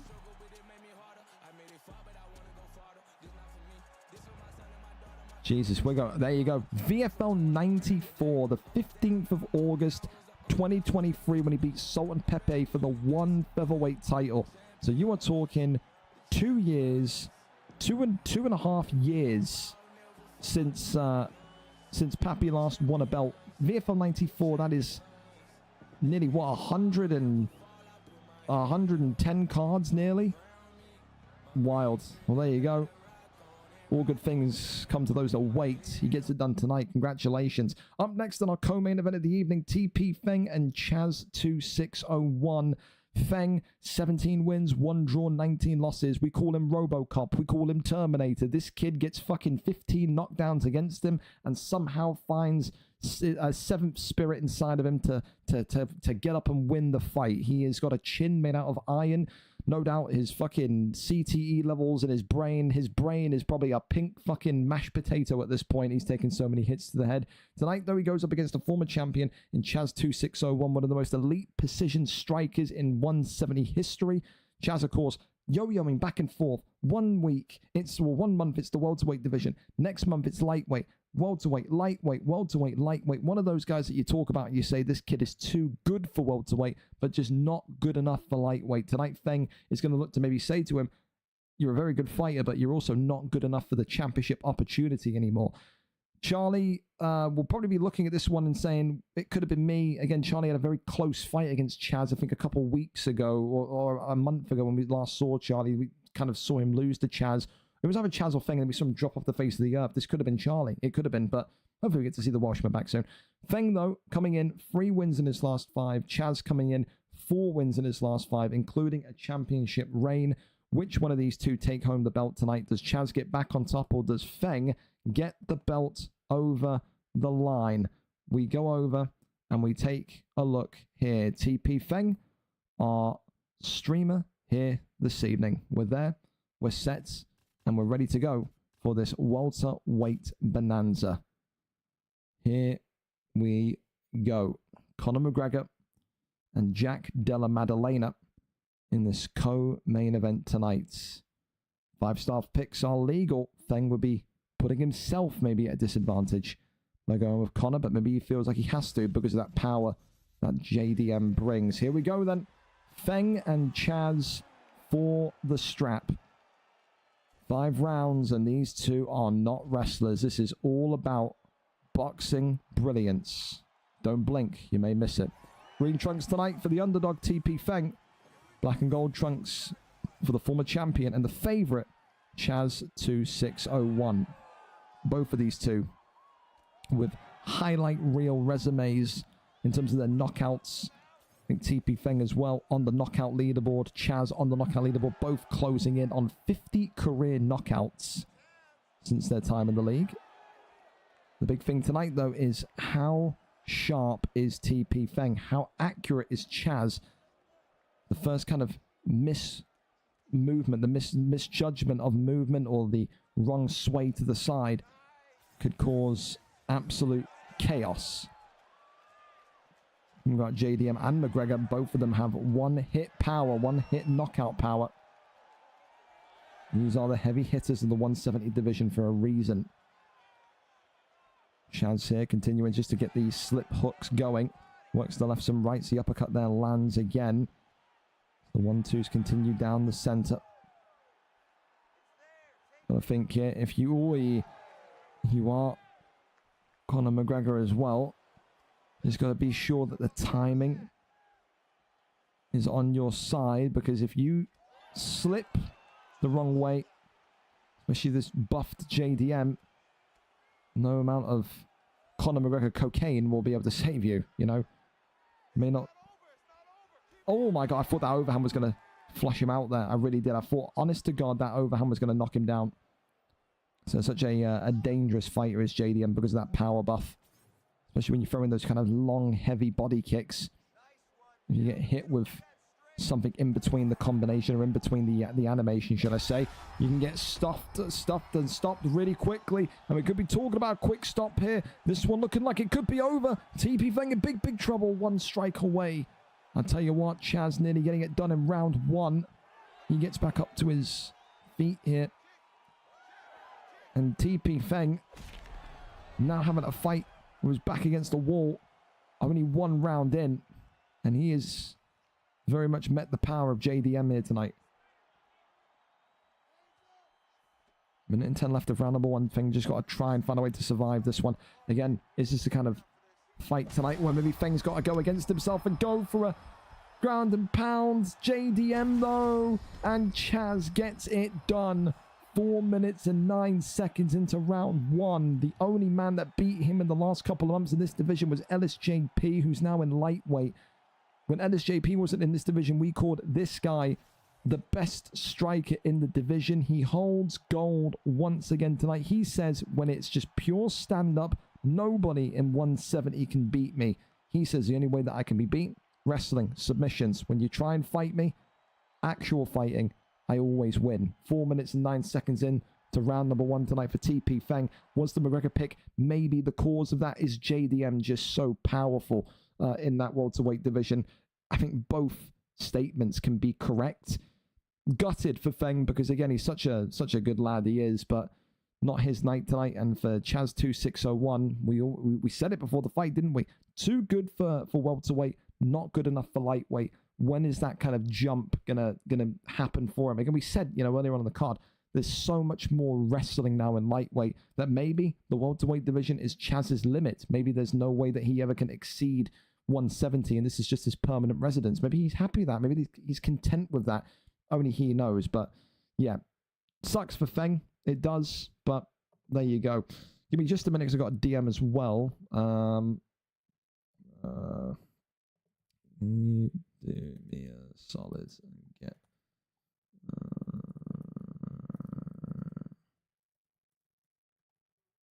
there we go. That's cool. Send that over. Cool. All right, let's go and ping the Discord for our final fight of the evening. Then UFC 5 main event is now live, and of course it is one of the great rivalry fights between none other than our PlayStation champion of the world, MaxyUFC, and WhimperingIann.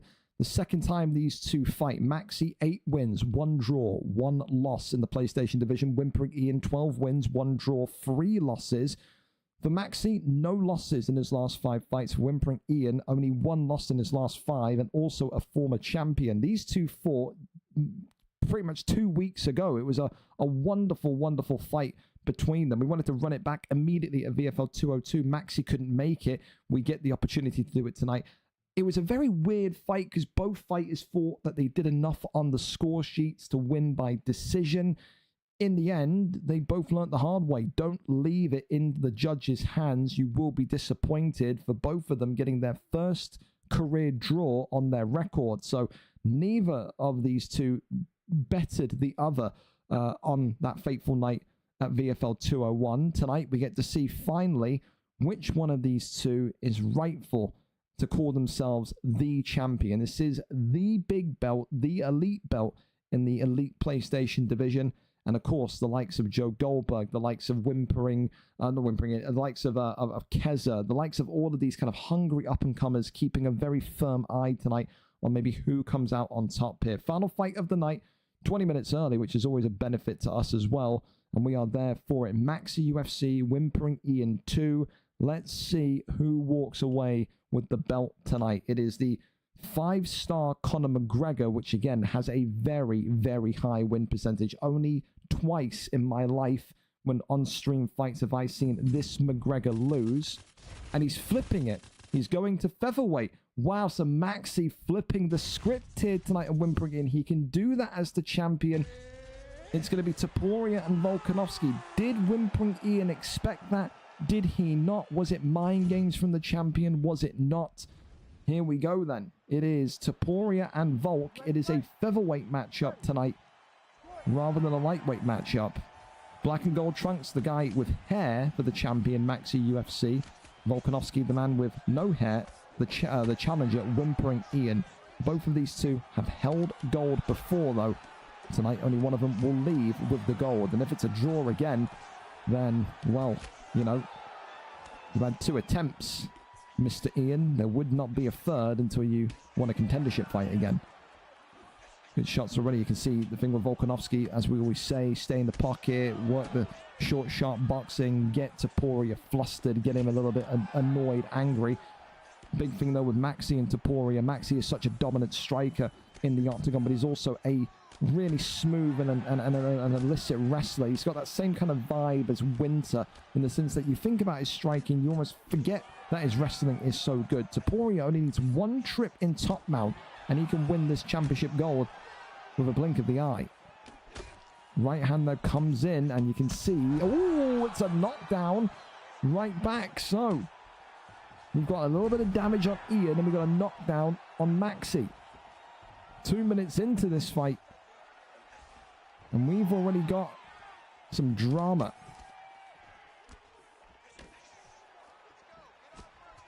Continues to just try and work the hands here. Uppercut 3-piece combination is absolutely wonderful. It seems like WhimperingIann got stuck in animation there, just took those hits. Right hand though, right back. Sweet God, what a fight. We're only in round 1. Don't think there's any chance of us getting a 5-round decision tonight, fellas. I think that's way off the cards. Oh, that's a great judo toss reversal there, though. Into side saddle we go.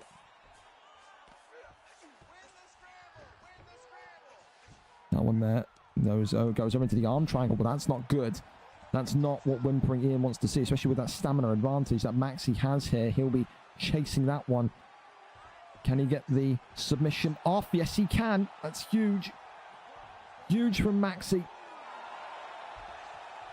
Only a small chunk of submission gone on WhimperingIann, yes, but that's going to derail the stamina recovery as well of the challenger.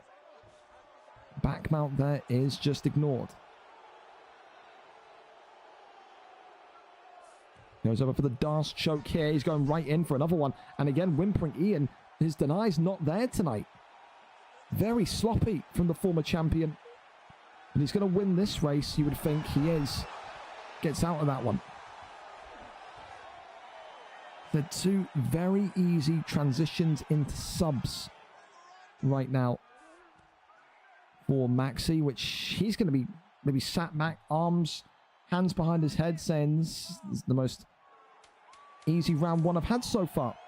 Of course, that's in the wrestling. In the boxing, it's a way bigger and open conversation. Volkanovski will still win that round, though. The knockdown will give him that round. I think, if I'm not mistaken, the knockdown is still worth more than a sub. Maybe there's an argument that because of the knockdown, because of the sub, it's another 10-10 round. But you'd think Volk just about nips that one because of the knockdown. One thing, though, is that I will eat my own fucking shoes if this is another round 5 decision. There's no way with how aggressive these two have been in the opening round that there's any chance of that happening. There is a need for a finish from both of these two tonight. They want to prove to one another that they are the alpha. They are the guy to beat in the PlayStation ranking poll. As the takedown attempted and reversed. Really awesome reversal there. As he puts him into a guillotine choke. And it seems, for a little bit of time there, we got a bit of lag. So there you go, Maxy.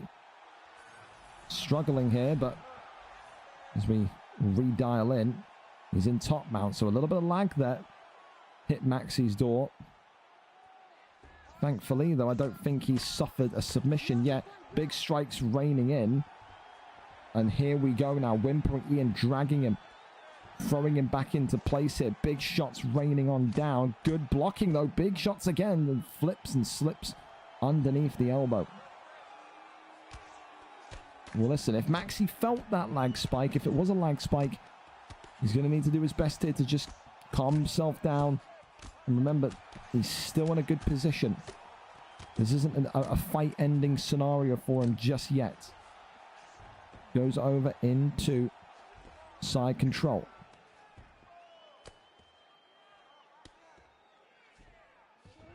Now back over into sprawl. Works the body shots. Checking the fight stats here. He's aware, just wanted to kind of understand whether or not he's got to make a push or not. Which, again, you can concede this round.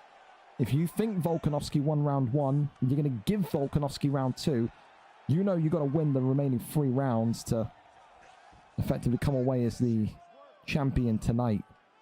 It's a really smart, controlled performance right now from Ian. You can see he definitely respects Maxy. So many times, so many previous fights, we've seen him kind of rush to kill. It's often gotten him victory, but it's also gotten him in trouble a couple of times as well. Tries to crawl over there into the top mount position, but not to be. Continues to just work the G8.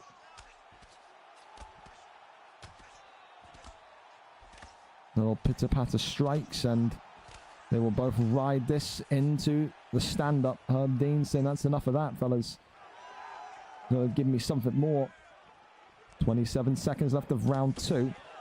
Topuria now with the ability to try and get that quick, fast-paced boxing back to the forefront. Swinging a miss on the leg kick. Ian not taking too much aggression here with his forward movement. Says, I'll see you in round 3. All right. Another round to Volkanovski. 2-0 to WhimperingIann 2018. To the bold Aussie in black and gold. So 2 rounds down as the champion. If you're Maxy, what do? How do you start the comeback? How do you start getting yourself into a position of momentum?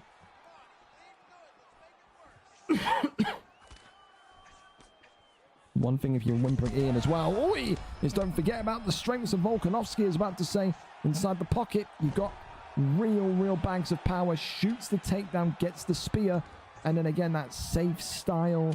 He got the stun, shoots the takedown. He knows he can win the round in this position by just keeping control and getting some shots off here. Flips it over into side control. Wonderful transition there. Works the body shots, but up he gets. Great from the champion, Maxy. Saying, right back up we get. Boxing is becoming more and more of a problem though for Maxy. The confidence of Ian clearly growing exponentially with every passing minute. Teep kick sends him backwards. Body kick once more. Left hand there is good. Topuria goes down now towards the takedown. Gets it, but right back up he goes. Uppercut clips nicely.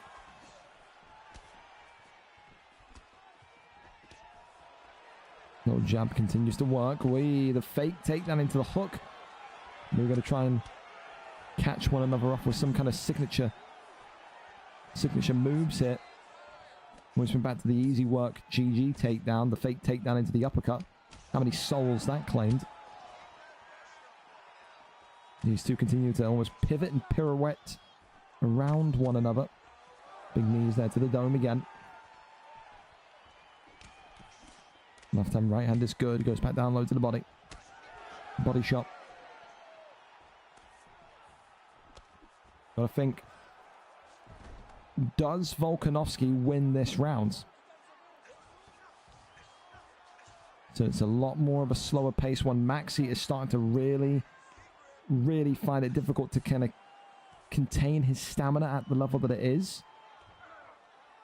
Which is so impressive considering Whimpering Ian was the one that was subbed by a stamina submission, a neck submission, a choke in round 1. And he has done wonders to not only box like he has, but to also be winning the fight currently. 30 seconds left here of round 3. Stats being checked again right now. Topuria with the benefit in the significant strike department. So this one heading to championship rounds. Maybe it will go all 5. We saw such violence in round 1, you wouldn't think it's possible. It certainly is. So, significant strikes tell a story.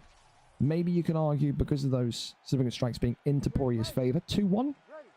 Could make that argument.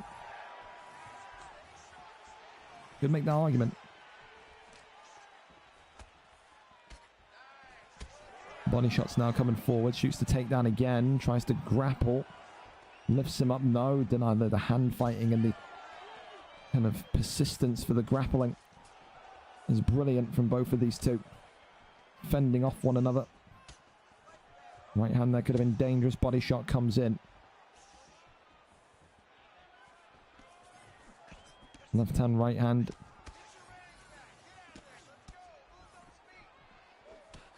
Right back down to the leg, chopping the tree.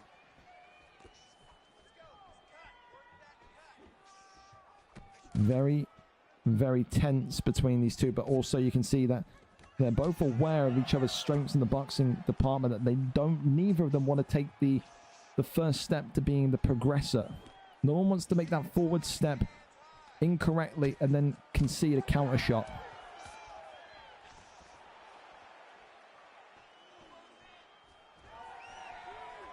Brings him round. Right hand there comes forward again. Uppercut there is good, but only onto the block. Block of Topuria is still hanging in on there, and again, so is Whimpering Ian with Volkanovski. The block seems to be absolutely untouched from both of these two. Teed kick. Leg kick there again, as it just manages to avoid the clinch, and there's that fake takedown into the hook again. Takedown there is stuffed. And right to pour in. Look at that big knees from inside the clinch now. And then he gets the takedown. Over into side saddle we go again. And now it's Whimpering Ian who's underneath.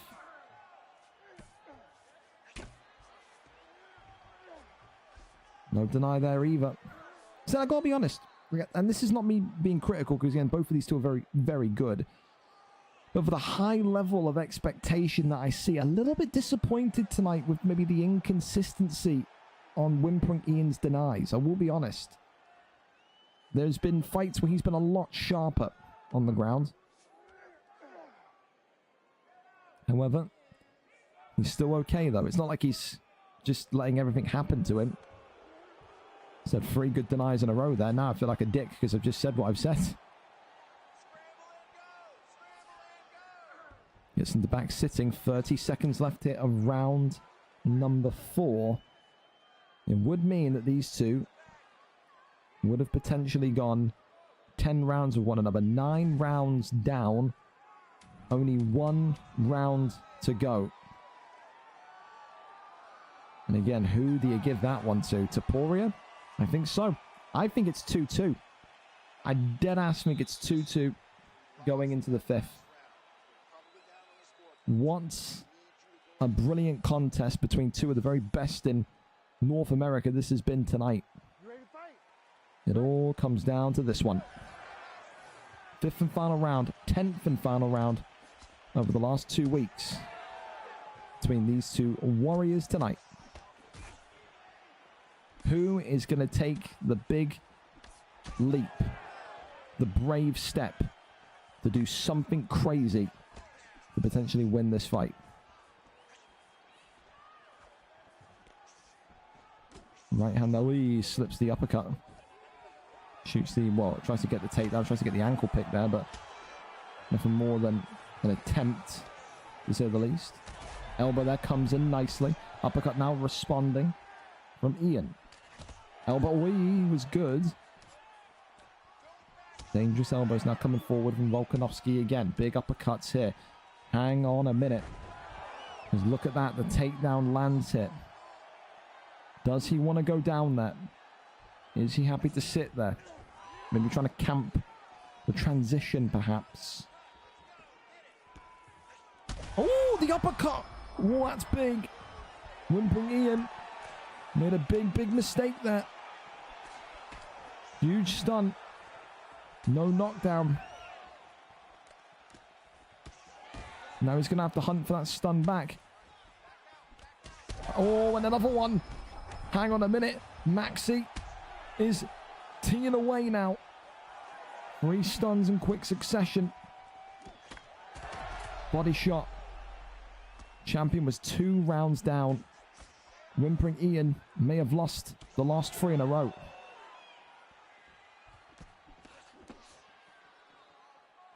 He will not want to risk a single thing. Uppercut there, works the jab. Overhand, clips him, and this could be it here. MaxyUFC, no, gets right back up. He is not risking it down there.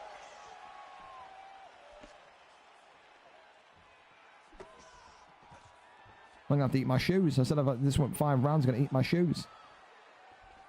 Oh, front kick, sweet God. Uppercut against the cage.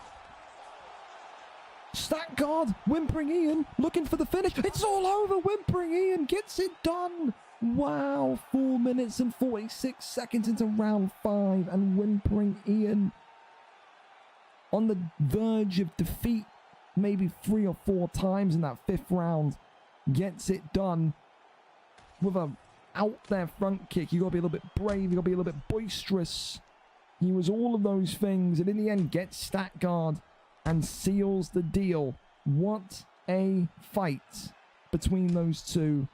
Tense as could be, and it was well worth the wait. And it just feels like these two have not seen the last of each other. This could be the next great PlayStation rivalry that is blooming here. That is a great matchup. That's a great victory. And for WhimperingIann, he can finally call himself once again tonight the PlayStation champion of the world. This guy was looking like he could have been on the verge of throwing away a great opening 2 rounds. You've got to give credit to Maxy as well. Round 3 and round 4, phenomenal. Volkanovski gets it done, though, for WhimperingIann. And for WhimperingIann, he must have been fearing the worst 20 seconds before that knockout, because it was all looking one way. It was all looking one-sided for Ilia Topuria. But there you have it, WhimperingIann, your new PlayStation champion. Round 5, 3-46, 39, 37, 38, 38. And Volkanovski was up then by 2 judges, 39, 37. So there you go. Shows you what we know about scoring. 3:46, round 5. WhimperingIann gets it done. Incredible. Volkanovski, the Topuria Slayer, as we always keep saying, gets that one over the line once more. Brilliant. Awesome. Well, listen, fellas, that's the end of the card. We did well to get through it before the PlayStation shit tonight. I tell you, it was fight of the night. I didn't even put it in. My fault. Completely forgot. I'd said fight of the night, and then I just didn't even write anything because, yeah, it's been a long night. So many things to say. A big thank you, first of all, to the PlayStation guys that were continuously trying to get onto the servers tonight. Again, not the greatest card because, of course, we had those PlayStation issues, but we got through it and we managed to make it work in a way that was really good.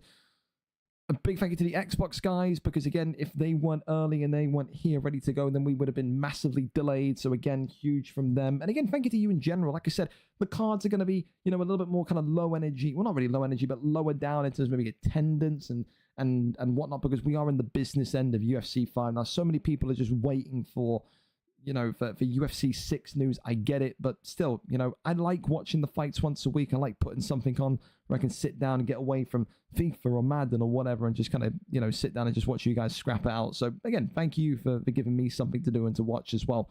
Great batch of fights tonight, great title fights, and great kind of teamwork and community work from everyone involved to kind of make the card flow. Yeah, so it was good. A big reminder tomorrow, even if you're not into the VFL Madden stuff, stop on by. We're doing our first ever VFL NFL box break tomorrow, like $600 worth of cards coming in. If you're an American, a Canadian, you like the NFL, tune in.